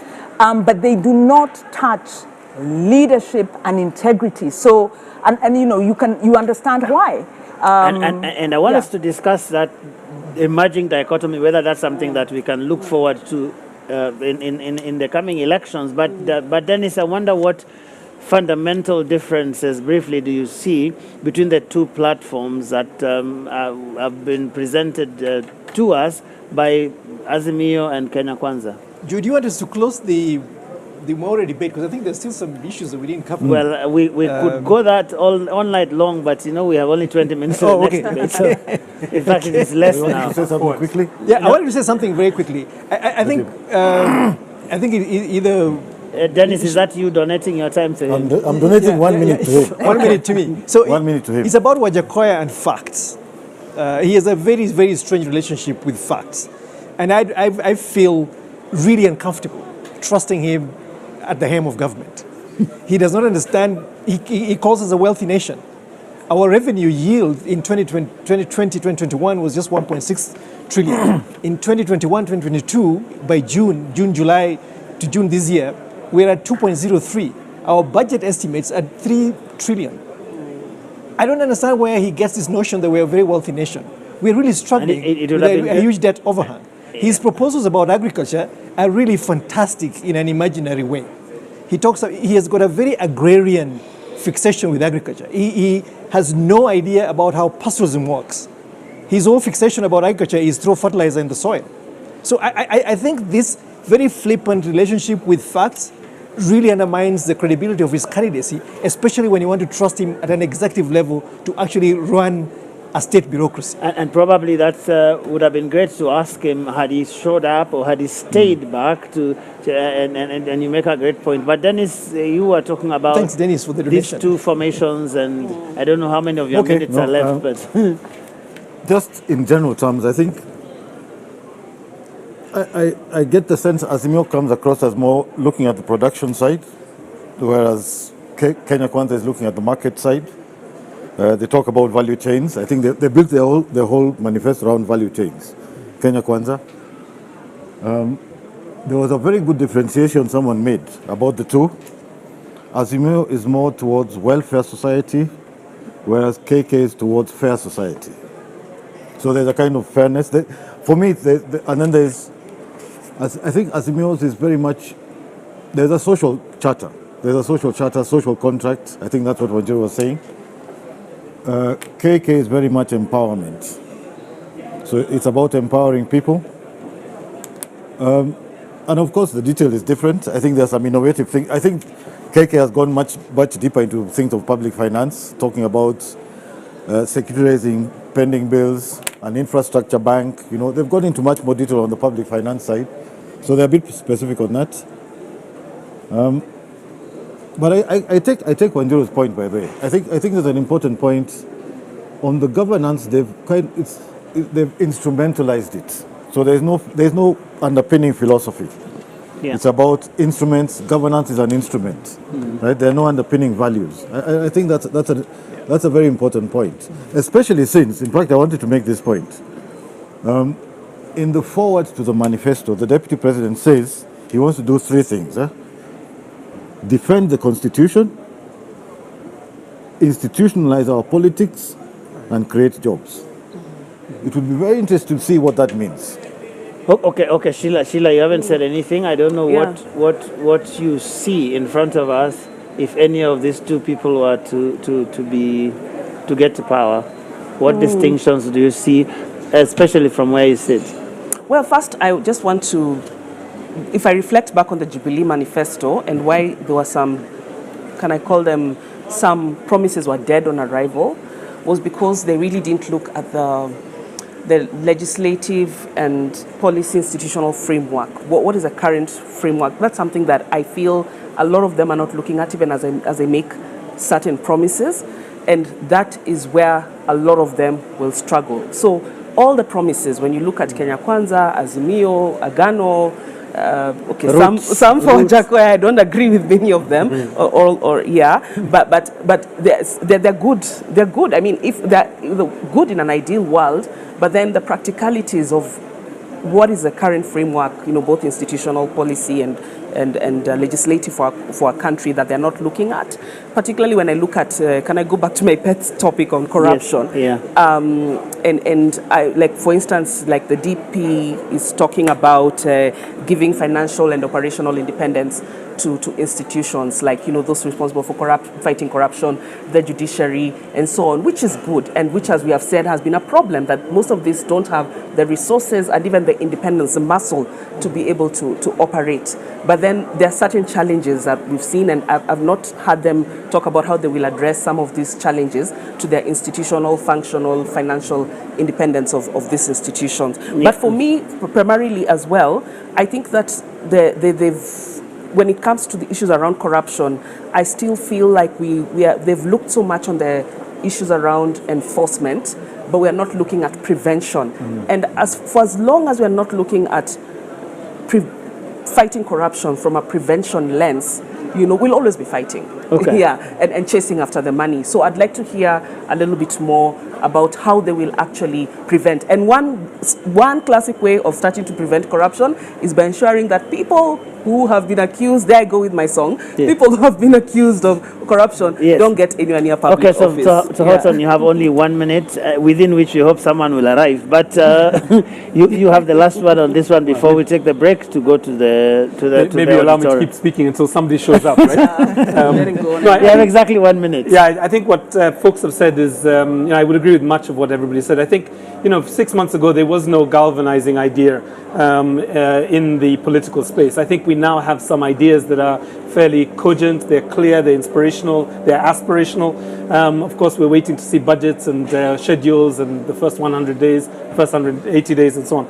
But I think the harder questions will be, for example, what do we do with the parastatals that continue to drain the coffers? What are we going to do with the fact that we have huge recurrent expenditure bills in terms of staffing? Okay. What are we going to do with this pension that Jubilee had, which was to create infrastructure everywhere? And I think so these are some of the challenges. And we can only get some of those questions, hopefully, inside the hall, because we want to take that break right now. And when we come back in the next couple of minutes, we'll be inside the auditorium to hear what the candidate who's arrived has for us, hoping that the other one will arrive at some point. But here we are, taking that break for the second and final debate of the night.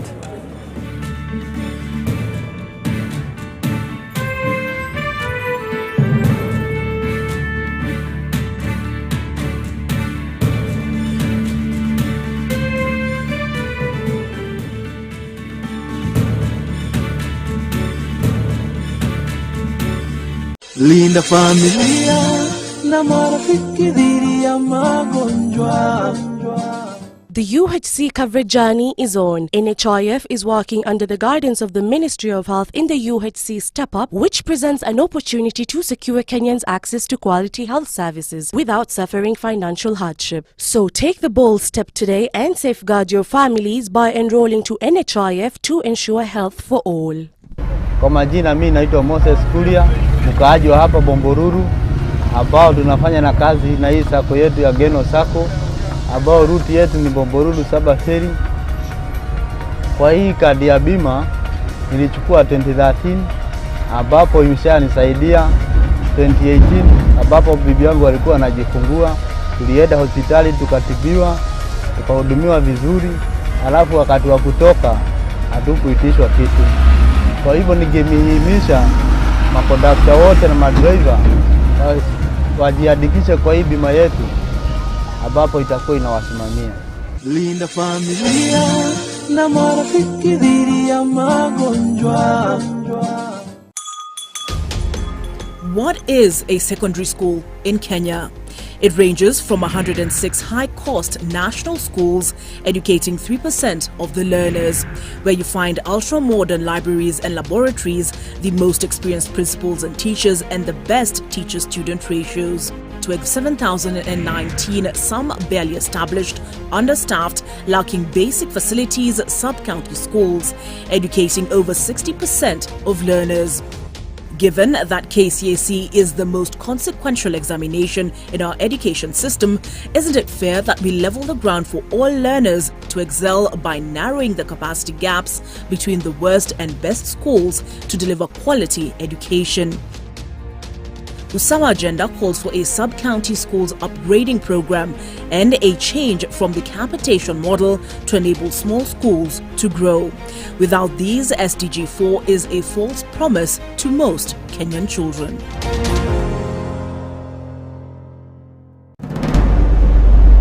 Leaders don't need to have all the answers. Ordinary people often do.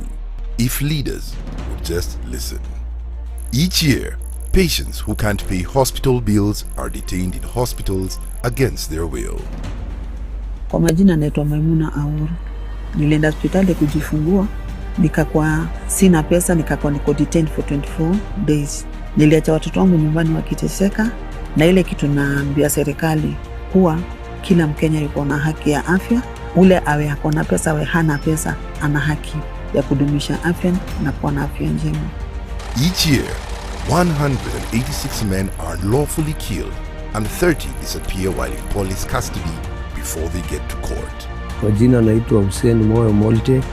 Mimi ndo baba wa marehemu Yasin Hussein Moyo, ule aliyepigwa risasi na polisi wakati wa corona akiwa kwa balkoni yao. Na hiyo ni kitu inaniumiza sana, na mimi ningeomba maafisa wa polisi waache kuchukua sheria mkononi mwao, kupiga watu na kuwavunja, na wafai kuwa juu ya sheria, wanafaa kuwa chini ya sheria kama vile sisi raia tunatimiza hadi vile serikali imeweka. Na mimi nashangaa na maafisa ni watu wametoka kwa jamii yetu, yani ni mandugu zetu, ni madada zetu, na wafai kutupiga na kutuumiza, wanafaa tupeleke mahakamani. August 9th, 2022 offers us a turning point. 1. Turn up and vote. Your vote counts. It's actually the only thing that does in an election. 2. Choose and then hold your leaders accountable. 3. Join the movement of people who stand up against human rights violations. Become a member of Amnesty Kenya today at www.amnestykenya.org. I think the most important quality of a leader is wisdom, so that the decisions that are being made now, he knows how, it's like a chess player who sees 10 moves ahead. Unajua wakati ambapo mlipa ushuru analipa ushuru wake, anataka aone angalau kazi ya pesa yake ambayo anailipia. Hii pesa tunaamini kwa zinaishia kwa mifuko za watu binafsi. I think it's important that wealth is declared frequently, and if people have found ways to accumulate wealth very quickly, absolutely good for them, as long as, of course, that is done honestly and ethically. We need leaders who are well educated to understand the challenges that we face in the modern world. Kwa mfano, mtu mwenye amesomea ukandarasi wa barabara, mkiwa na kiongozi ambaye amesomea hiyo taaluma, una uhakika kwamba barabara za eneo lako zitakuwa zina usimamizi mzuri.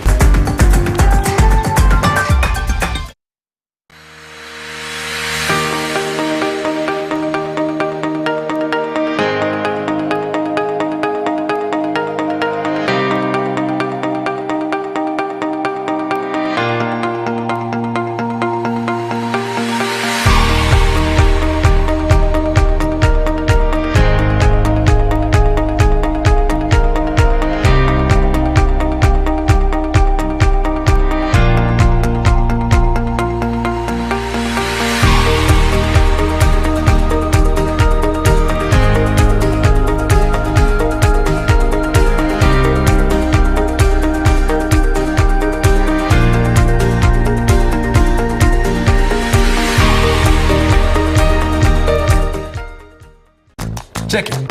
Let's talk about banking. Or let's talk about dreams and goals. Your dreams, your goals. If you're like Louise, you value doing biz with ease. Or maybe you're like Dan, a family man with a plan. At Diamond Trust Bank, it starts with one dream, one goal, one deposit, and one transaction. Pamoja, let's make it happen. So don't just bank with us, bank on us. My core experience can be summarized in a nutshell as one of transformation. I think once I joined this campus, I didn't have a vision of where I wanted to be. I didn't know who I was and what I wanted to do with my life. And I feel like the environment and the people who've mentored me along the way have enabled me to find out who I am and have helped me figure out where I want to go in this life. They have a good quality education, which I 100% vouch for. Enroll at Catholic University of Eastern Africa for courses in nursing, law, business, economics, computer science, education, community health and development, actuarial science, international relations, counseling psychology, regional integration and theology. September intake ongoing at Langata and Eldoret campuses. Email admissions@quer.edu or visit quer.edu. Quer for innovative, marketable graduates. Karibu CAM.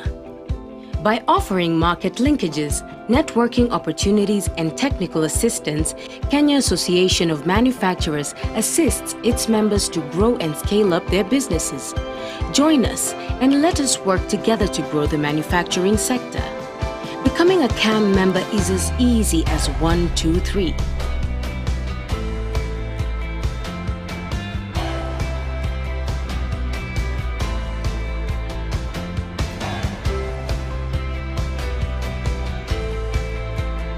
Kenya Association of Manufacturers, driving global competitiveness.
Good evening and welcome to the Pope Paul VI Learning Resource Center at the Catholic University of Eastern Africa here in Nairobi.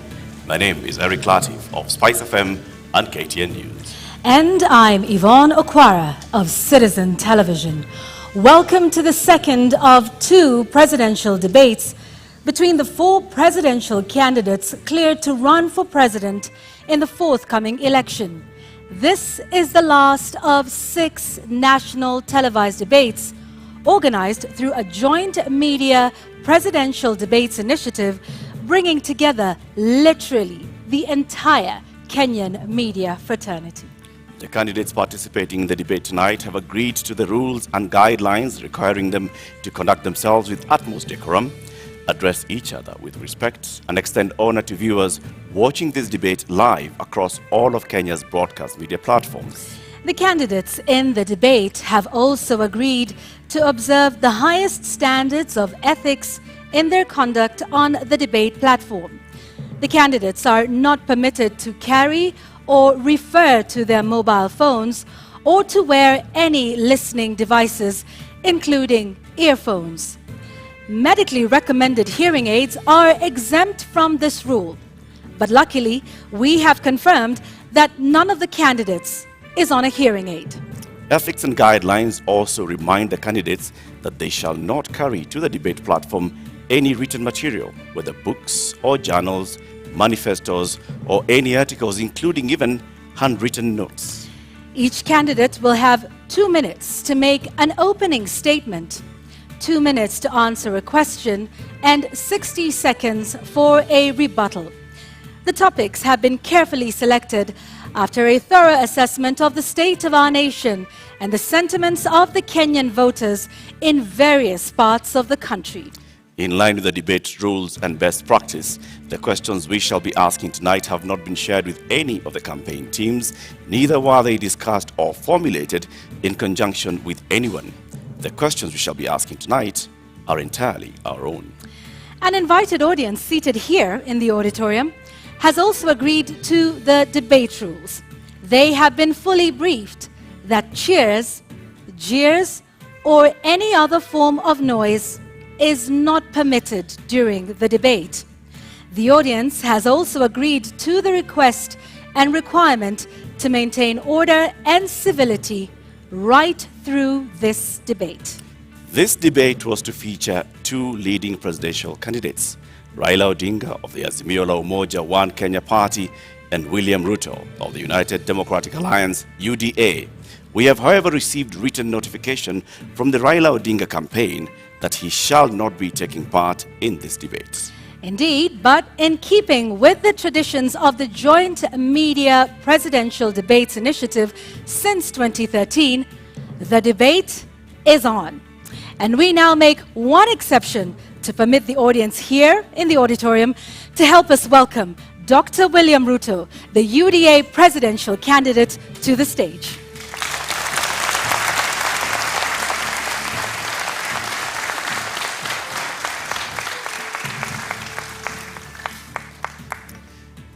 Your Excellency Deputy President, Honorable Ruto, thank you very much for honoring Kenyans with this appearance. We shall conduct a series of question and answer, and whose topics have already been shared with you. We'll give you 2 minutes to begin with your opening statement before we go to the main thrust of the questions tonight. Thank you very much. William Ruto, a husband, to my dear wife Rachel, who is in this audience, a father, to my children who are also joining me this evening in this debate, the sitting Deputy President of Kenya, a presidential candidate in this election, and I have come here to participate in this debate because I have presented myself as a presidential candidate, knowing very well where our country is. We are a country that is faced with mounting challenges. We have a huge track record of what we have achieved, but there is tremendous opportunity out there for more to be achieved. I believe that this is a Mama Mboga moment. We have 5 million young people who are not working. We have 15 million Kenyans who today are blacklisted in CRB. We have 10 million citizens who have no access to credit in the micro and small enterprise sector. And I believe I am the candidate with a plan to be able to get Kenya to the next level. Thank you, Honorable Ruto, for your opening statement. Let's get right into the first topic of discussion here tonight, and that is the cost of living, something that many Kenyans are concerned about tonight. At the moment, Honorable Ruto, we currently have 3 subsidies in place on fuel, on unga, on fertilizer, all aimed at dealing with the cost of living. Do you believe that subsidies are the way to go and are the right approach at this moment to deal with this issue? I believe that subsidies can alleviate the problem to an extent, especially when we find ourselves in the situation where we are. My position is that we find ourselves at this port because there are certain things we didn't do right. We had a Big Four plan because we foresaw this situation. We were here in 2017. We decided then that it is proper to formulate a plan that included matters food security. If you look at the 4 pillars of the Big Four plan, one of them was agriculture and food security and nutrition. Unfortunately, that plan fell apart. It was actually sabotaged.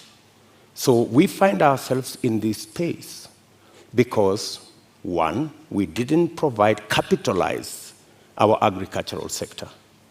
We actually removed the fertilizer subsidy program that existed, which we just reinstated, I think, 3 months ago. Why did we withdraw it in the first place? Because to deal with the cost of living, you just have to increase agricultural productivity. And to increase agricultural productivity, you need to do 3 things. Number 1, make sure farmers have access to inputs, fertilizer, seeds, pesticides. Make sure the farmers have the necessary capital to be able to do the farming. And 3, make sure they have access to markets that are not rigged. Unfortunately, we didn't do that, and that's why we find ourselves in the situation we're in.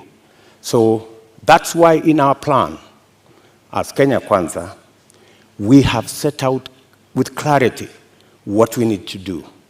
We have put in place a 30 billion revolving fund to make sure that farmers have access to inputs.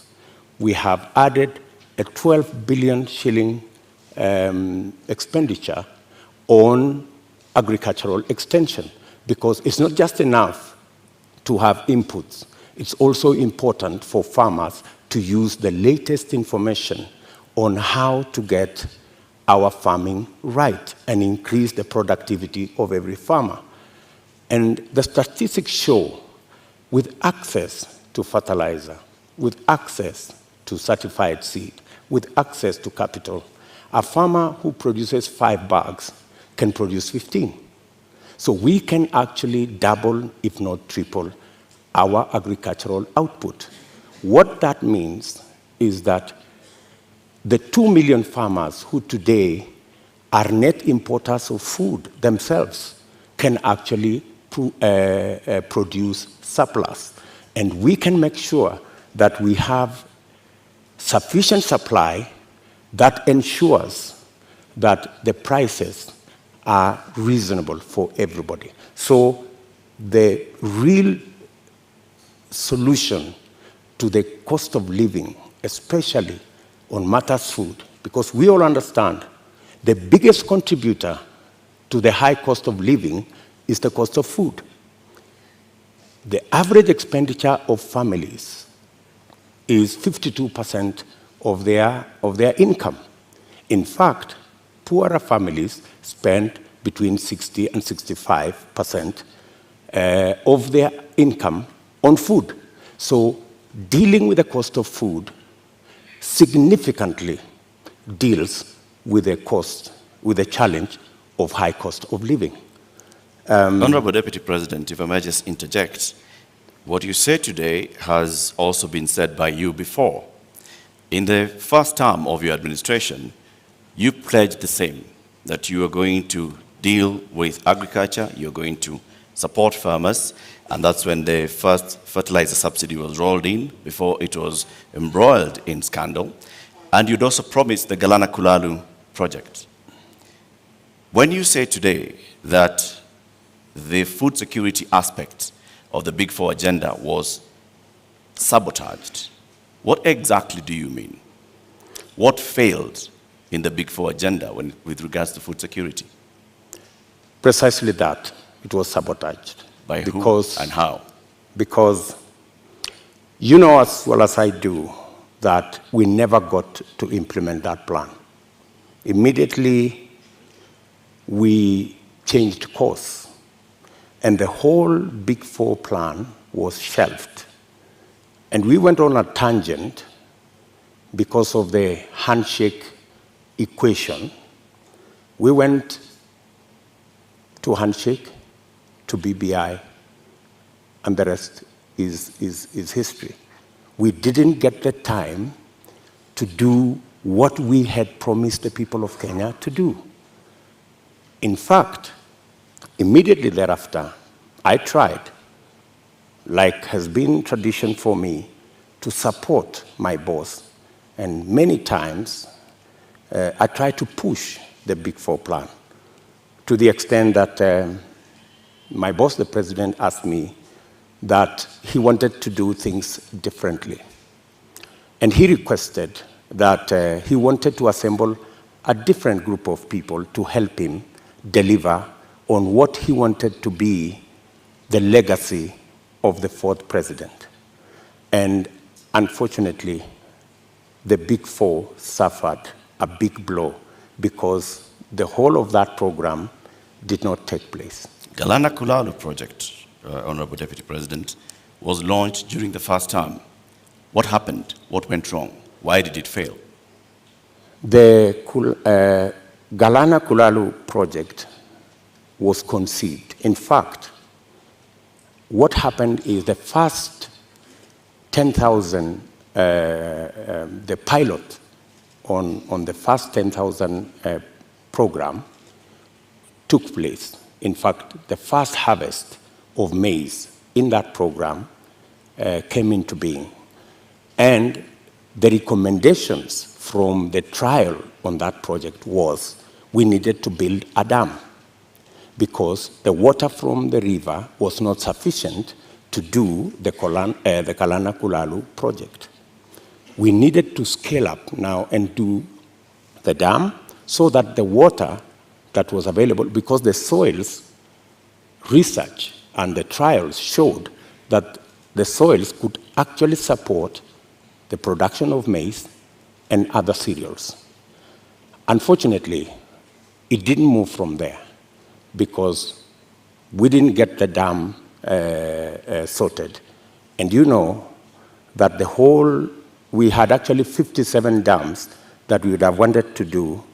Unfortunately, they didn't happen. They suffered. So why didn't you do the dams, Honorable Deputy President? And the former ambassador of Israel to Kenya also said that they were facing frustration in supporting the Kenyan government on this. Why did you not do the dams? Why did you not go ahead with the implementation of the Galana Kulalu project?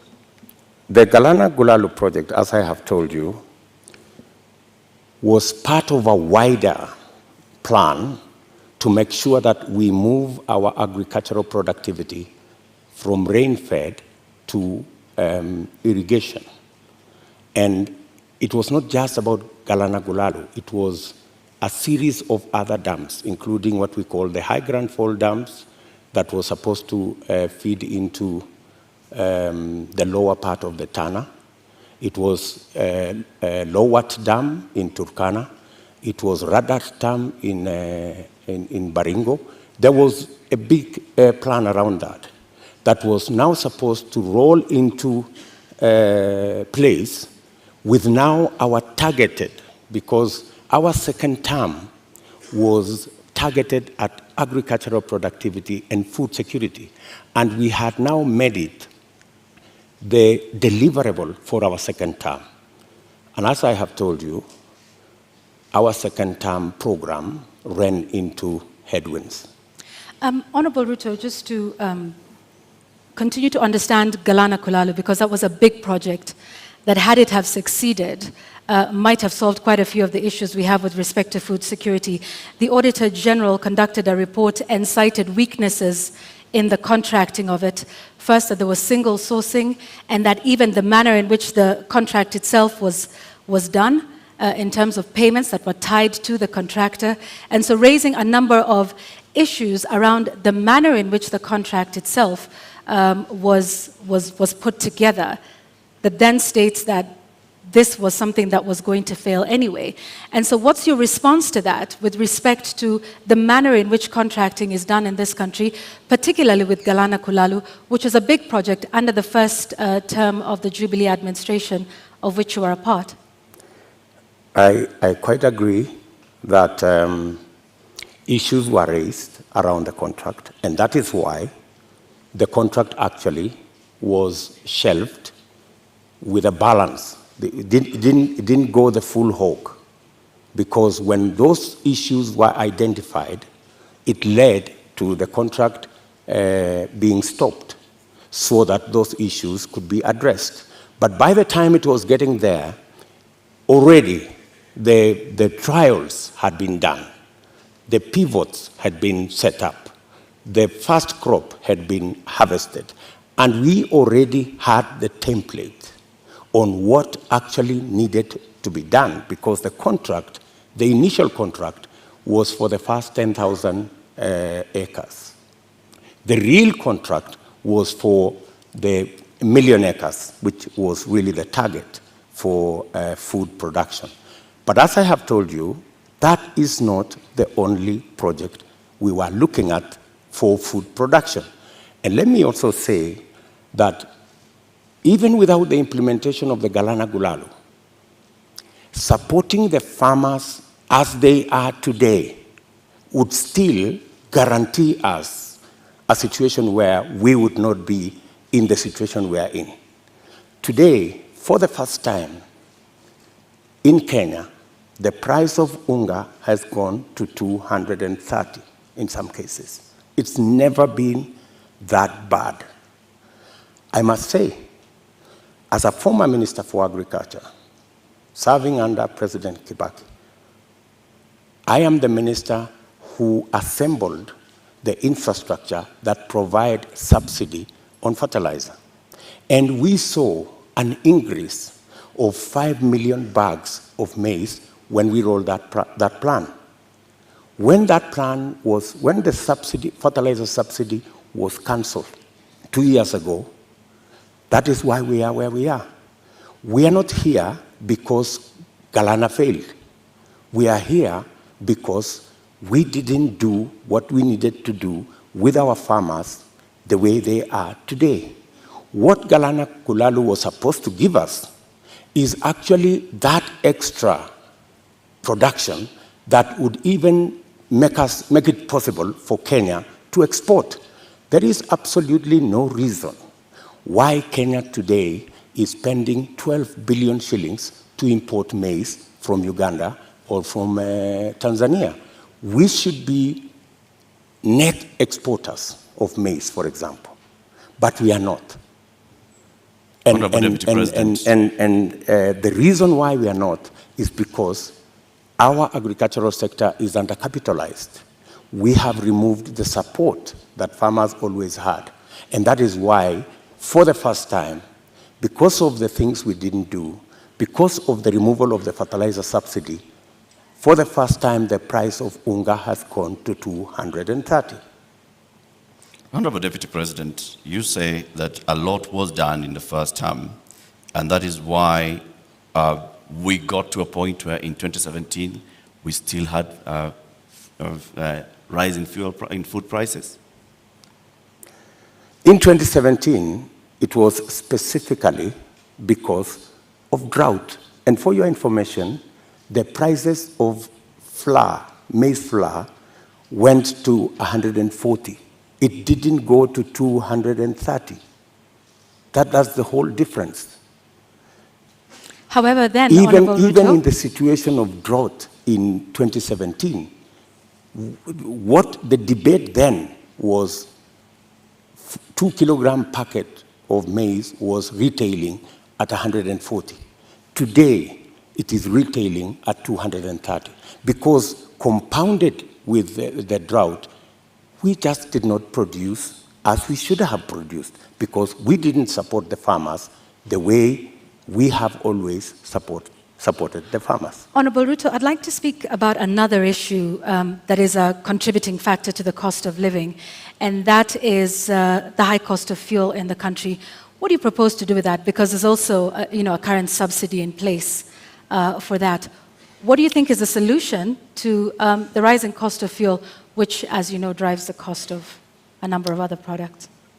I think the first thing that we need to do is to look at the taxes, because 50% almost of the cost of fuel in Kenya is taxes.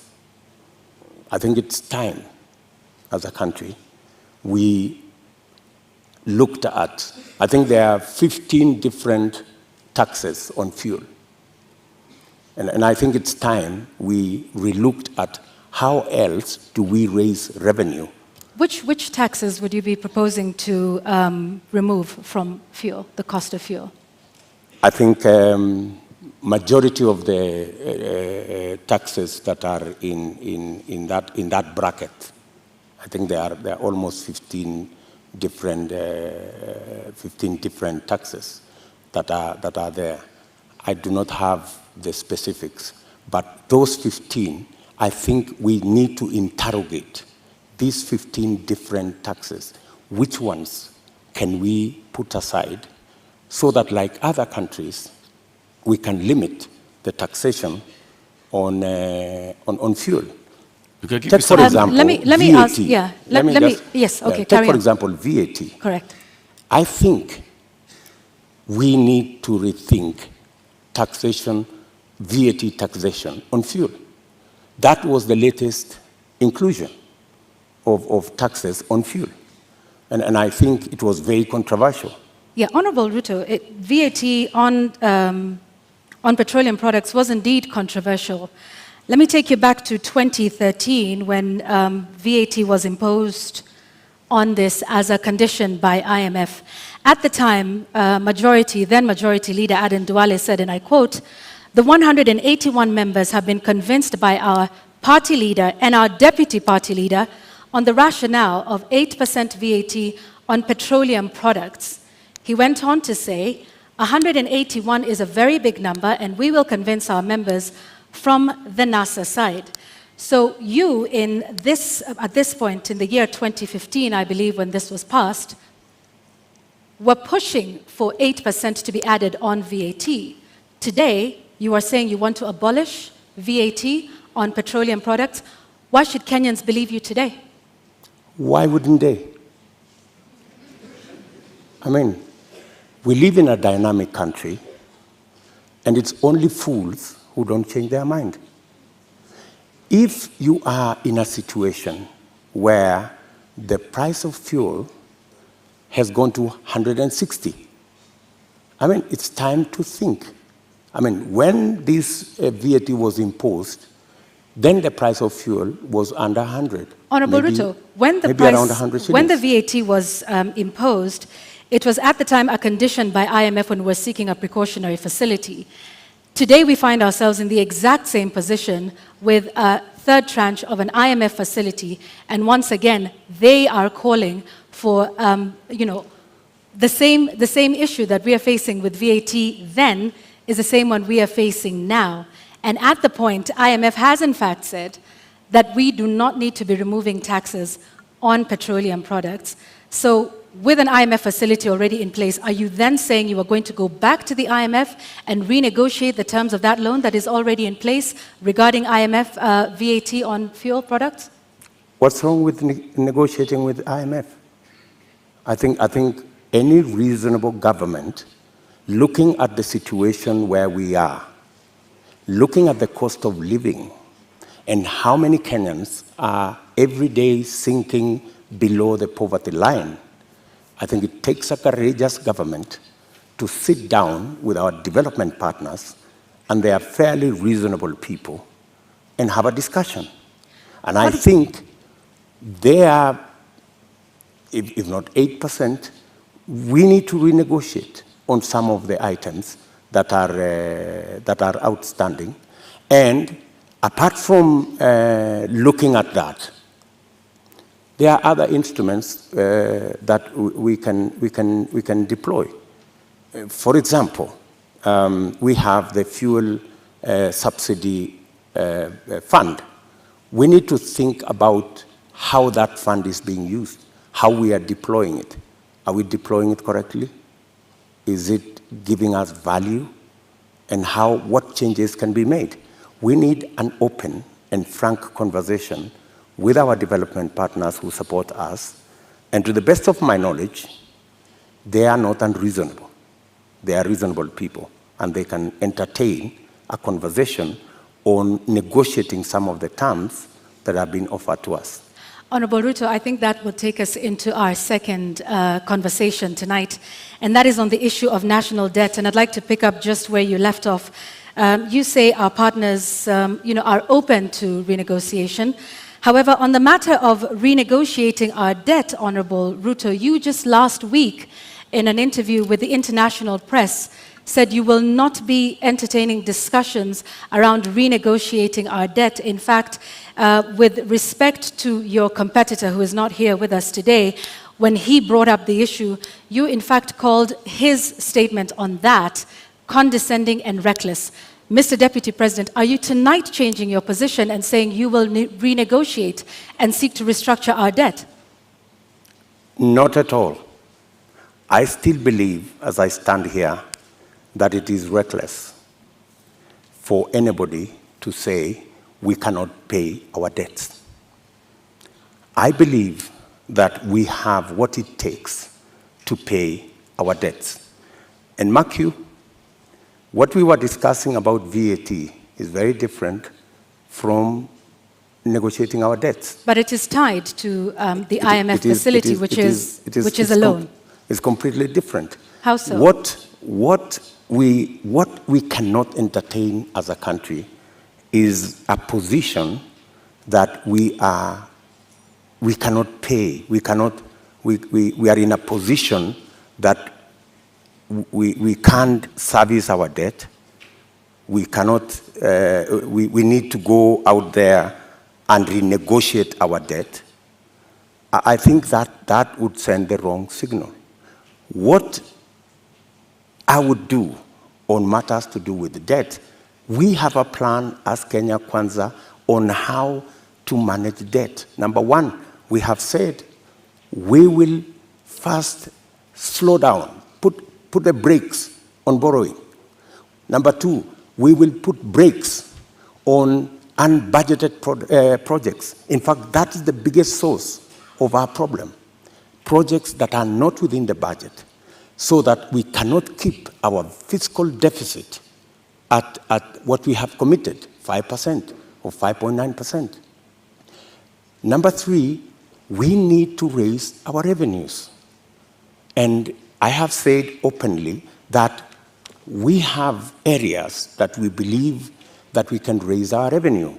For example, we collect 52% of all collectible VAT. Just by automation and computerization, we can actually raise 95% of all collectible VAT. That would give us an extra 450 billion Kenya shillings. And added on to that, if you raise that kind of VAT, you can equally raise from corporate tax an additional 200, maybe 150 billion shillings. So there is room to raise additional funding, additional revenue for us to manage our debt without necessarily going to say we're going to negotiate our debt.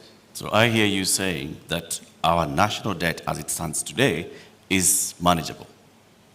Our debt today is a challenge. We need to deal with it.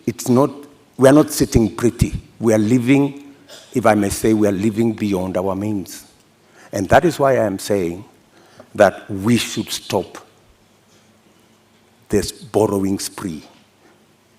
Let me give you, in our first term, we borrowed 2.2 trillion.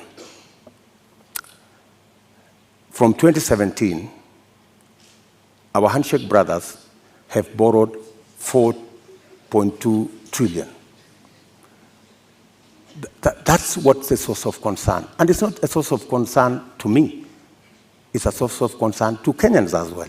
And it's even a source of concern to our development partners. they are beginning to raise issues about our debt. And more so, the trajectory of continued borrowing. So that's why I'm saying our administration will first slow down on borrowing, remove unbudgeted projects, because that's the biggest incentive, and then go back to raising our own revenue. Do you and have there figures are that areas you are targeting? When you say remove unbudgeted projects, how much are we talking about? When you say slow down on borrowing, from what amount to what amount are you talking about? When you look at our fiscal deficit, all right, there are too many projects that are not in the that are not budgeted for. For example, the Uhuru Gardens Museum. You don't see it anywhere in government budgets, but it's been built. So these are the kind of projects. Do you know how much? That, for example, I think in the last financial year, we've spent close to 15 billion in that project. In the last financial year, Honorable Deputy President, do you know how much of unbudgeted projects we spent? Actually, unbudgeted projects are in the region of 100 billion. Unbudgeted projects. And that is what is spiraling our borrowing. And I'm saying that our first, and that's why, if you go today to the website of the Ministry of Finance, you will hardly find any paperwork there. You will hardly find any, because there are too many projects that cannot be accounted for, that are being done without a budget line. If you look at the expenditure on contingency fund, which is supposed to spend only up to 5% of the budget, sometimes it goes to 50% of the budget. So that is where we need to apply the brakes. And we are saying clearly, we not only have a plan on slowing down on borrowing, we also have a plan on raising revenue in targeted areas. Areas that would give us much more resources to run our budget, number one, and two, to also manage our repayment. And in that particular instance, you may want to know that almost 80% of all our borrowing is actually domestic, which means we are also hurting our own enterprises locally. Access to credit becomes a big challenge. We must think of how we must slow down on borrowing locally and see how we can externalize government borrowing. And it doesn't have to be borrowing. Some of the programs, we must get the stock exchange to take up some of the areas of raising revenue. The stock exchange is a wonderful instrument. We saw it when we were selling the shares of Safaricom. Safaricom was looking for 50 billion. They got 250 billion. It tells you there is a lot of money out there. If we used different instruments, how do we use the different instruments of raising capital for long-term investment using the instruments we have, revenue, and using the stock exchange? So these are avenues that are available for us to be able to take our development forward and minimize on borrowing. Honorable Ruto, while we stay on the issue of national debt for a moment, for decades, the Treasury has refused to make public contracts that have been signed with some of our lenders like the Exim Bank of China or the China Development Bank. You've been part of a government that has refused to make this information public. Why? Those contracts and agreements, in accordance with the Constitution, are public documents. And the public have a right to know and to have access to that information.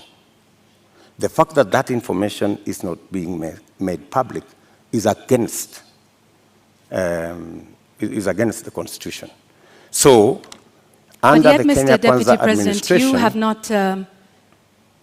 This is something that you could do. You are the Deputy President of this republic. Is this not something you could do or make happen? When you are Deputy President, I'm sorry you've not been one, you would understand to what extent you can do things. And let me give you an example. Many people did not see the mettle of Mwai Kibaki until he was president. When he became president, he made a sterling job of being president. All along, everybody thought he was a lackluster performer. I am undertaking to the people of Kenya that given a chance to be president, things will be different in Kenya. So let me ask this just one more time. You are the sitting deputy president of this. You say this should have happened constitutionally, but it did not. Was this not something that came up in cabinet meetings? That at least we've not seen you protest about this particular matter, because debt transparency and debt, what we owe and who we are paying is something that taxpayers should know. So if you are saying this is something that should have happened but didn't, why would Kenyans believe you when you say that this is something you will do if elected president? Because I have never been president before. This is the first time I am vying to be president. And this is the first time I will occupy the high office of president. This is when the buck will stop with me. Are you saying, Mr. Deputy President, that in the last 9 years, you have sat in cabinet meetings and expressly said that you would like the contracts details to be released to the public? I will not tell you whatever discussions took place in cabinet, because we are seeking to understand, Your Excellency, because is what role you played it is not in making place. Sure that the government that you serve is actually adhering to the Constitution and several court orders. Whenever it was available for me to take a position, I have always taken a position. And I have taken many positions. Sometimes that did not look very popular, if you may. And I have taken very firm positions in cabinet. And I have taken very firm positions in the public. And I think people of Kenya know me not as a coward. They know that I take what I believe in, and I take positions. I am saying here that every contract signed by the government of Kenya is a public document, and it should be available to the public. The question of the SGR contract was raised even in the first term of your administration. It has never been made public. Mr. Deputy President, you don't have any record, any public record of you saying that these contracts should be made public. Why? You see, as Deputy President, there is so much that you can do. In fact, my role, my oath of office has 4 functions. Number 1, I swear allegiance to the people of Kenya and to the Republic, to discharge every responsibility given to me by the Constitution and the law. And number 3, to advise whenever required. That's the language of the Constitution. Whenever required, the President on matters that he requires advice. And number 4 is to serve people equally and fairly. So I have discharged that responsibility to the best of my ability. And I have made my position in regard to the contracts very well known to the right officers. It is not a matter I would have wanted to take it in public for purposes of making sure that government is functional. All right, I have just one last question on this before we move to our next topic of discussion, because you've informed us about, from what I understand, and you can correct me, Honorable Ruto, about the limited sort of powers of the Deputy President. Is that what you're saying in respect to making these contracts public? You said, and I quote, "I can only do so much as a Deputy President." Absolutely. Okay. However, in previous television interviews, you have stated that you and the President remain accountable for everything that has been done for this. So which is it, Mr. Deputy President? Are you responsible for not making these contracts public? Because you in the past have said that you and the President remain accountable and should be asked about everything that happens in this country. Precisely, that's why you're asking me, and I have answered you. I have said clearly that to the extent that my duty as Deputy President is concerned, I have discharged my responsibility. I have given advice to my boss on many issues, including that particular issue. So I have given him my advice, enumerating very well that it is the constitutional position that every contract is made public. I have given that advice to the President as is required of me. So, but you know the buck stops with the boss. Honorable Deputy President, let's now move to the next topic of our conversation this evening, and this will be on a matter of national security. You were recently in Elgeyo Marakwet County, where you promised the people of Kerio Valley that you would do everything in your power to secure them. You've also been visiting other parts of this country, Marsabit, Baringo, Samburu, Laikipia, West Pokot. More than 300 people have died in the last 7 months alone in this country, killed by armed bandits. Livelihoods are lost. Children have not gone to school. Children have been killed. Kerio Valley residents have even petitioned the UN Secretary General, saying that their government has failed to provide them with security. In your manifesto, you say that security is a cornerstone of protecting people's livelihoods. Why has the government of Kenya, in which you've served as an assistant minister, as a minister, as a deputy president, been unable to secure the people of these counties? I quite agree with the feeling of many Kenyans. In fact, it's yesterday. It's not even last week. It's yesterday. I was in Elgeyo Marakwet, and one of the leaders there told us we have buried 114 people in that neighborhood. So it is indeed a live and serious matter. You have seen me in when we came into office in 2016. I called all the leaders from Baringo, Elgeyo Marakwet, Pokot, Samburu, and we had a serious leaders meeting in my office in Karen.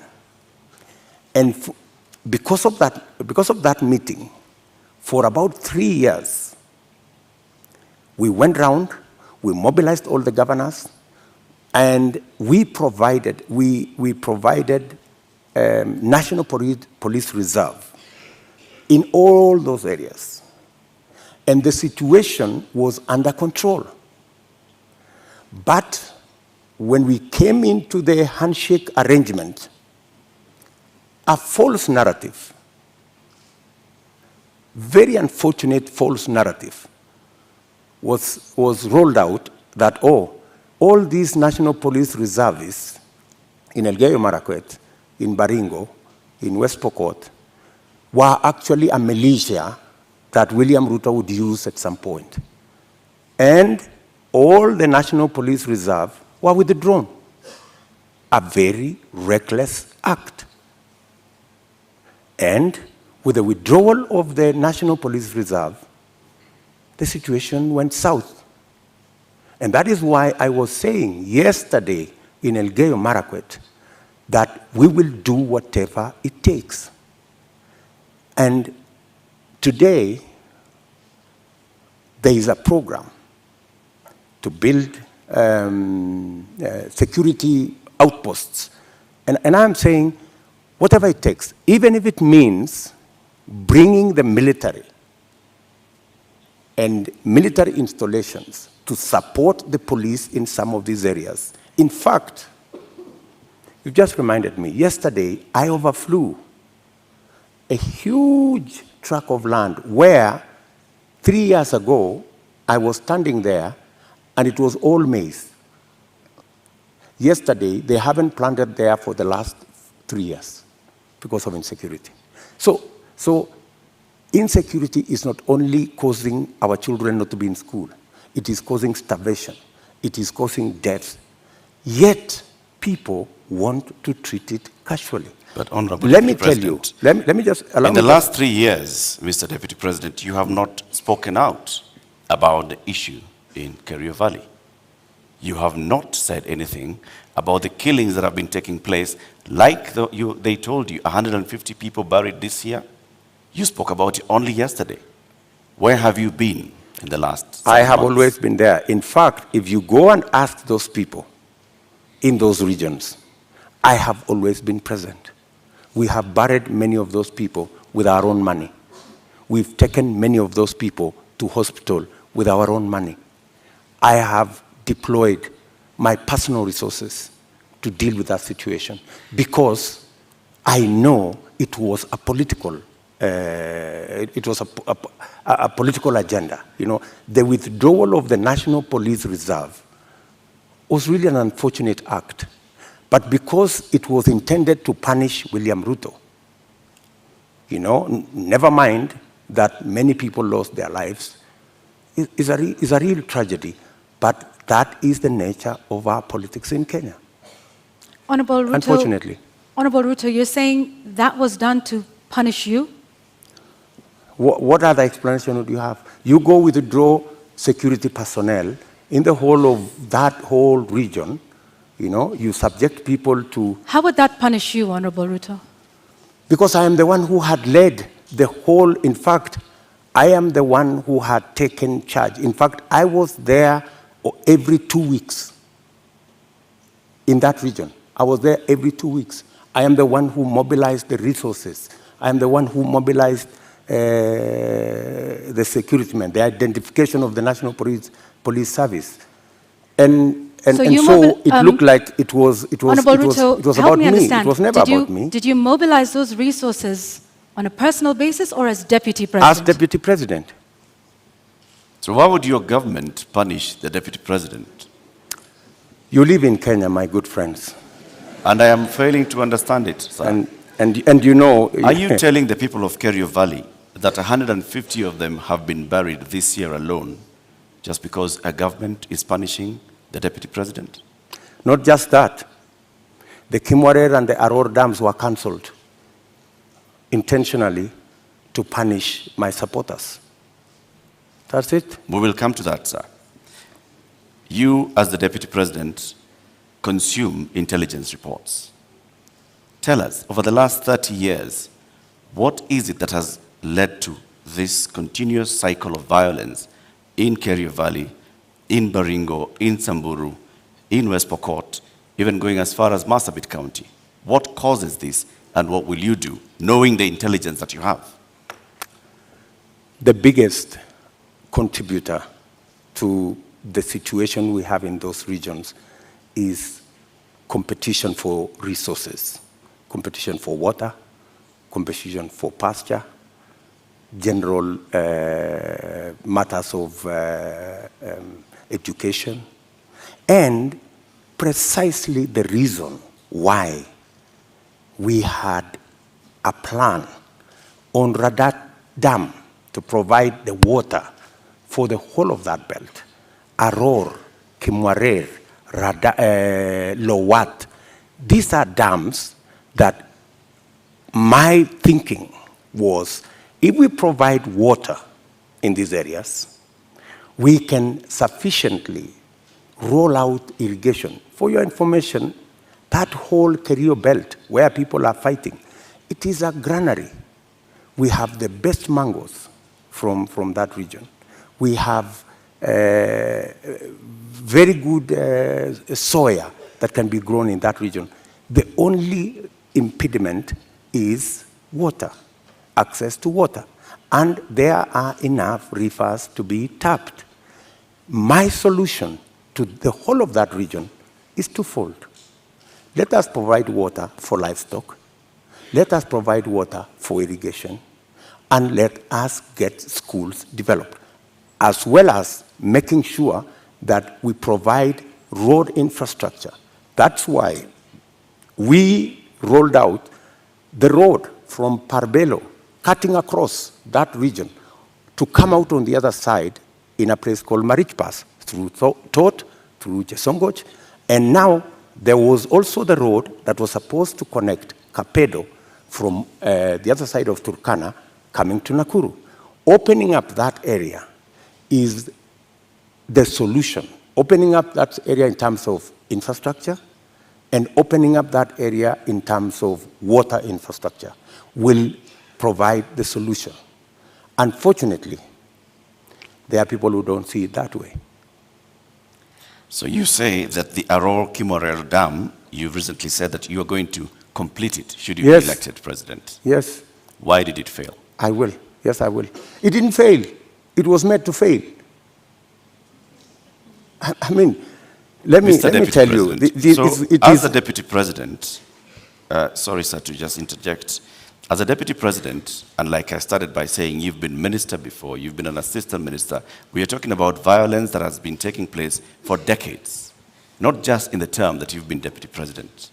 So this is not about you being punished now, unless you're telling us that for a long time, there are people that have been scheming to punish William Ruto by killing the people of Kerio Valley. That's not what I'm saying. I am saying we had a solution. We had close to 5,000 National Police Reserve. In fact, we have, we'd even moved a step forward to provide armored vehicles to make sure that we can follow whoever these criminals are, right? We had a plan. Unfortunately, that plan was frustrated.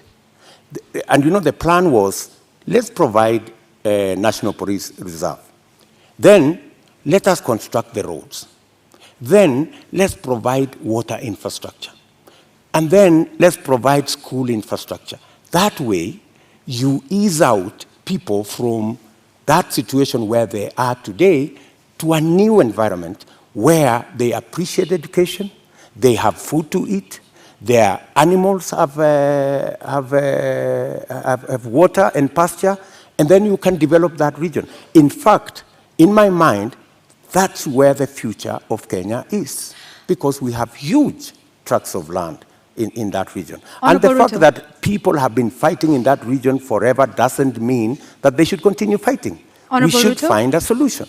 Honorable Ruto, let's go back to the issue of water, and you've mentioned the Kimorer and Aror dams. And you say that as well was cancelled to punish you? That was cancelled for political reasons. For political reasons. Well, some of the allegations that have been made by the DPP in court is that payments were made contrary to the law. They were not processed through the consolidated fund. That in fact, this was all done to ensure that there were kickbacks, that the government made advance payments, including 11 billion shillings in excess of unnecessary debt to, this is what they're saying, which prosecutors say were to go to, friends and and co-conspirators of this scheme. If this is what you allege, are you alleging tonight, Honorable Ruto, that there is a big conspiracy between the DPP, between the courts, and also politically with respect to the Aror and Kimwarer dams that are now in court? For your information, Aror and Kimwarer was signed at the same time with other government projects, signed by the same companies, funded by the same financiers, and they were signed not with me, witnessed by the President of Kenya. So these are not projects that were cooked at night or in some dark corner, right? How come that the only projects that did not go through is Aror and Kimwarer? All the others went through. That's number one. Number two, today, the government of Kenya is in court because the contractor, with all those allegations that have been made, the contractor has gone to court to demand payment of another 12 billion shillings. I mean, that should concern everybody. There are also suspects in court, Honorable Ruto. Pardon? There are also local suspects in court over the matter. Forget about the court matter here. The contractors are in court in London, and the government of Kenya is already replying to the case in court. And they cannot afford to make it public because it's embarrassing. Why did the contractor not continue with the project? Because he was denied the land where to set up the dam. And that was an undertaking by the government of Kenya, that we're giving you a contract, we're going to give you land, we're going to give you this infrastructure for you to carry out, for you to build the dam.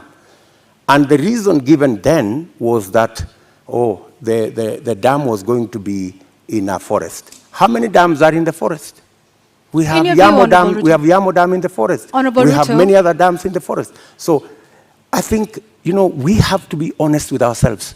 And that's why I am looking forward to the day somebody will step forward and actually tell the country, how will the government of Kenya lose 20 billion shillings that was supposed to build Aror and Kimwarer, and yet there is nothing on the ground? What was this? What was this sinister motive? Do you believe money was lost? I don't believe any money was lost. And even if money was lost, people should be taken to court. But you said around 2019 that it was 7 billion shillings that was lost. No, and not I the didn't 21 say that. that was being alleged by the DPP. I didn't say that. Check my statement. I am very clear about what I said. I said 7 billion shillings was paid. Right? That's what I said. And for your information, I said that 7 billion shillings that was paid was actually insured. The reason we should be asking is, why hasn't the person, the company who insured that money, why haven't they been asked to pay? Because the company that insured that 7 billion is a well-connected company. That's why the demand letter has not been put to them. So what you're alleging... And you see, Kenyans will one day really marvel at what really happened in this Kimwarer and Aror Dam. You will be shocked. Tell us what really happened, because what it sounds like is you're alleging the investigating authorities, the DPP, the courts. There are suspects in court at the time, including former Cabinet Secretary Rotich, who I believe was charged afresh a couple of months ago over this issue. If this is all politically instigated, are you then saying that all of these authorities, different arms of government, are conspiring against you, from investigators to the DPP to the courts, to punish you, Honorable Ruto? Let me ask you, that matter has now been in court for 4 years. It has not moved an inch. It's been dancing. This person, today you're being charged, tomorrow no, remove this person, the next day, remove this person, the next day, change the charges, because somebody is actually waiting for another government to come and carry the shit, unfortunately. And that's what is going to happen. That's why that case has never moved an inch. Mention after mention, after story after story. I mean, surely, how can we lose 7 billion, another 12 billion that is going to be incurred by this government? And it's an act of political convenience. You just said we didn't lose 7 billion. No, I'm just saying, eventually we will. I mean, if it is not sorted out. And that's why I'm saying, when I come into office, I will make sure that the money is not lost. And I will make sure that the impediment imposed on this project, we will provide the land. The contractor will build the dam, and we will move ahead. To conclude the matter of national security, I think we'll also touch on constitution implementation here. Over the last 9 years, Deputy President, you have been chairing the Intergovernmental Budget and Economic Council. The Constitution establishes, under Article 204, the Equalization Fund, which was meant to fast-track development in some of these marginalized areas, the ones we've been talking about, and many others, to help them with water, roads, health, education projects. Why has this fund never been operationalized? Two things. My chairmanship of the Intergovernmental Budget and Economic Council extends to a limit. The issue you have raised about Equalization Fund is actually in the ambit of the summit, which is chaired by somebody else, right? As chairman of the Intergovernmental Economic and Budget Council, in fact, governors listening to me today, they know that we did a perfect job, especially when it came to transfer of functions, a function that was supposed to take 3 years. We made sure that we worked day and night because we wanted to get devolution rooted and moving. We completed that exercise in a record 1 year instead of 3 years. We have since worked with county governments, and many of the governors will tell you that I have provided leadership as chair of the council on every matter, whether it was grants, whether it was matters to do with conditional grants, whether it was making sure that there is a balance between what goes to national government and what goes to county governments. The whole of that trajectory, whether the issues to do with settling matters with the former local government authorities, assets, liabilities, I have been working on that with many governors, and we have made tremendous progress, including the final one that we concluded the other day, where counties now, as entities, can borrow money. As entities, like Laikipia County is the first that is going to have the leverage to borrow money. So I have a track record on what I have done. Thank you, Mr. Chairman of IBEC. Now let me ask the question to the Deputy President. Why has the Equalization Fund never been operationalized 12 years after the promulgation of the Constitution? The it has Equalization a 20-year Fund, window. As Deputy President I can answer, the Equalization Fund, halfway through, there was a big argument between who will implement this Equalization Fund, because it was under the national government. The counties argued that because there are 14 listed counties to benefit from this fund, why don't we give this money to the counties? Then there was a problem of trying to get the regulations on how this fund would work out. And it dragged on the contestation as to, and some projects were implemented, some water projects were implemented, some road projects were implemented. But the argument continues to be who should. At some point, the law was actually changed to include counties beyond the 14. And that became another big argument. And I accept that we should have done better on the equalization fund. And that is why I have made a commitment in our manifesto that that equalization fund, whatever the balance of the time that is left, we will make sure that we devolve it to counties. In my belief, the counties are better placed to run that fund than the national government. Thank you, Honorable Ruto. I'd like us to move to the next topic of discussion here tonight, and that is constitution and governance. 13 years since the adoption of the Constitution of Kenya 2010, citizens continue to complain about non-effective implementation and a weak culture of constitutionalism. Honorable Ruto, which part of the Constitution of Kenya do you think has not been implemented with fidelity, and why? I think we should sort out the 2/3 gender rule. I think we owe it to the people of Kenya, and especially to the women of Kenya, that this part of the Constitution is implemented. I believe that we need to sort out certain matters to do with devolution, like the one I have said, the equalization fund. I think it was wrongly put under national government. It should go to the counties. I also believe that there are functions that should not have been made contingent or shared functions between the national government and the county government. Local authorities,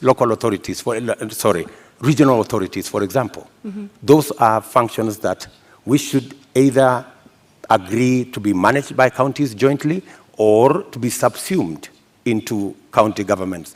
If it is Kerio Valley, how do we split it so that the counties in the Kerio Valley develop? We have a Kerio Valley Development Authority. Should that be managed by the national government? I don't think so.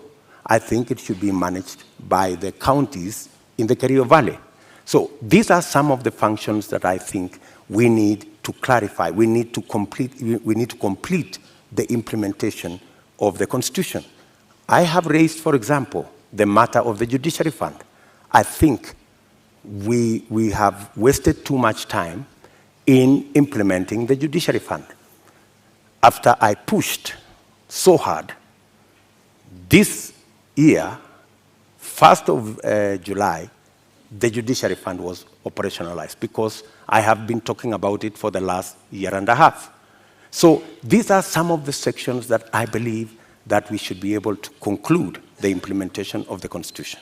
Let's go back to the 2/3 gender principle. In your view, why did we fail in terms of getting this since 2010? I think, speaking for myself, I have made a commitment, and I know it's doable, to make sure the 2/3 gender rule is realized. There are different proposals. There are proposals that require constitutional change. There are some that do not require constitutional change. And I have assembled a team of very competent constitutional lawyers to look at how we can have a framework in 90 days of our government, and within 1 year, make sure it is implemented. And it's not necessarily for purposes of the women of Kenya. It is for the benefit of everybody. The fact that we do not have as many women leaders is actually a negative for us. There is something we are losing. The women leadership component that is not in our arithmetic is actually taking away from us. I believe that having women leaders would actually enrich our governance and our leadership as a nation. And that's why, for example, when these matters came up in the BBI discussion, I vehemently opposed the fact that women were being removed from the National Assembly, where the substantive financial issues are being decided, and they were being relegated to the Senate.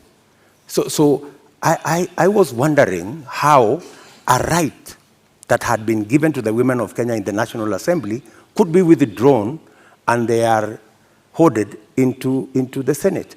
So that is my commitment to the women of Kenya. Also, on the Judiciary Fund that you've mentioned, you said you will operationalize it. But the judiciary is, by dint of the Constitution of Kenya, independent. So what is this exactly that you will do that operationalizes this fund? You see, independence can be undermined by financial resources. The reason why the judiciary has been raising this issue over and over is because, much as they have their independence, their financial requirements are still subject to other pieces of legislation, which is against the Constitution. The Judiciary Fund is supposed to draw resources directly from the Consolidated Fund. Once approved by Parliament, that should be it. And in fact, because of the push that I have had on the Judiciary Fund for the last 1.5 years, it was actually operationalized in June. So you do have some influence, Honorable Ruto, within this government. If you look at, I have been pushing in the public, because that's what I said. When I said I'm going to set up the Judiciary Fund, I think somebody decided to say, this fellow is pushing too hard. Let us implement this Judiciary Fund so that he loses this card. He cannot take it to the people of Kenya. So you do have some influence. We have achieved it anyway. So you have some influence, Honorable Ruto? Because previously, in this conversation... Of course I have influence.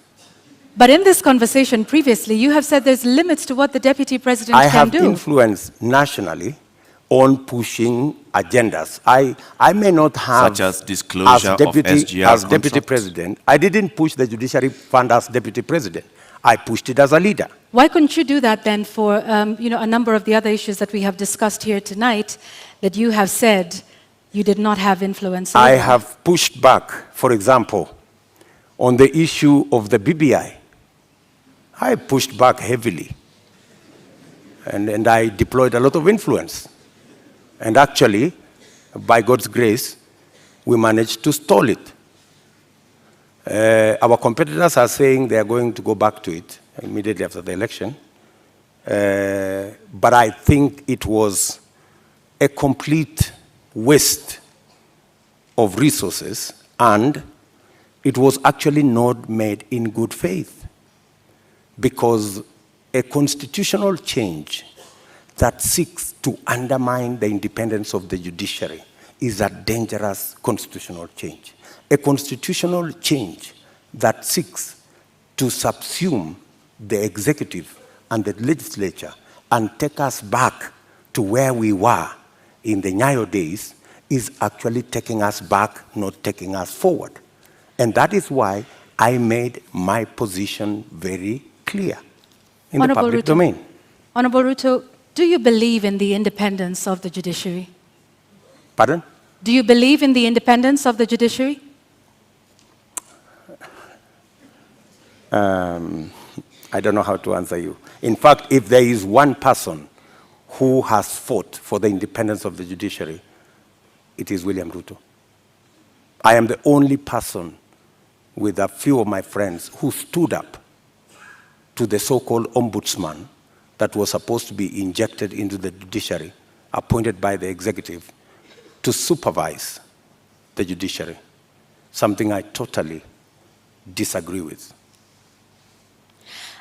You talk about you being the biggest defender. However, the administration which you have served since 2013 has been cited several times for disobeying court orders. Let me give you one example, or a few. Former Air Force commander waiting for 6 years to be restored to his rank and given 71 million shillings compensation. NYS service official injured in the line of duty, yet to receive 3.6 million shillings by the courts. There is a number of those, including the matter involving the swearing in of judges. This is an administration in which you sit. In fact, former Chief Justice David Maraga has often lamented the executive's disregard of court orders. You are the second in command of the executive and of the Republic of Kenya. What are your thoughts then around the independence of the judiciary, and why have there been so many court orders disobeyed under your watch as Deputy President? Two things. I am an ardent believer in the independence of the judiciary. When the judiciary issued a ruling nullifying our election, I went out of my way to persuade my boss for us to go back and do the election again. Because much as we criticized that judgment, because we believed that we had won that election fair and square, but because of our commitment and belief in the judiciary, we still obeyed the dictates of the judiciary. That's one. You have raised incidences where, of course, judgments have been entered against government and they have not been sorted out. And I quite agree. And in fact, that was one area we identified even as we developed our manifesto. If you look at our manifesto, we have squarely identified that as an issue, that we cannot continue this situation where government leads in disobeying orders. Honorable Ruto, yes, that's indeed a good matter for me to interject. Just hang on one second, Honorable Ruto. Yet you have sat in that administration which has defied court orders. We haven't heard you raise issue on that. And in fact, now that you brought up the 2017 Supreme Court petition, you were rather unhappy with the Supreme Court judges. You called them those 6 people. You called them wakora. Does that demonstrate respect for the judiciary? In fact, I had occasion to have a one-on-one with Maraga. And I told Maraga an incident when I first came into Parliament. I met Paul Muite, a seasoned lawyer and a legislator, and he told me this, which has really stuck in my mind. He told me, young man, when I first became a member of Parliament in 1997, 98 actually. So he told me, when you support a government, it also includes criticizing that government when it goes wrong.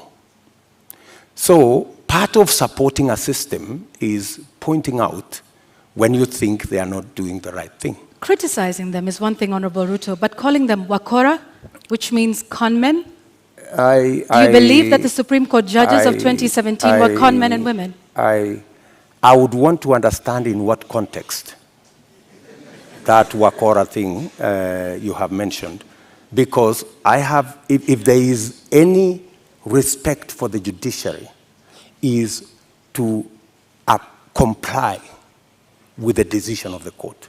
Did we comply with the decision of the court? Yes. We went back to the election. But you haven't in many of the other court orders that we have cited here tonight. We went back to the election.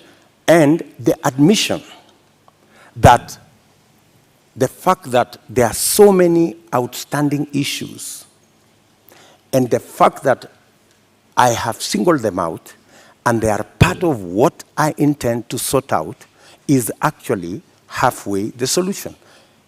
I don't think if you look at the manifesto of our competitors, they have recognized that as an issue. I have recognized that as an issue because I believe in the independence of the judiciary. I believe government should lead from the front in obeying court orders. And in fact, we have said in our manifesto, if you read it clearly, it says, we will look at all judgments that have been entered against government. And we will develop a mechanism to make sure that within 1 year, we comply with all judgments entered against government so that even as we drive the country to obey court orders, we lead as government from the front. Let's talk about something else, Mr. Deputy President, and this is with regards to leadership and integrity. Your opponent, who did not turn up tonight, said he could not come to this debate because he did not want to face a man who has no regard for ethics, public morals, or shame. How do you respond to that? Do you sincerely believe that that is the reason why he's not here? I don't think so. I don't think so.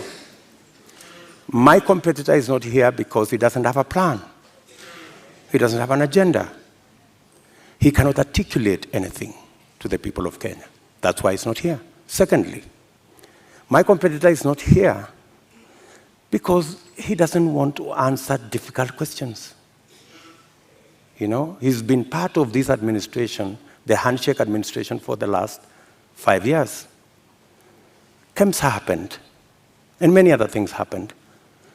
In fact, my competitor could not come here because he's not the real candidate. He's a project.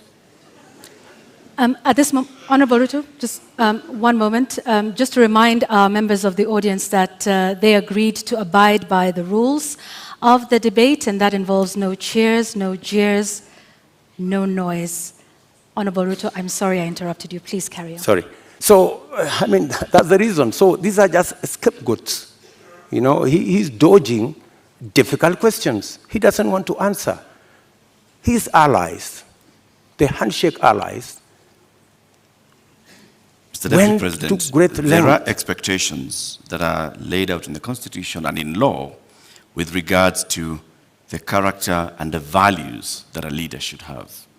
Do you think when you go out in public campaigns and you use terms to describe your fellow leaders, that demonstrates you as somebody with great values, fit for leadership? I have tremendous respect for all Kenyans and all Kenyan leaders. I have not in any way undermined the public standing of any leader or any person or any Kenyan for that matter. I have not called anybody washenzi. I have not called anybody takataka. I'm just a... Kitendawili? Huh? Kitendawili? I mean, is kitendawili an insult? Uganga? Huh? I think we have all come to understand what kitendawili means. Mr. Deputy President, there's public perception that associates you with a rather good appetite for acquisition of property, particularly land. And this has been mentioned many times. Questionable acquisition of land, this has been said publicly, Taita Taveta, in Transmara, the former Vice President's house, the late Joseph Murumbi, and others. In fact, there was a conviction in court with regards to 100 acres of land that you were ordered to surrender back to its rightful owner and also pay some reparations. Does this public perception affect you? For your information, that's why I am proposing in our manifesto to deal firmly and squarely, institutionally, with a fight against corruption. Because allegations are made, left, right, and center. Any piece of land that I have is legally acquired. In fact, I think we need to discuss the Muteshi land. You've talked about the 100 acres. I was a victim of fraudulent sellers of that land.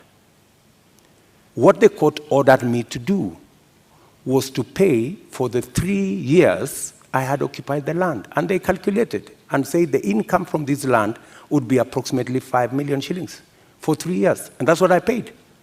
The people who sold the land to me were taken to court for fraudulently selling the piece of land to me. Those people are in court. The Mr. Deputy President, Taveta, my question was, all these allegations. Taveta land issue. There was that, there's a Taveta, there's Taveta Western land Hotel, issue there's Transmara. As a person, yes. As a person, what does this make you feel when you hear that there's all this public perception about you and irregular acquisition of land? You see, acquisition of property is a legitimate endeavor. How you acquire it, if it is legitimate, you've paid value for it, and I want to tell you, I have paid value for any property that I have. Maybe the whole story has, like everything else that has been said, and all manner of allegations have been raised about many people, you know. My competitor, Dominion land has been mentioned about him, Molasses land, so many other pieces of land. Does that make you guilty? Not at all. I think the presumption of innocence and the fact that I can stand up to scrutiny. And for your information, I am probably the politician in Kenya that has been audited, left, right, upside down, inside out, on any matter, you know? And maybe because I have raised my head beyond what many people think I should. If I was a quiet business person, I am sure I wouldn't attract the same kind of labeling that I've been subjected to. How much is enough? Enough is enough.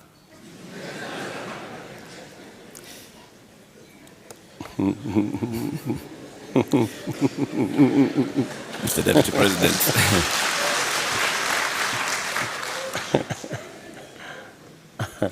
Mr. Deputy President, we'd like to conclude this conversation with the election preparation. We're just 2 weeks away to the August 9th general election. You've previously said that, yes, you are willing and ready to accept the outcome of the election. Are there any circumstances under which you will not accept the outcome of the election? For a minute. Accepting the outcome of the election includes going to court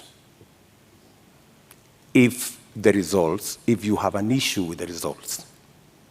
That's accepting the outcome of the election. Okay, you say my competitor has won, I have a doubt, and I will go to court. Why I made that deliberate statement is because we have had a situation in Kenya where every other election we foment a crisis around refusing to accept the outcome of election. And it has cost us lives, property, and many other things. And I needed to be on record, and which I am, that I will accept the outcome of this election. I know that the people of Kenya will make a choice. If it is me, I will prepare to govern the country on day one. If it is not me, I will accept that my competitor has won. If I have any issue, I will go to court and accept the outcome of the court. Honorable Ruto, we've come to the end of this conversation tonight. We would like to give you 2 minutes to give us your closing statement tonight.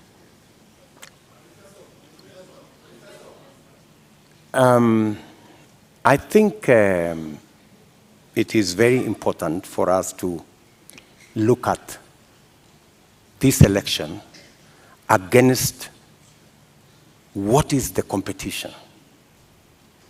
Our competitors have run away from this debate in total contempt to the people of Kenya, because it's not William Ruto who is going to make this choice. It is the people of Kenya that we are speaking to. They have very little regard for the people of Kenya. They think the deep state is going to make the decision. They think that the system is going to make the decision.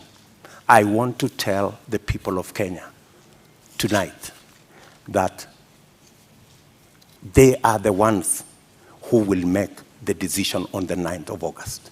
Their vote is what will make the next government happen. And I want to encourage them to disregard the propaganda, the mobilization of chiefs and all these people and the provincial administration and the whole of this contempt and madharau, and tell them, tarehe 9 mwezi wa 8 wa Kenya, ninyi ndio mtaamua serikali ambayo inakuja. Na mimi nawaambia, serikali ya Kenya Kwanza itapunguza gharama ya maisha, tutahakikisha kwamba watoto wetu milioni 5 wako na ajira, tutahakikisha kwamba kila mmoja wetu anaweza kwenda hospitali na kuwe na bima ya afya, na tunaweza pia tutahakikisha kwamba kuna maji na watoto wetu wanasoma. Tuko na mpango. Tarehe 9 mwezi wa 8 waamuke, wapige kura, watengeneze serikali, tuende mbele pamoja. Shukran sana, Mr. Deputy President. Honorable Dr. William Ruto, thank you for making the time for us tonight. Thank you very much. That's right.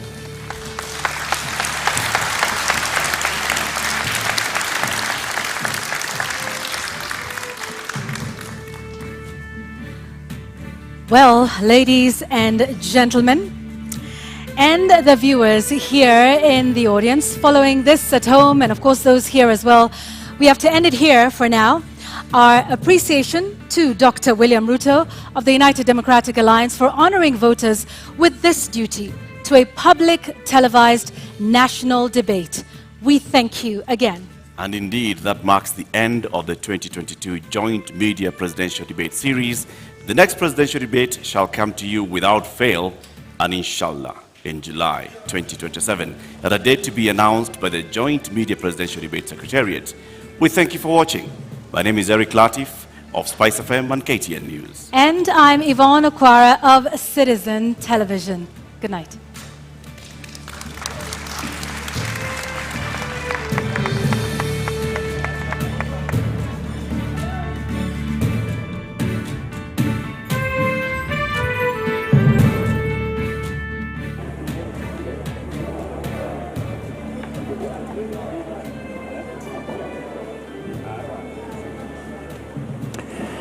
All right, the 90 minutes have gone, and my panel here saying they have flown by because we have seen an engaging session. I mean, it wasn't a debate that we had expected, but no less engaging. How to, and very quickly in this post-debate analysis, we don't have that much time, but just some key points that you saw in this debate. How did it go for the Deputy President? Well, I think first of all we have to, thank the Deputy President for coming. I think it was an important national moment. I think I agree with him. The people will decide at the polls, and that is the nature of our democratic process. I think again we are trapped in a debate that tries to distance everybody from the Jubilee administration. When, to be honest, I don't think there were fundamental differences between the Deputy President and the President on many issues. If I had the time, I would go through this. I think the displacement happened with the handshake. And therefore it is much more of a political dynamic rather than a policy dynamic. And lastly, I think... all right, the Irungu syndrome. The Deputy President is coming out, and so we have to... Yes, okay, let's go to Ken Moredi and just see. We didn't quite get to down to the real manifesto issues. I would have hoped that my competitor would have been here, so that Kenyans can have the benefit of looking at both sides. Unfortunately, and it is understandable, that there is only one plan in this election, the Kenya Kwanza plan. The other side have sketches, and that's why they are not here. We are the only side that has a plan on fighting corruption, conflict of interest, state capture. The other side are actually hostages. And in fact, they are sponsored by the people who are actually culprits of conflict of interest. And that's why they're not here, because they do not want to offend their benefactors. Unfortunately for all of us, we didn't have the benefit of the other side, but I think the people of Kenya have information. They know why they will go to vote on the 9th of August. Now, how would you describe this decision by your competitor not to be at this particular debate? Now that you're saying that you've gotten the opportunity to articulate your issues, but yet you believe that he should have been here, how would you describe his not being here? As I have said, he is not here because he doesn't have a coherent plan. He cannot support a coherent discussion. He cannot sustain a debate on issues because even in the public space, the only conversation is about the Kenya Kwanza manifesto. There is no conversation on the other side because there is none. They don't have a plan. The other issue is my competitor is running away, literally, from any discussion on matters corruption, matters conflict of interest, matters state capture, because they sponsor him. And everybody knows that he's a project. In fact, nobody knows who the real candidate is. Maybe when you people send the invitation, you didn't specify. I think there must have been a problem as to who you had invited to come to this debate, whether it was the real candidate or the project. Well, also there was the appearance that was made by Mr. Waihiga Mwaure, and he actually debated and took issue with a number of the number of issues that have been there, and also presented his manifesto. What would you say about the other candidates that you're running with now that you've enumerated more about Raila Odinga? Well, I did not listen to the discussion with Mwaure, so I don't want to really get into that. But I think the people of Kenya have a choice. I mean, I'm sure they've listened to him, they've listened to all the other candidates, and the people of Kenya will make an informed choice on the 9th of August. Thank you very much, sir. That is UDA presidential candidate Dr. William Ruto saying that this time round he believes that he has articulated his issues, but he believes he would have been given more time to articulate now that he says that there are some issues that they believed that have not been asked. But he has described Raila Odinga, and he is not showing up for this debate, as running away from the real issues, running away from the debate, actually going as far as insisting that we as media might have sent the wrong invite, insisting that he is someone's project. But right now, I'll take it back to you, Joe, for the panel discussion and probably to get deeper into what Dr. William Ruto has said at this particular exit press conference. Very well, Kennedy Moredi, thank you very much. And very quickly, Houghton, I promise you there'll be no interruption this time. There's no one coming, there's no one leaving. Please finish your thoughts. So my thought was essentially that there's been this attempt to try and route everything back to Jubilee. And I think that's not helpful. I think we need to look at the policy platforms of each of the parties on the strength of the parties and the past performance of the candidates who are coming before us to rule. The last point is this, that I did like the point that he mentioned about accepting electoral defeat. I think it is so important in an election where we have over 14,000 candidates running for 1,500 positions, that people start thinking psychologically, preparing themselves for the off-ramp and to do something differently. That you can win or lose. Now, Dr. Emmanuel Manyasi, Executive Director of USAWA, you came at the tail end of this, but we are glad to have you nonetheless. Not so much about education, which is your pet subject, but a lot of things about equality, which I am sure you're also very keen about. What stood out for you in this conversation that has just ended? Thank you. I listened to this conversation. I listened to the earlier one. I get an impression our leaders don't appreciate the magnitude of the problems we have. Yes. And if they do, they haven't thought through the solutions that they're offering. Because I think so far what we've had is the normal things we've had many times over the years. We will do this, we will do that. But I feel strongly that it was unfortunate miseducation. Unfortunate because that is the first crisis the next president will face.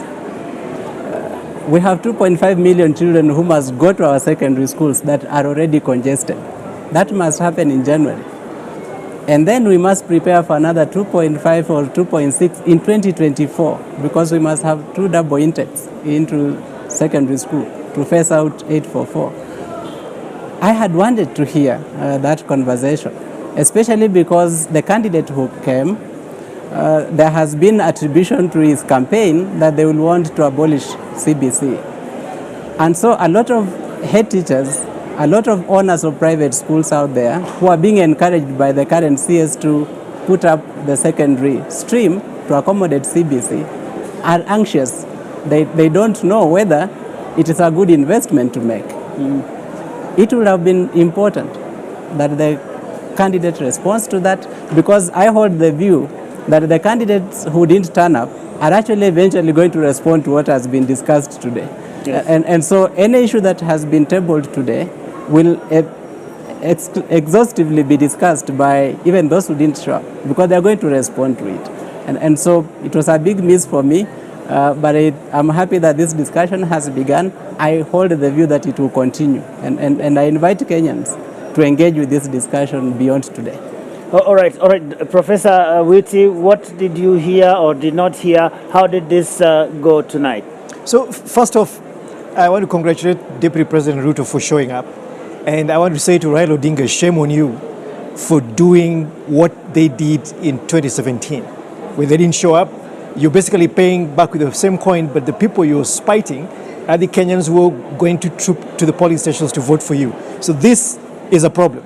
Now, I find this conversation to have been very revealing. We've now seen the many dimensions of Ruto, and I counted 4. Ruto the victim, Ruto the powerless deputy president, Ruto the limited deputy, and then Ruto the person who wields a lot of influence. So I think this duplicity in terms of how Ruto presented himself is problematic. He was very incoherent on fundamental policy questions, especially around agriculture. What is the focus? It seems to me, and it is very disconcerting, that all these candidates think that the solution to solving the productivity problem is to throw fertilizer to the soil. That's not the solution to agriculture in this country.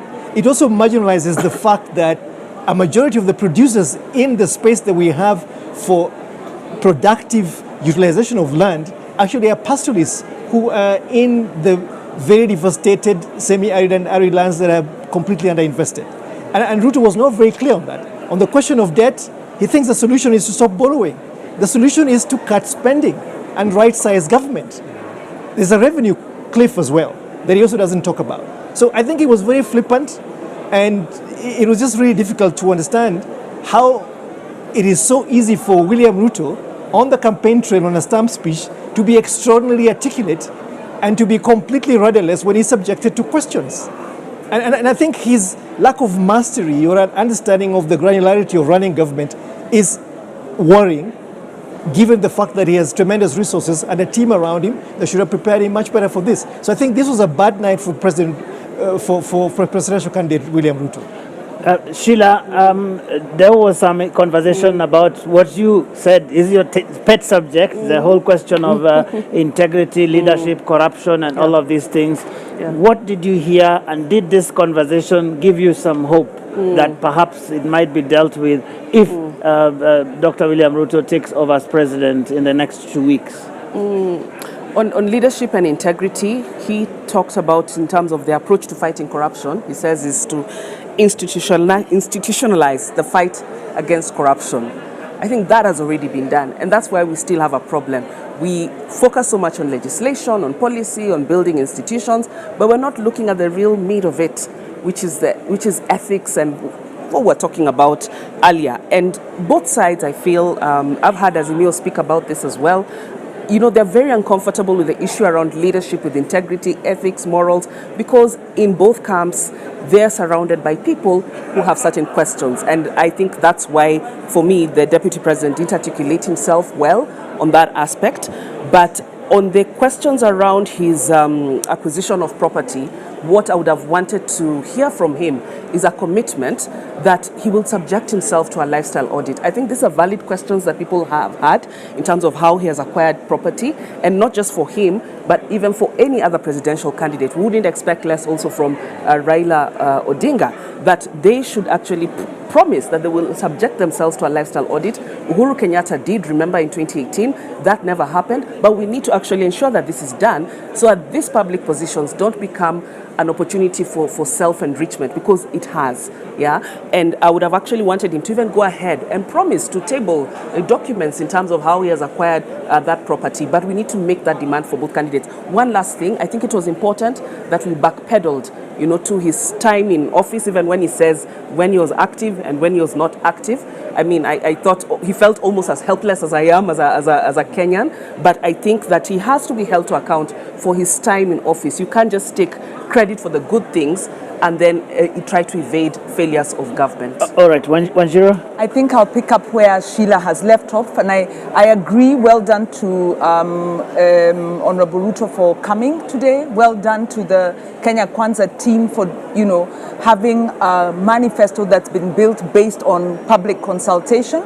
Ironically, this manifesto does not then go on to enshrine the right to public participation, and we are not sure if we'll continue to see the kind of questions raised by the media presenters to the Deputy President being done as a culture, because the culture of answerability is about public leaders being answerable to the public and the public being able to ask difficult questions. And I think the one issue that comes out here is of trust. We are seeing the Kenya Kwanza campaign trying to rewrite the 5 years of the bromance, and the Deputy President really at pains to paint himself as helpless when we know they were smiling at each other, making decisions together, and, you know, fist thumping and all of that, and a lot of abuse of office. We counted 19 corruption scandals in the first 3 years of the. And we have run out of time. Right, would you believe it? Yes, yes. All right. So, ladies and gentlemen, it has been a great night here. Lots of conversations, not just here, but those that will continue for the next few days before the election, and perhaps even after the election. And we are beginning to wrap things up here. And so we are going to make one final location call to our men and women on the ground all around this campus. And I'll take you right now to Kennedy Mureithi and Rita Tinina. Well, the purpose of this debate is for you who has registered as a voter to get any extra information that you have not gotten this far from the political rallies that have been held by the different politicians who are yearning to rule this country after the August elections. And what we do know is that 4 invitations were sent to the presidential candidates. 2 of them turned up and they have sold their manifesto. Have they been able to convince you? Well, that is only a question you can answer on the 9th of August 2022. But here at the Catholic University, we have followed it through from the first debate that involved the governor candidates of Nairobi. Then we went to the deputy presidential nominees until today, when it culminated into the presidential candidates, and they have said what they needed to say. Indeed, here at the Catholic University of Eastern Africa this evening, the 2 candidates, Agano Party presidential candidate Mwaure Wahiga, as well as the Kenya Kwanza presidential candidate, Deputy President Dr. William Ruto, have had the chance to articulate their policies. And this is away from the jeers, the cheers, and what you call theatrics of the political campaign rallies. And here with the thorough interrogation of the moderators, of course, without their well-scripted speeches, they have had that chance to reach out to you as the voter at home. Whether or not the absence of the other candidates worked for them or against, or how they performed this evening, will no doubt be a matter of debate, especially on social media. From this end at the Catholic University of Eastern Africa, thank you for being with us. I hand it over to Lulu and Rashid. We haven't said our names. My name is Kennedy Mureithi of NTV. And I am Rita Tinina of KTN News.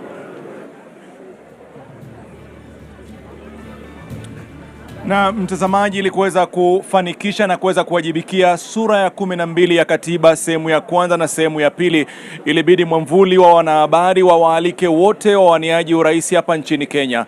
Wakaalikwa, wakaalikika, wawili wakaghairi, wawili wakafika, wakapokelewa, wameingia moja kwa moja katika chumba cha mjadala. Maswali wakauliza, wakajibu, wakajaribu kuchachawizwa, wakasimama imara, wakajieleza. Kwa kweli itakuwa sisi ni watovu wa nidhamu na shukrani tusiposema asante kwa waliofika, manake wametendea haki mamilioni ya Wakenya walikuwa wamekaa kusikiliza kwa redio na kutizama kwa runinga. Na mama, kwa hakika Rashid, wengi wanajiuliza siku hii ya leo, nani amefanya vyema, nani ameuza sera zake vyema, nani amebana kidogo. Lakini la hasha mtazamaji, hilo halikuwa kusudio letu. Kusudio letu ilikuwa ni kukunyoshea wewe mtazamaji barabara iliyo safi, barabara iliyonyoka, barabara ya tarehe 9 mwezi wa 8 mwaka 2022 ya wewe mtazamaji kuweza kufanya maamuzi yaliyo bora, maamuzi sahihi. Kwa hivyo mtazamaji, tumekupeleka saluni kunyoa au kusonga, hiyo ni hiari yako. Naam kabisa, hiyo ni uamuzi wako. Ikumbuka kwamba hili alikuweza kufanikishwa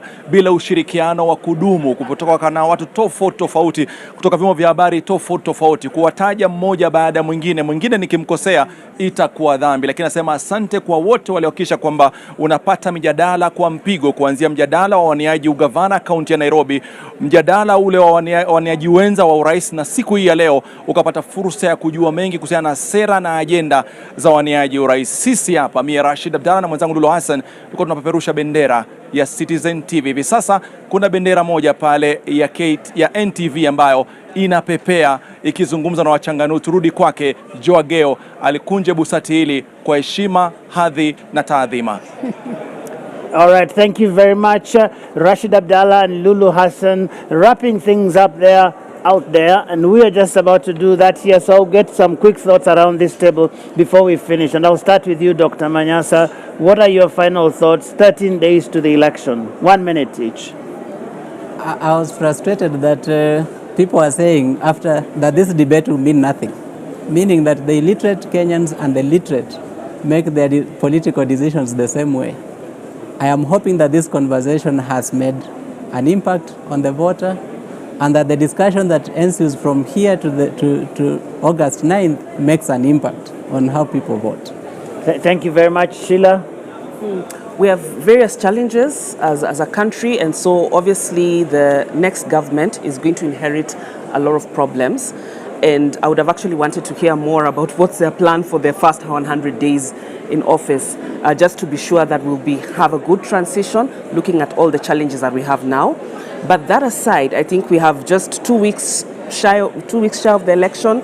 What I'd urge citizens who are watching is that it all depends on you. All these challenges that we have can only be brought about by solutions brought about by leaders with integrity. Houghton, your final thoughts? 40 days from now, Kenyans go to the polls. I hope all of you who have registered, you will actually go to the polls and you will choose carefully your leadership, not just at the national level, but at all of the levels, county and constituency as well. I think the other point is that look for candidates that are committed to creating equality under the law, the right to health, the right to education, the right to housing, and freedom from extrajudicial killings, and also freedom from forced evictions. I think that's the future we have to lean into, and that's the future we must vote for on August the 9th. Professor Awiti? I think this, like many people have said, is a defining election. In many ways, the country needs transformative solutions. It is very interesting to read the specifications in the manifestos.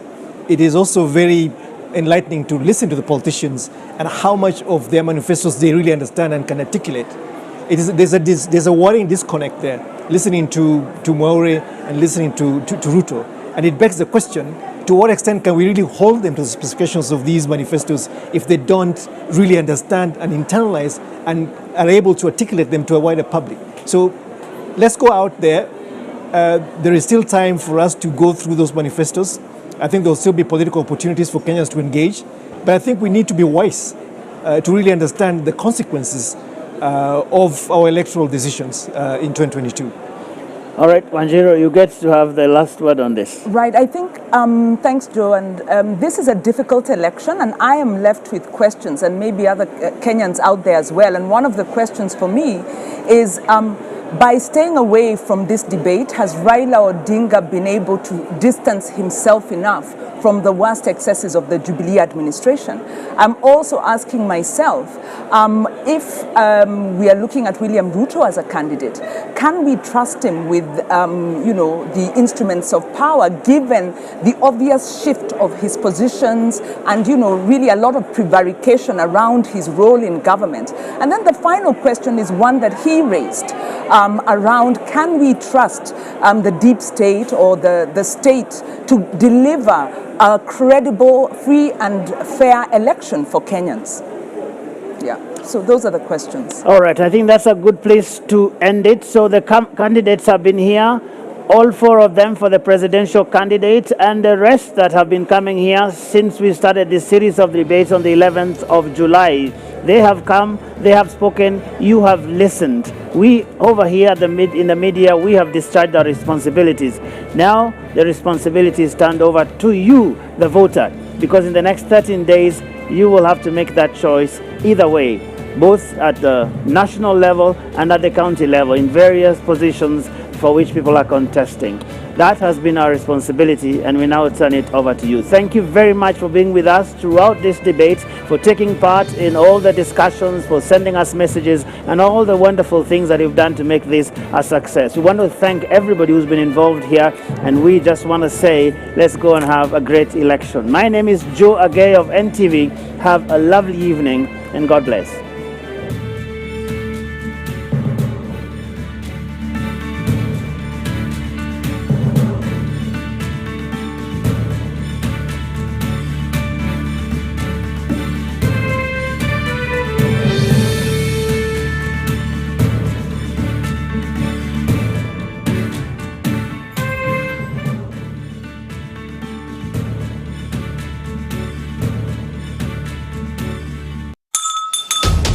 What is a secondary school in Kenya? It ranges from 106 high-cost national schools educating 3% of the learners, where you find ultra-modern libraries and laboratories, the most experienced principals and teachers, and the best teacher-student ratios. To 7,019 some barely established, understaffed, lacking basic facilities, sub-county schools, educating over 60% of learners. Given that KCSE is the most consequential examination in our education system, isn't it fair that we level the ground for all learners to excel by narrowing the capacity gaps between the worst and best schools to deliver quality education? Usawa Agenda calls upon the 5th President to institute a sub-county schools upgrading program and change the capitation model to enable small schools to close the gap. Without these, SDG 4 is a false promise to most Kenyan children.